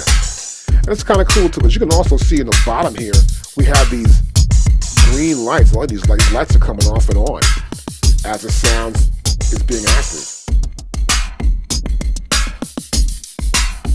And you can see them right here in the mix.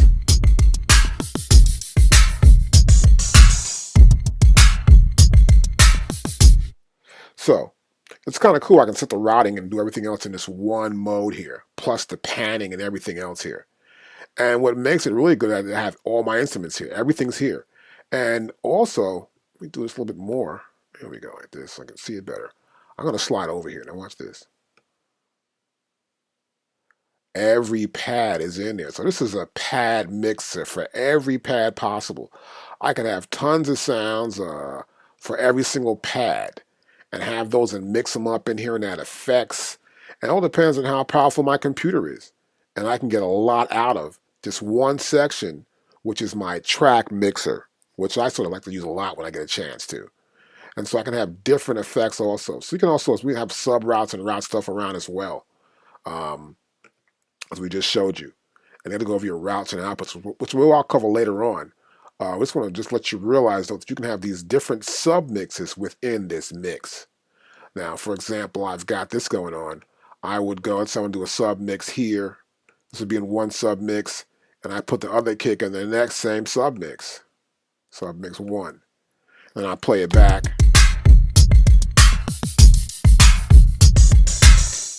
And I find my kick. It's sub mix here, right? And I turn this on. Matter of fact, even better. To demonstrate this better, I go to right here.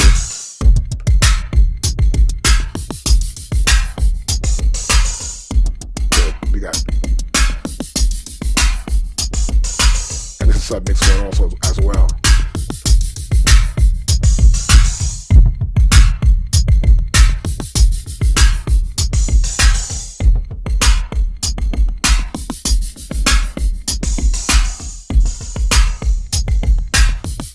Now they're all on the same submix. See that? Turn this on.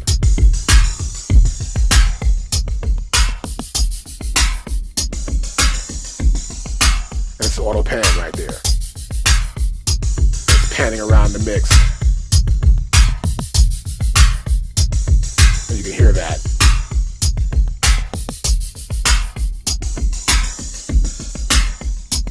So I can have several different submixes going on here. I can have a mix up to 8. See that? That's a delay we had going on. And that's all within that one submix 1. And of course, I can click on here and you'll see we have 1 through 8, which is so cool. So my thing with you is to just like experiment. Go over a lot of what we're doing right here for yourself. Just do maybe one instrument at a time. Just take one drum and then add another drum, and then see how that works with the mix. But it's going to also expand your horizons to understand you can do more with this MPC than you can do with a normal MPC, because we have the software doing all this for us. Well, next we're going to do the track mixer. But before we do, we're still here in the program mixer. I want to talk about a send. So these are sends here as well. So I can send this to another output. So I'm routing this to someplace else, in essence. I'm sending it someplace else through the traffic system, and it's going to go right there for another input into another amp, we'll say. And that amp will be right here in track, which is right here to the right. See right here, we got 1, 2, 3, 4 is a return. So what's happening here in the program mixer, when I make a send, I'm sending out of here, and that says 68%. So I'm sending that sound out. Get the sound here out. Let my keys pull some stuff down and get this out. Stop this. I'm gonna go back to the track mixer here. Mute that. And then we're gonna go back to the program mixer. I'm gonna mute some of these sounds here so you can really get an idea of what I'm talking about and really understand what's going on here. So there we go. Matter of fact, I'll send this out too. I'll send this to 2. And this is going to 1, right? Now we're going to go here.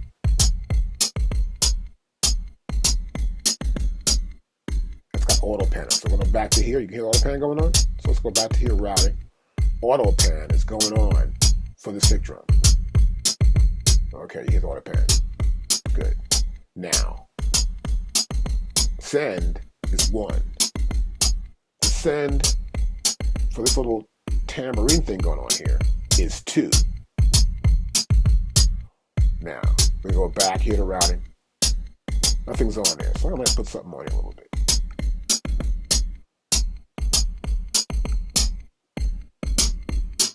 Here a little more. That's good. Now to go back to send here. Now I'm going to go back to track mixer.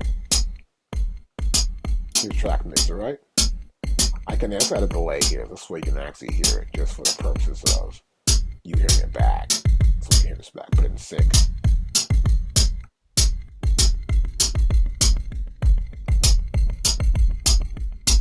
Now you hear that? That's a delay. Let's go into that kick drum. I'm going back to program mixer now.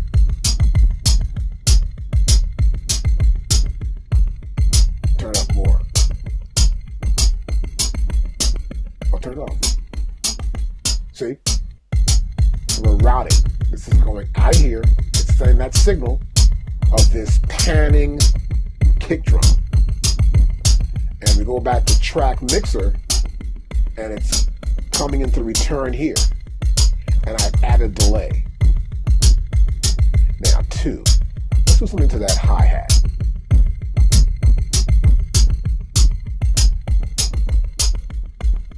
Add a small reverb. Now.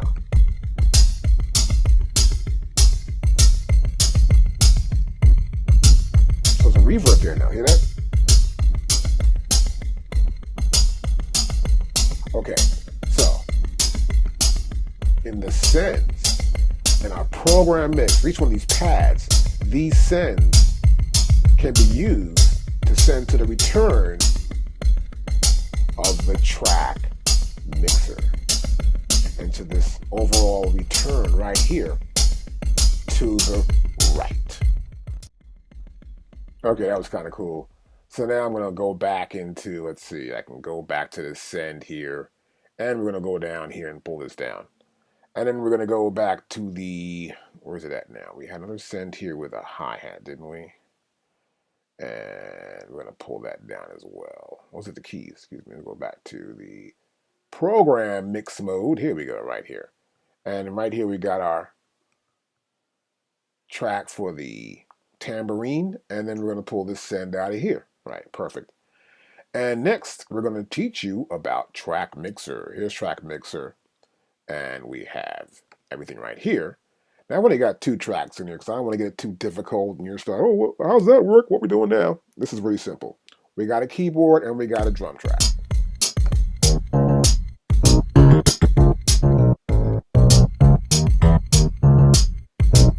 Now, you only hear one thing on it, right? We don't see that beat right there. Now, remember, back here is muted. So we go back here and I'm going to unmute stuff. So first lesson is that when you are working, unmute your tracks.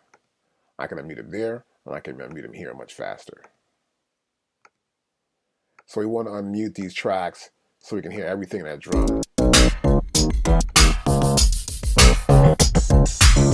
Now go back to track mixer. Let's see our levels right here. Turn this off.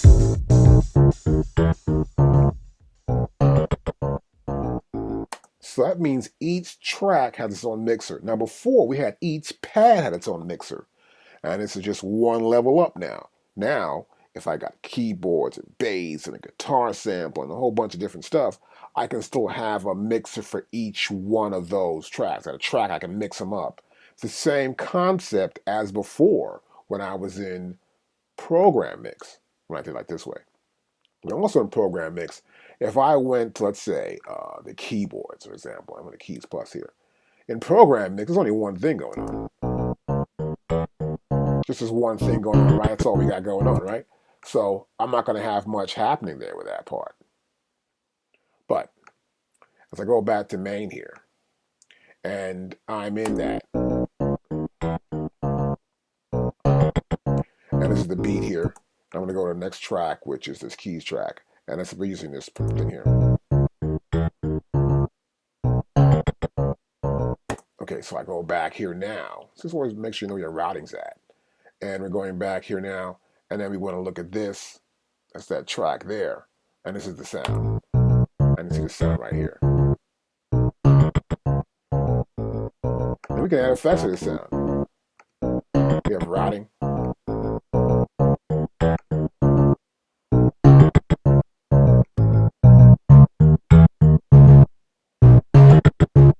we stop that. Now that's getting too much one side. See that? So we're going to go out of that.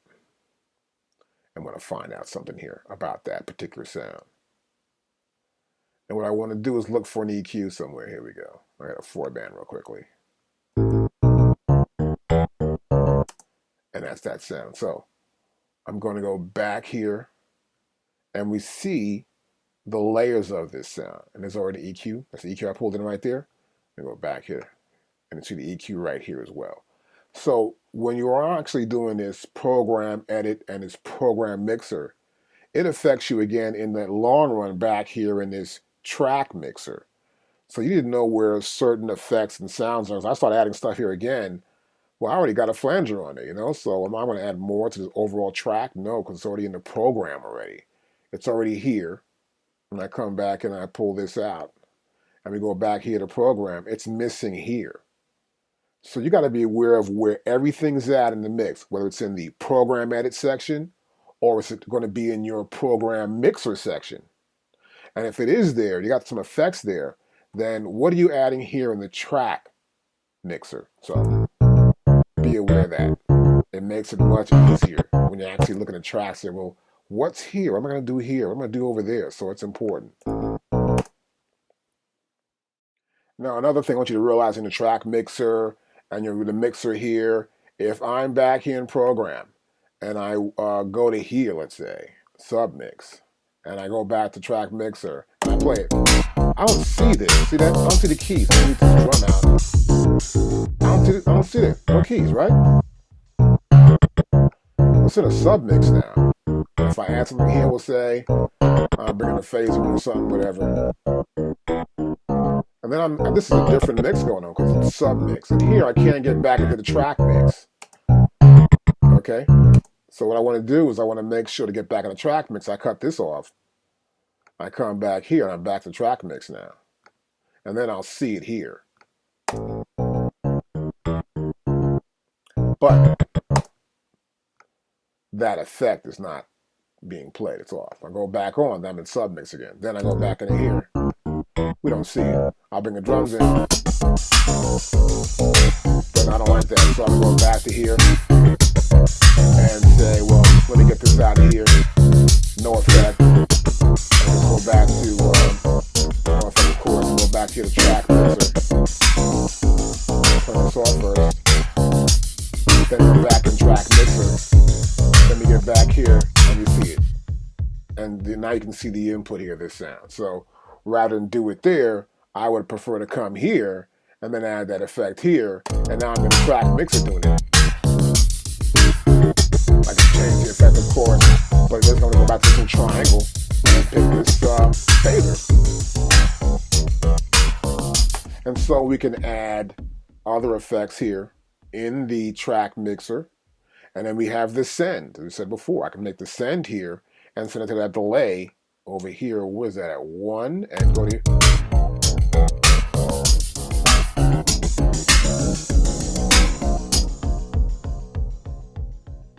and we got a delay happening right there. And that kick drum's still delaying because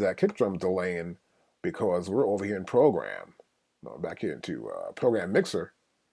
And I want to go back to my other track, which is this B track. When I do that, you'll notice here in the main.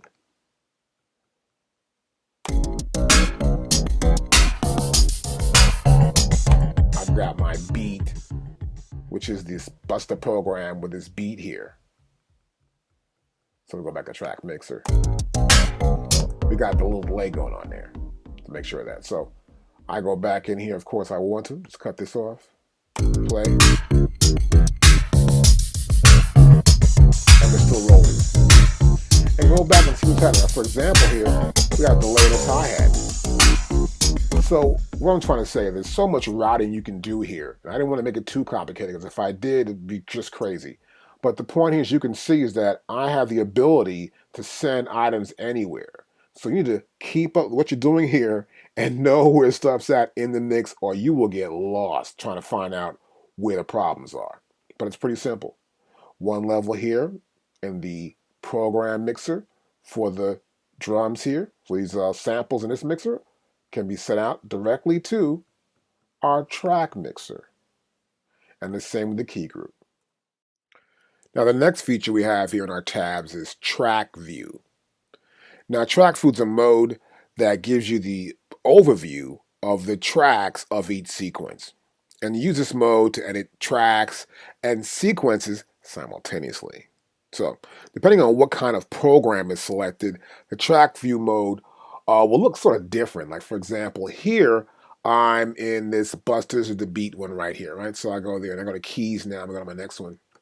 And now we see the keys for this one here, right? And we don't know where it sounds, so we got to scroll along here and find out where those sounds are. So it makes it, a little easier to see both what the overall track looks like, and then to see also the individual parts of that track, depending on the program. So for example, of course, this is the key group here. I get to see the view of the key group. And then I've got that piano roll running along here, of course, But the cool thing, of course, you still have stuff going on here as well, where we got this unlink track and grid views. So I can unlink them or I can link them up. See that? And of course, it's like a scroll going on. So I'm going to scroll through this track. Now as if I had this down. So for example, if I go down here and I'm stretching it out just to get a tighter view and I'm zooming in, and I start from here, I say I know where I'm at. So I know I may be editing right in here, and I say I'm over at this bar right here. And I'm just editing it right in this direction. So it gives you the ability to actually just look at tracks and then look at those groups also at the same time. Yes, so we can see here, I've got the key group there, and I edit down here. So I can always go back to my beat here, and now I'm back in the regular drum group. I'll play along here. Of course, I want to scroll up and find out where the drum sounds are, and I can edit it. Now, this is a good view because you have the ability to see both the track and then that particular sequence. So I can see my sequence up here. I can plus or minus tracks, so I can, plus tracks or minus tracks here. As you can see that also. And the ability to lock this is pretty good too as well. And plus, like here, for example, I can just select I can almost select the range here. I may just go select, and I may select this area right here, we'll say. And I selected that range right there. Here in the bottom, you won't see that. But I will select that there and say I may want to just copy that or something and do something with that selection. So I go back here and I just copy it. And then I want to go to maybe here and I want to just paste it into this track here, this one right there, right? So I would go there and I would just paste it in. So I can do these overall views here, which makes it easy. And this is just like a small view. I have this little view. But I can go back and see the overall view again by scrolling up and down here. And then I could probably go back here and zoom out again and see what was copied there. If I don't like it, of course, I can always undo that. Matter of fact, let's redo. All right, good. I can always undo that and go back again and do something else. And then play it back from the top. So a lot happening. So undo, then undo again, then undo.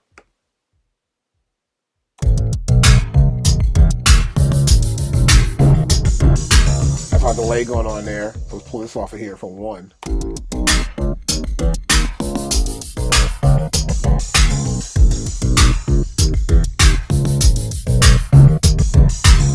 So see, I can actually copy, cut, and paste. I can run back between my views. When I get back here, I know where I'm at. I've got everything right here, and I can see it. I can see what parts I want to keep, what parts I don't want to keep. Right, copy parts, a different part from one section to the next. And I'm gonna go back here again and just undo and undo again. And as I do undo, I'm sort of undoing some stuff I did before. So maybe I have 200 undos in here. But it's cool to have that with the track view here because then I can get to see everything and say, okay, this works this way, this works that way. I can move parts around, I can copy and paste them, but I can see one from the sequence view and I can say, I go back here, I can pick any part I want to pick and then edit up here in the sequence view or edit down here in the track view. So we can edit anywhere within the sequence. So this is a view that some guys, I know, big deal, but it can be if you're just trying to, get everything perfect and say, well, I want to experiment with something and move this part here. You can see the parts you want to move in the overall sequence, and you can just adjust them down here in the track view for that track in the sequence. When you get enough sequences and you've got your idea together and you want to make a song, you're ready to go. We're going to go to song mode. Now here in song mode, obviously we can take sequences and put them in order. And what we do here, as you can see here, we've got this one part here where just for the songs go. I can say, for example, I'll select boom right here, right? And as I do, you'll see here it says song right here. I can do the insert step. And it's in there now. And now boom is in there. And you see these little dots and stuff right here that represents boom. And that's boom right there. And I can go here from boom, I go to Buster. Right here, I can say, okay, I want to put Buster behind that. And that's the next one. And this is the end of that sequence. If I play it from the top down, that's it.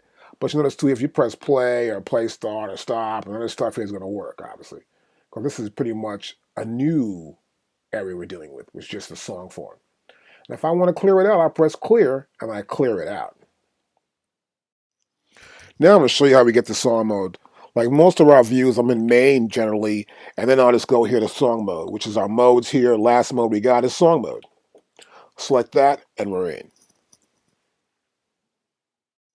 Now you see here in song mode on the hardware, we have clear as well. We have convert, where we can convert a song into a sequence.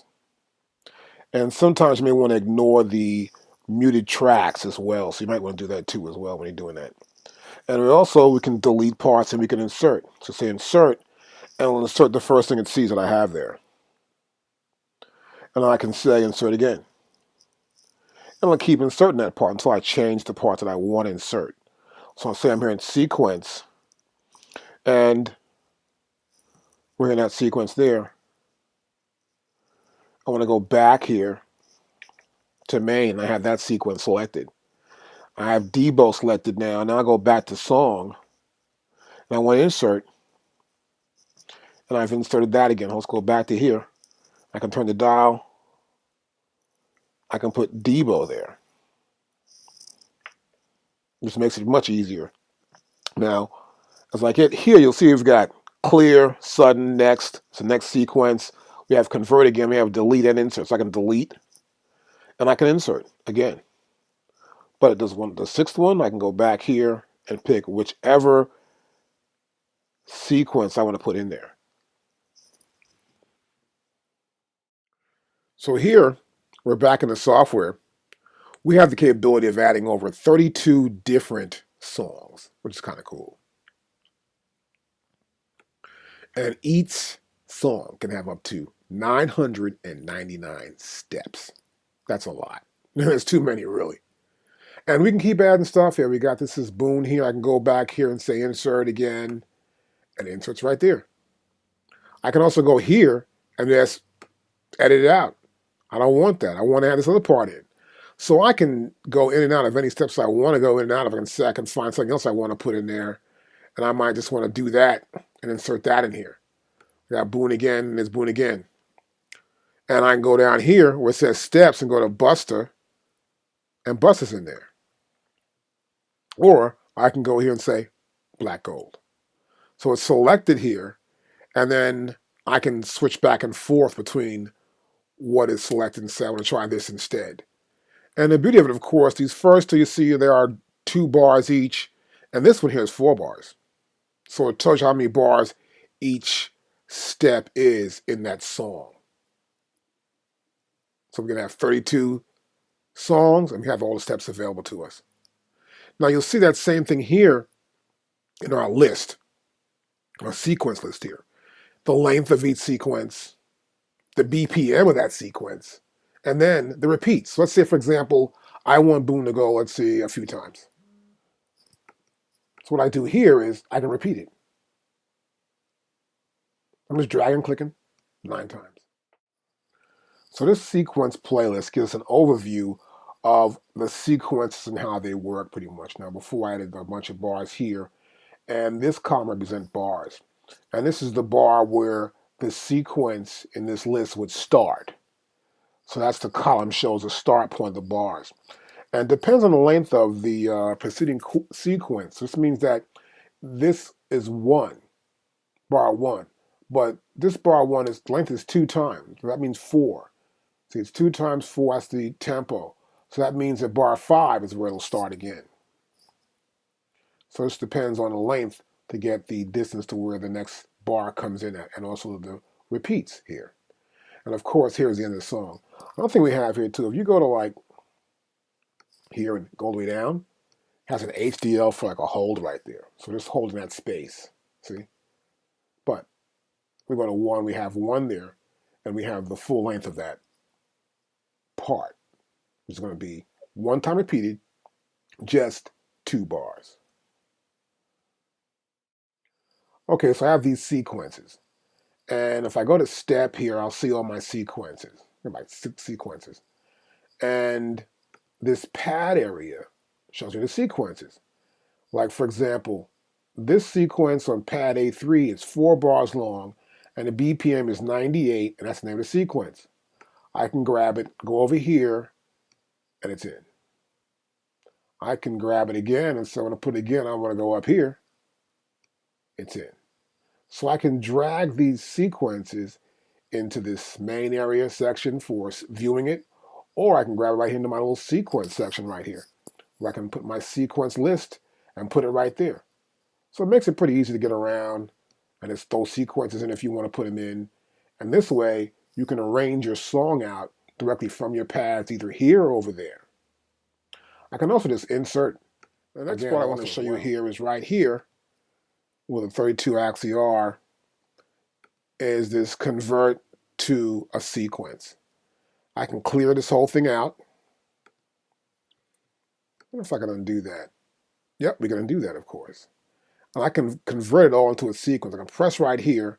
I can say, well, I want to convert into a sequence. Now, when converting a song in a sequence, your song may have some muted tracks. Like I've done that before. Well, I've had to work with some artists, and they just had this one groove. And so we just took out the drums here or took this out there, and maybe the second part was almost the same, so we muted a few tracks and kept some tracks in. Well, if you do that and you make a sequence, it may be a little funny. So what happens here, we can either ignore or include the muted tracks.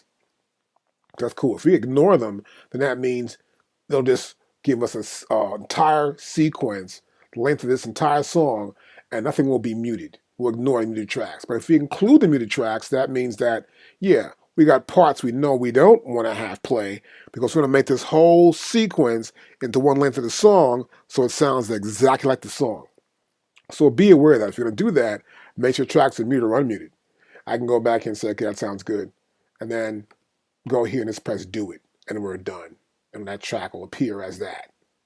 And I go back here to main, and I pull it up. There it is. Song 0, song 1 is what I called it. Now you can go back here to song, and I call this song 1 actually, and I can rename it actually here. I'm going to pull up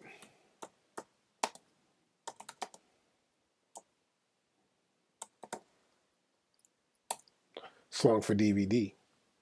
But see, as I do that, it doesn't appear there at all, right? Because that's really song 0. I understand that too. Okay, great. So we went over steps and inserting steps and deleting steps. And here we see that particular sequence, which is boom. I can go to my step, well, that sequence step. Step 1, here's step 2. And we see all the steps that are in the song. These are the steps as they appear. And there's that other full song right there. And you see it right there. Even though I changed the name, it still became this, right? So be aware of that too as well. And of course, each step, it'll show you here that this step is 1 to 4 bars, total bar number, what the BPM of that step is, and we can go to the next step, and then it shows you the BPM of this step, and then it also shows you the number of bars also as well. So this song sequence section is kind of cool because you can do a lot. Of course, we can go to here, we can scroll through, or we can play as is, or I can get rid of the bottom there and see the top, as usual in our view in the MPC software. So this next step is called next sequence. And how it works, I'm just going to press play. I got a sequence going on here. So kind of like move my camera a little bit here. That's pretty cool. But I'm going to grab this button right here, hit that button. I want you to see the screen, okay? I want you to see the screen first. I'm going to hit the button next. I hit the button right now. I can pick a little sequence. Hit sudden now. It went right to that one track. See, because that one there was the actual song jam going on. Now I can go sudden. I'm saying boom. I'm just hitting pads. I hit a pad, and the next sequence plays.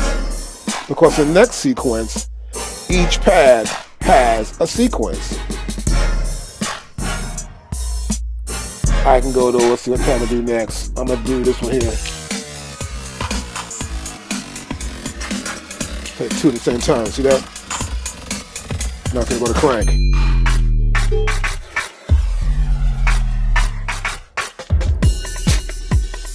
And this is here, clubbish. Now I can pick something to do. I can do this again and go suddenly, go there right now. And it goes there.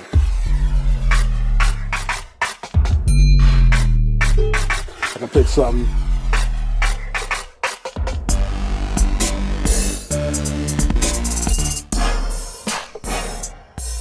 Sudden. Hold.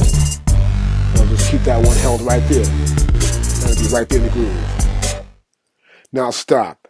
And you've probably noticed on the software, it just keeps adding and piling them on into one song.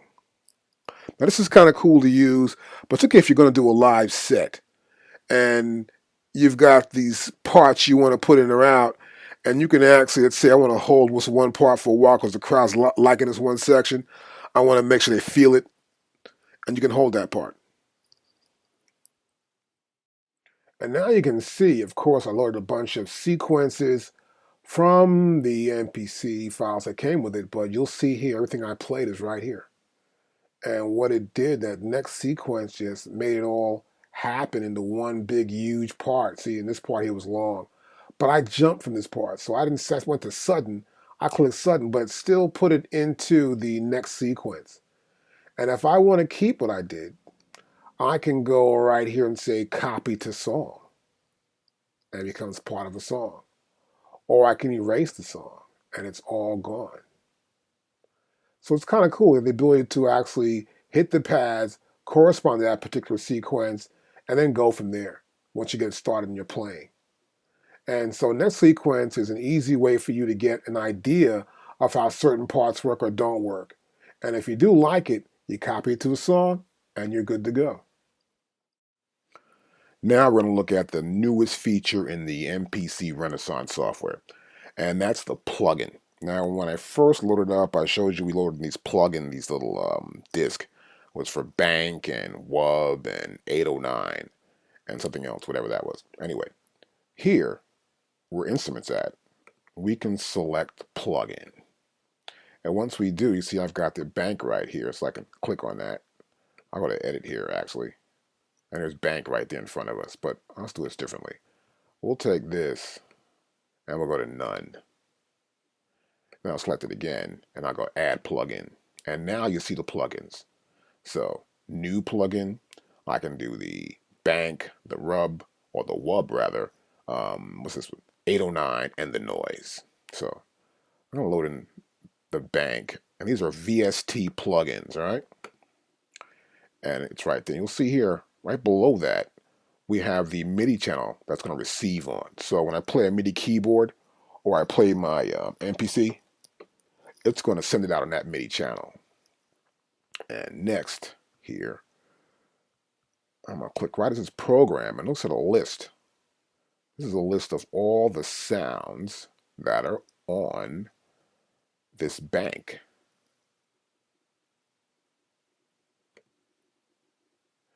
And they're right there.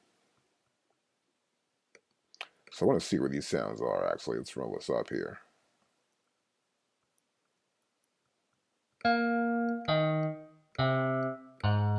So they're there on the E Bank.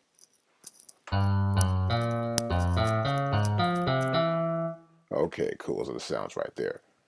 And we've got more. Let's see. Let me try something else here. There's one more sound. You want to check out this one here.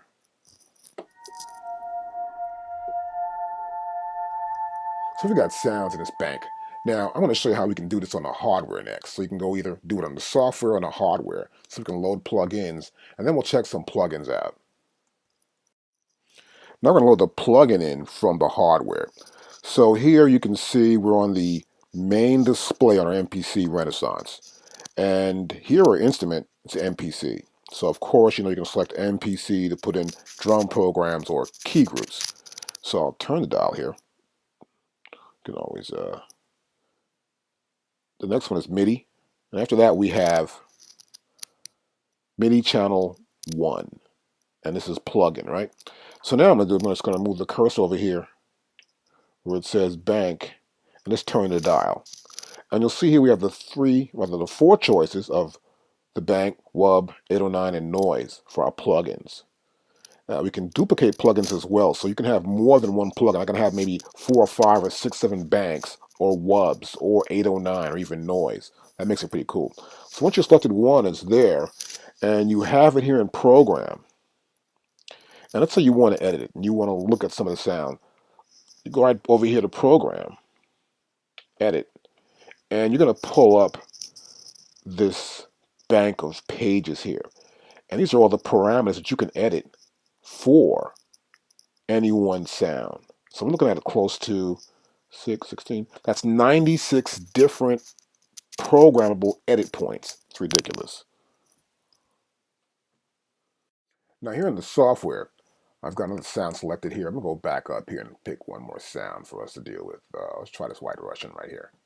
And here that's a really weird sound. So look, we want to check the sound out and sort of edit that sound. So what we normally do, we go to the machine, we'll just hit program edit. And as we do, you'll notice here on the software in this bottom row, you can see all the Q-Link settings, and which is the most available Q-Link. Like for example, this one is available now. And then we can go to the next one here and then change the parameters there as we run through the Q-Links to sort of edit the sound. So you can do the same thing on the hardware, but you got to make sure you know what you're doing with each sound. And so let's go back to main screen. And this is on track 7, right? So I can go to another track. Let's go to track 8. And I can pull another plugin up. I go to plugins, and I want to add a plugin, and I can go to wub. I'll select OK. And now just add some more plugins. And we can see the sounds available here also as well.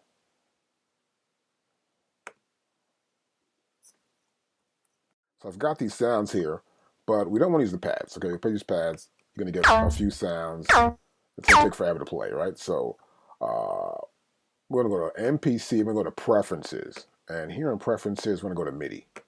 And it's going to make sure it's set up for MIDI here for our MIDI ports. And I'm going to go plug in a keyboard, and then we're just going to play some sounds with the keyboard and show you how that works. Set up already here, and we've got an input, and we're using an Axiom Pro, which is right over here. You can see that Axiom Pro. And I'm set up.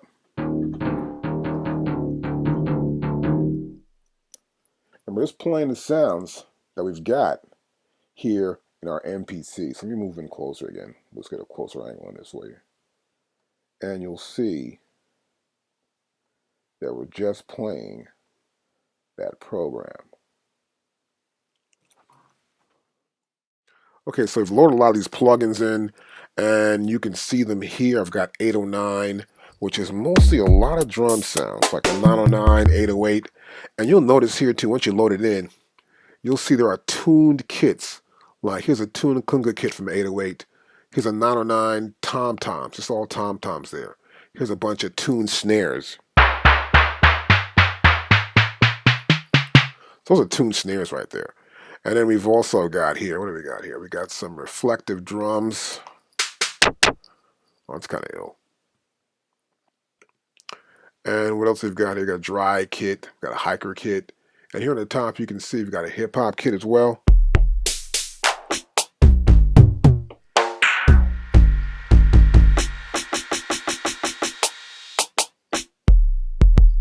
Yep, pretty good kit. So you can pull these kits up from the 809, and then noise, which is another plugin they have here, which I already put here in this track. And noise is mostly a lot of noisy sounds. You can see them right here.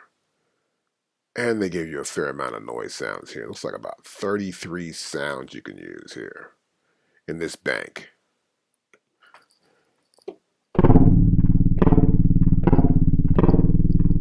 So check it out with your MPC Renaissance and see what you can do. So you can add these plugins on separate tracks. You can also layer them because you can have more than one plugin on any one track.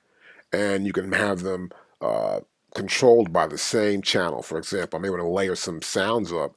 I'll just have them on MIDI channel 1. I might put all the bass lines on MIDI channel 2. And I would take bank and use 2 or 3 basses and then make sure they're all MIDI channel 2 so they receive the same signal and we're running them. So check it out. So here I got a new track, and I want to bring up a plugin again and show you one more feature about plugins inside of our MPC Renaissance. Now watch this. I'll go to here to plugins, and of course I'm going to select one. I go to add a plugin. I get a list here. I go to bank, and I'll press OK. And then it's going to look for the programs, everything that's right there. Okay, it sees everything right there. We see that. Guitar, everything's right there, right? You can also press edit here, and you will get this pop out where you can look at the parameters that you can actually fix. You can turn this parameter for delay around. You can do the chorus. So you can actually do the parameters right here, and you also see this diagram that goes along with it, where you can change these parameters. And I can change them here, and you'll see what happens when you change them. You can also set it. Let me go back here. This is the banjo. And rather than going back to the Q link, this is kind of cool too as well, where you can just pull this up. You see the parameters, and you see a diagram here, for example, of the amp, the filter, and the pitch. So when you do change, let's say a semitone to the pitch, or you want to do this, or we got attack, decay, sustain, and release here. And we have that rate right here also. So you can change these parameters a little bit. So you just grab that and just move it over for that attack. Get the decay a little bit more. Make it more sustained to it. Let's get that sustain down. Let's get that release longer. And see, it's sustained longer. Pretty cool. Easy to do because you can see the diagram, and it makes it easier sometimes than having to just go back to the Q link. Well, I got to turn the knob and you got to listen for what it's doing. So this is like really a cool way. It's sort of like a greater interface for you. And there's one also for the other ones. Let's look at some of these other ones we have here. Let's go back and look at WUB and edit here. And we have one for the WUB as well, as you can see right there.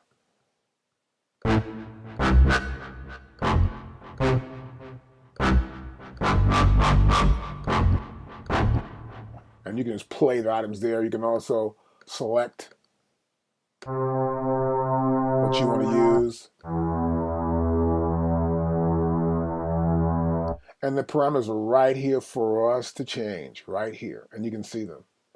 So this is even a better way to do it, for me actually, than having to do with the Q-Link. The Q-Link's okay, but I can at least see some of the parameters and know what they're doing and see how they're looking a little like almost the way it would look virtually on the instrument itself. And one more, let's see, one more here. This is kind of fun for me. We got a 809. Let's try this. Let's look at this interface. This is not too bad. Like a drum machine. So it's not too bad. Let's pull it down somewhat here. Here we go. You see it better here like this. And you can see the sounds right there. And we can scroll through the kits.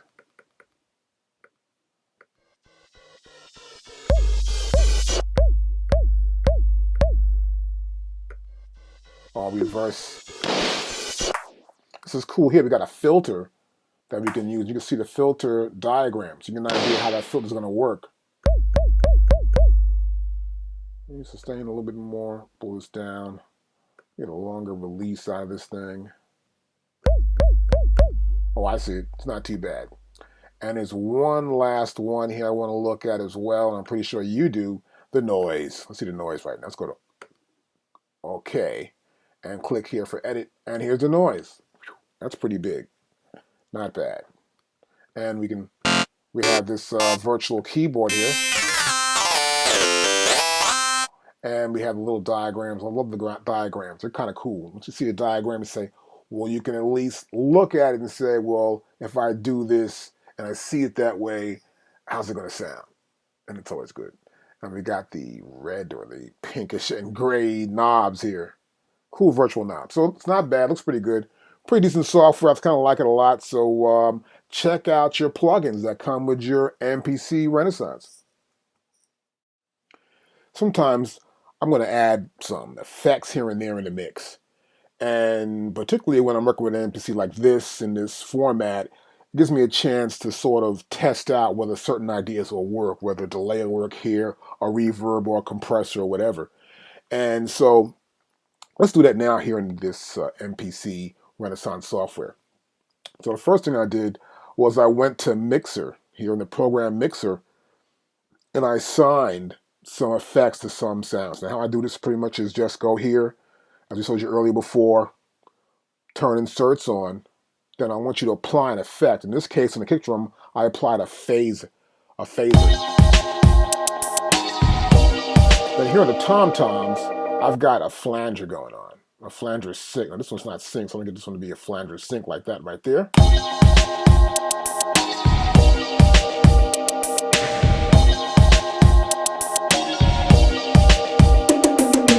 Right, there we go.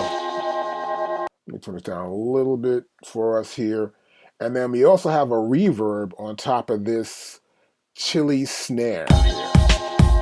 It happens right here, right now. Okay. And nothing else is here.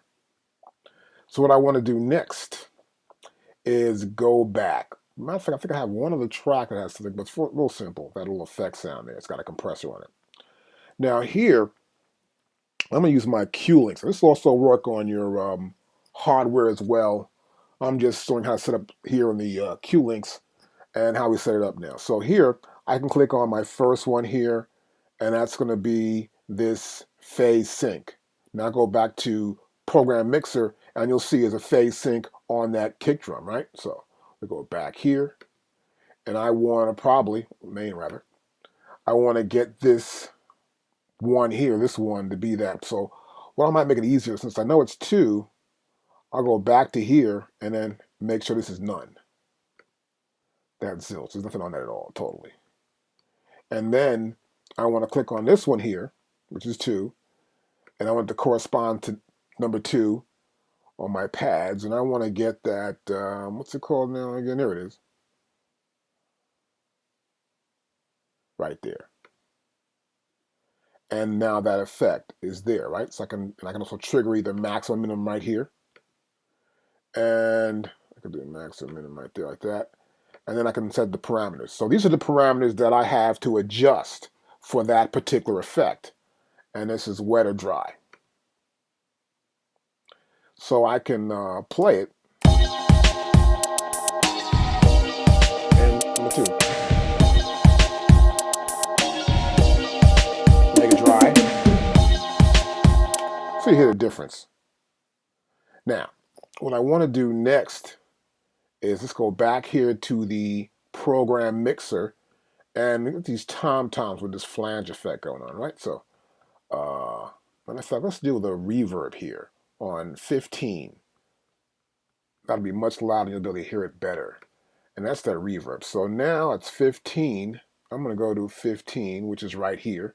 I'm going to click on that Q-link knob, and then we're going to put the reverb there for automation. So here's the reverb, a large reverb, pad 15. See, it even tells you that. So great. It's right there now, and now I can use that there. And now I want to see what parameters I can automate. We can automate the diffuse, we can automate decay, wet, dry. We have the pre-delay and also the early delay and also the density in that effect as well. So one that'll make it easier is this wet and dry. It'll probably be the best thing for us to hear, so we'll hear what's going on. And now I will play it back.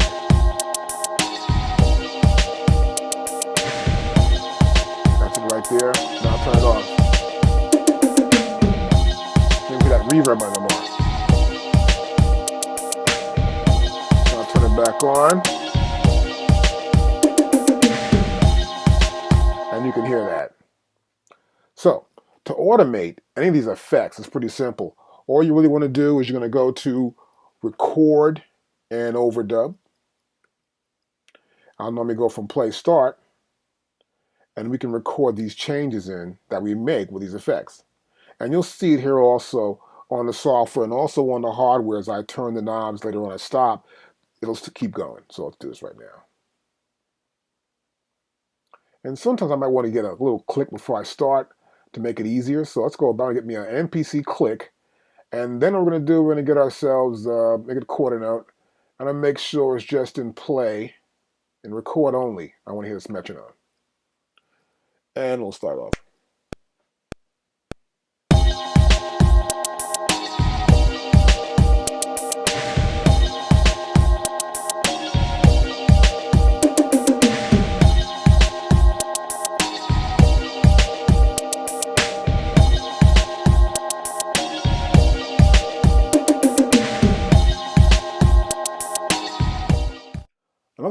automating the mix is to do it directly within the grid. So here we're on the grid, and I've set up this real-time pad mute.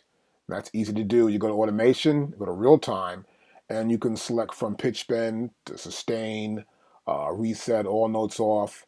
Plus we have pad automations like aftertouch, tuning, filter cutoff. You can see right here, resonance. We also have panning, level. And right here, I've got this pad that I'm using. So we'll get to here. And then you're going to select your track, your element. I'm going to select the drum right here. And let's fix some automation if I want to. I can get rid of some of these kick drums if I want in some spots.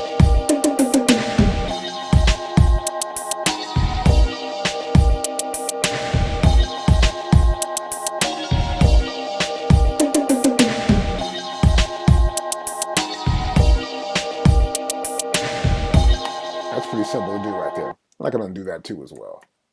So you can provide some automation. I can do that sometimes in a separate sequence. I might have a sequence where I want to have the kick drums come out just for a mix effect, which is really cool to do too. And you can also pan also. I can go back in here and then do a pan. Here's pan right here. And let's see the pan. Let's try to pan on these hi-hats right here. And you can see once you hide a track, you'll notice that the velocities are highlighted as well. So these are pretty much high in velocities. So I want to go into here, and now I want to get a real-time element parameter. Here we go, right here. I'll use this, and I want to just do this automatically before it even gets in there. So I want to probably drag this down some, and then what had happened a little bit across the middle, so it goes from one end to the next. Sort of like this. And I'll hear this back a little bit. So it crosses my ear just like that. Now, a great feature of MPC is this pad mute we had years ago, and they sort of amplified it more, made it a lot better. And they've got pad mute and track mute and group mute, which is kind of cool also as well. So to do this on the hardware, we've got to press Shift, and then we're going to press the track mute button right there. Now, to do it on the software, let's go back to main again. It's pretty simple. You see here in the top tab, next to sample edit, we have pad mute. And we click it right there, and the same thing happens. And what we can do here is that in real time, we can hit pads and cut off certain sounds. Now you'll see here in this group I've got set up here for the track mixer. I'll play this back a little bit. I have 7 different tracks. Kick, pads, it's got this hi-hat, percussion, clap, you got a kick, a sub-kick, and a ride kick. So now that you heard the track, we're going to go back here to pad mute. And here in pad mute, I can just hit pads and then cut stuff off. It's pretty simple. I'll press play.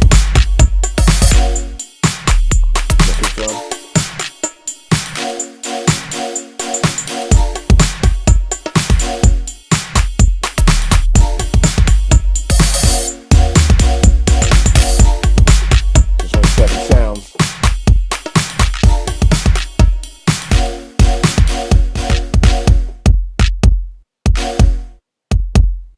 These are just pads. Just drum pads and drum sounds.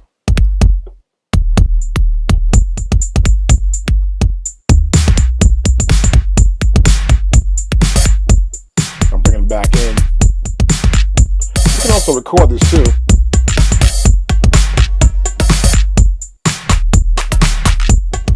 I can go like this, push record.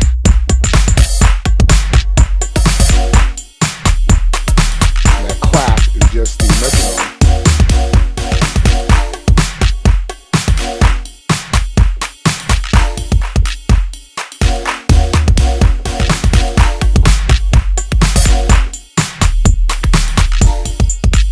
And you see how the automation is happening.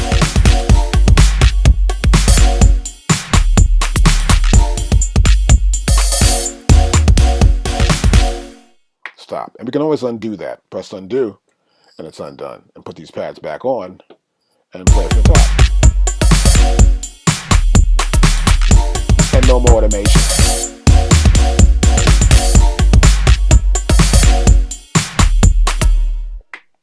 That's how pad mute works. Pad group. Before we do group, though, I want to explain one thing here. You see here on the MPC on the F button 4 and 5. So 4 is a time division, depending on what that time division is. In this case, it's probably 16th notes. And TC is time correction.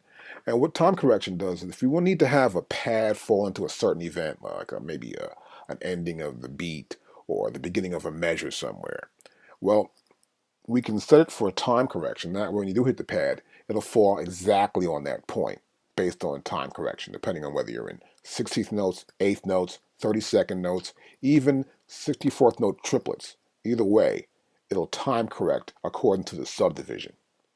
Now, we're going to go back here over to pad group. And you can hit pad group as well here on the software. See the modes here, it's pretty simple. There's pad group, and now we're in pad mute pad group right here.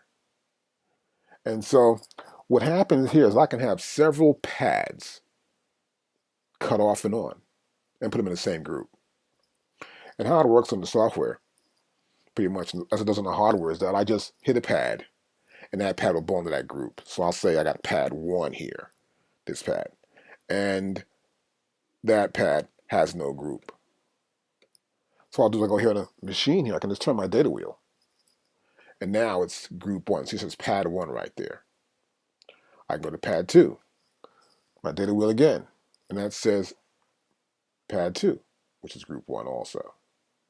And I can go to here, and we'll do the pad 3 and make that group 1 too. So now I'm just going to go back over to pad mute and play track. I just have to hit one pad. See, go out. I'll make some more beats on the fly.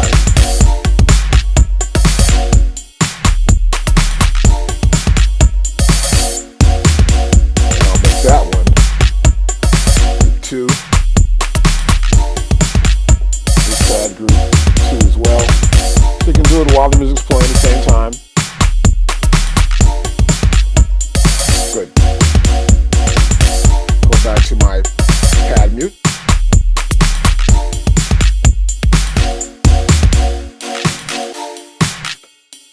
I'm just hitting a few pads there. See that? They're back in, they're out. I'm taking both out together.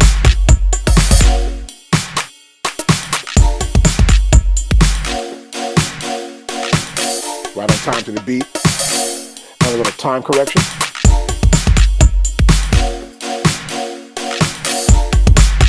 On time each time I touch the pad, it falls right in time. See, just waiting now. It'll blink and it falls in time. And it makes it much easier to get every time you hit the pad in time with the rhythm. And that's how we can do pad mute and lock it with pad group.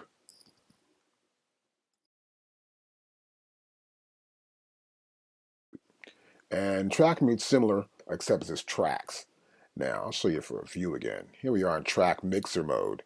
And you notice I have these tracks right I said before in the last video. So we're going to track mute, and you'll see that each pad has a name of those tracks.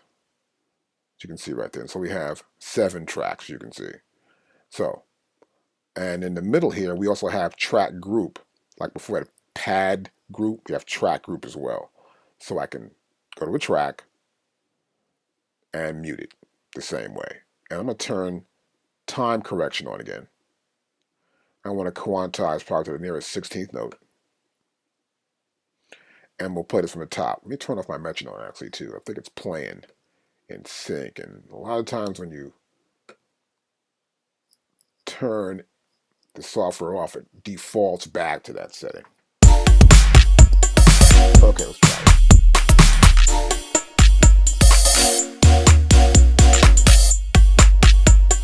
Yep. You can see right there the pads are out. Hi-hats now.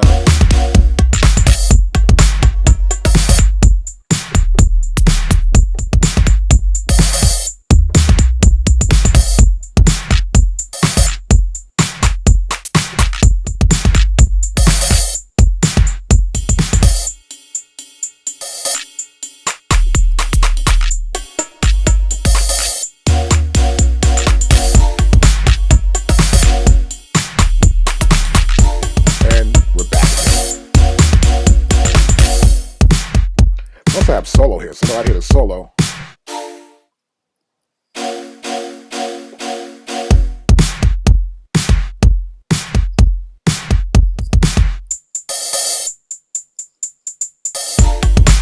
I'll turn the solo off, press F6.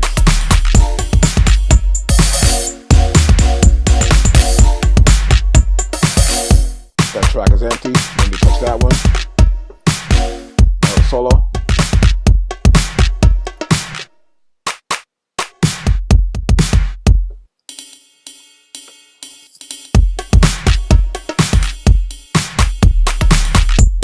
Solo.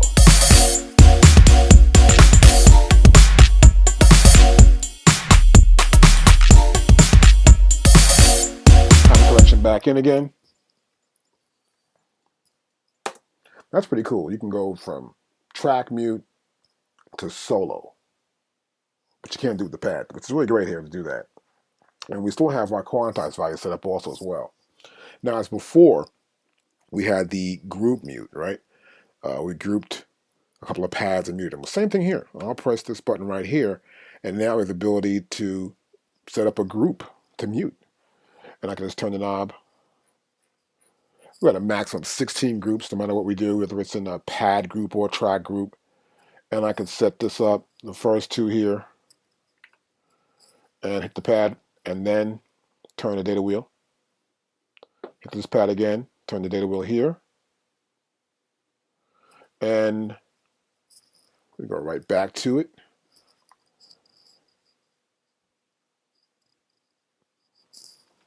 Track mute. And play.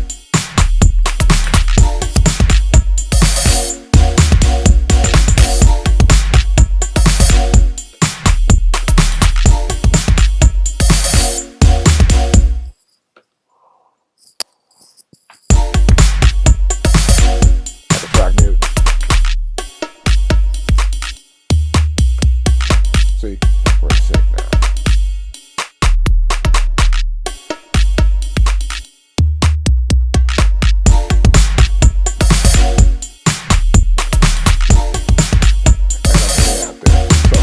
Before I was just in the group mute, and you can't play anything here.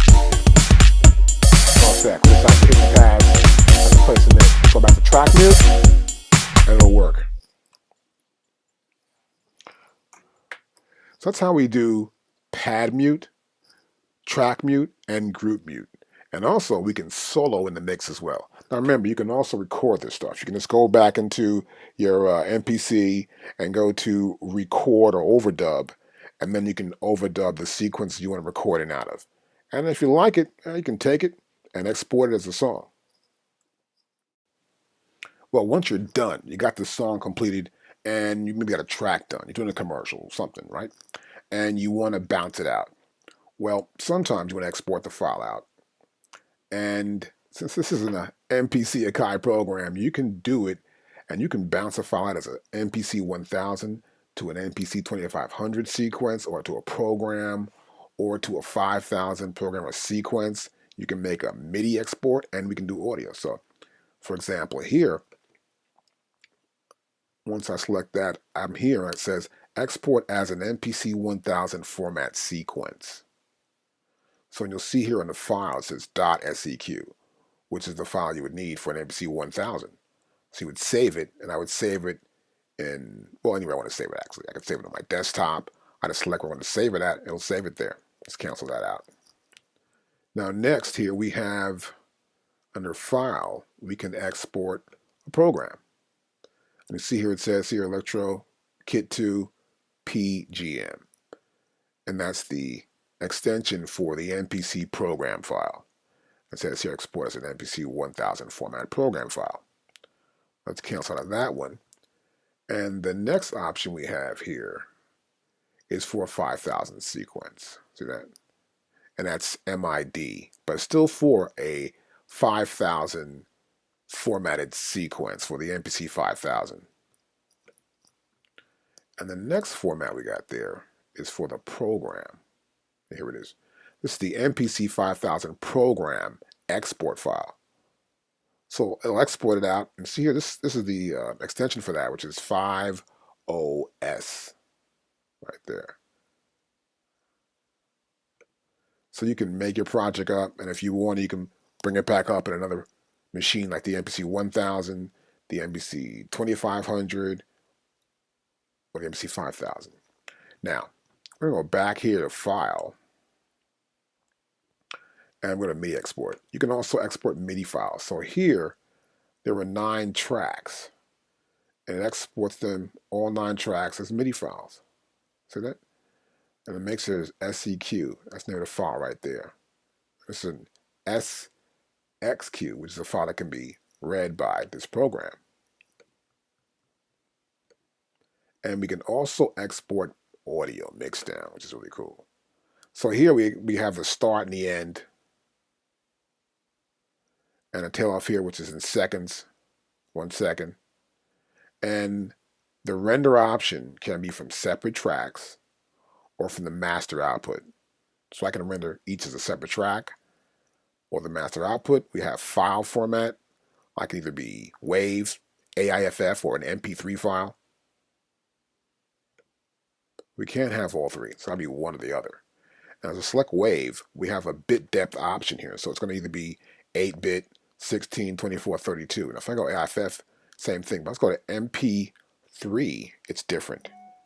Here in MP3, it's 128, 160, 192, and 320 for our bit depth. And of course, we have sample rate, 44, 48, 88.2, and 96 kilohertz. So in this case, I'm going to probably dump something out at 44.1, and I'll just do an export here. I got to figure out how to export it too, so I'm going to probably export that probably to the desktop maybe. Desktop right there. And see what happens? Just looking for folders to put it in. So I'll put the desktop right there, and I'm going to say, okay, let's export it. And the file's exported to the desktop. It's that easy. And if you want to send in separate files too, I like to do that most of the time when I'm going to mix. I like to have my stuff in separate files and bring up in software like Pro Tools or Logic. So I'd go here to mix down audio. And if I had a bunch of tracks, I go here, okay, separate tracks. I'll make them all WAV. I'll keep them 16-bit, 24 in this case. And of course, they'll go right back to the desktop. I'll go export to this desktop here. And just .screw WAV and export, save. Yep, overwrite. And they're all saved to the desktop. Now here's the sequence. This is in song form. We're in song mode here. And I've got these parts in it. You can see here, the sequences are in. If I want to change them, I can. So I might just do one thing I want to do. I want to bring this electro one right here in, right at the bottom there. That's in. And if you want to change any one of these sequences, just click on this little triangle right here to the left, and I can select any of the sequence to put in song form. Okay? So I got this set up. It's pretty cool. And I want to export this out.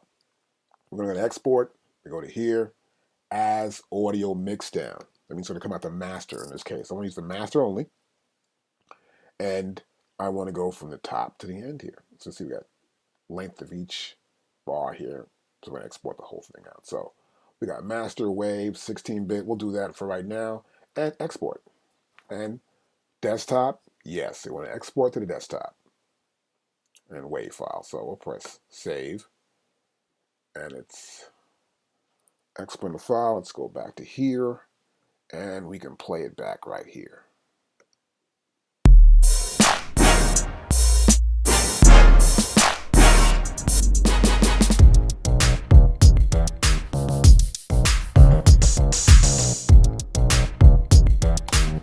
That's it.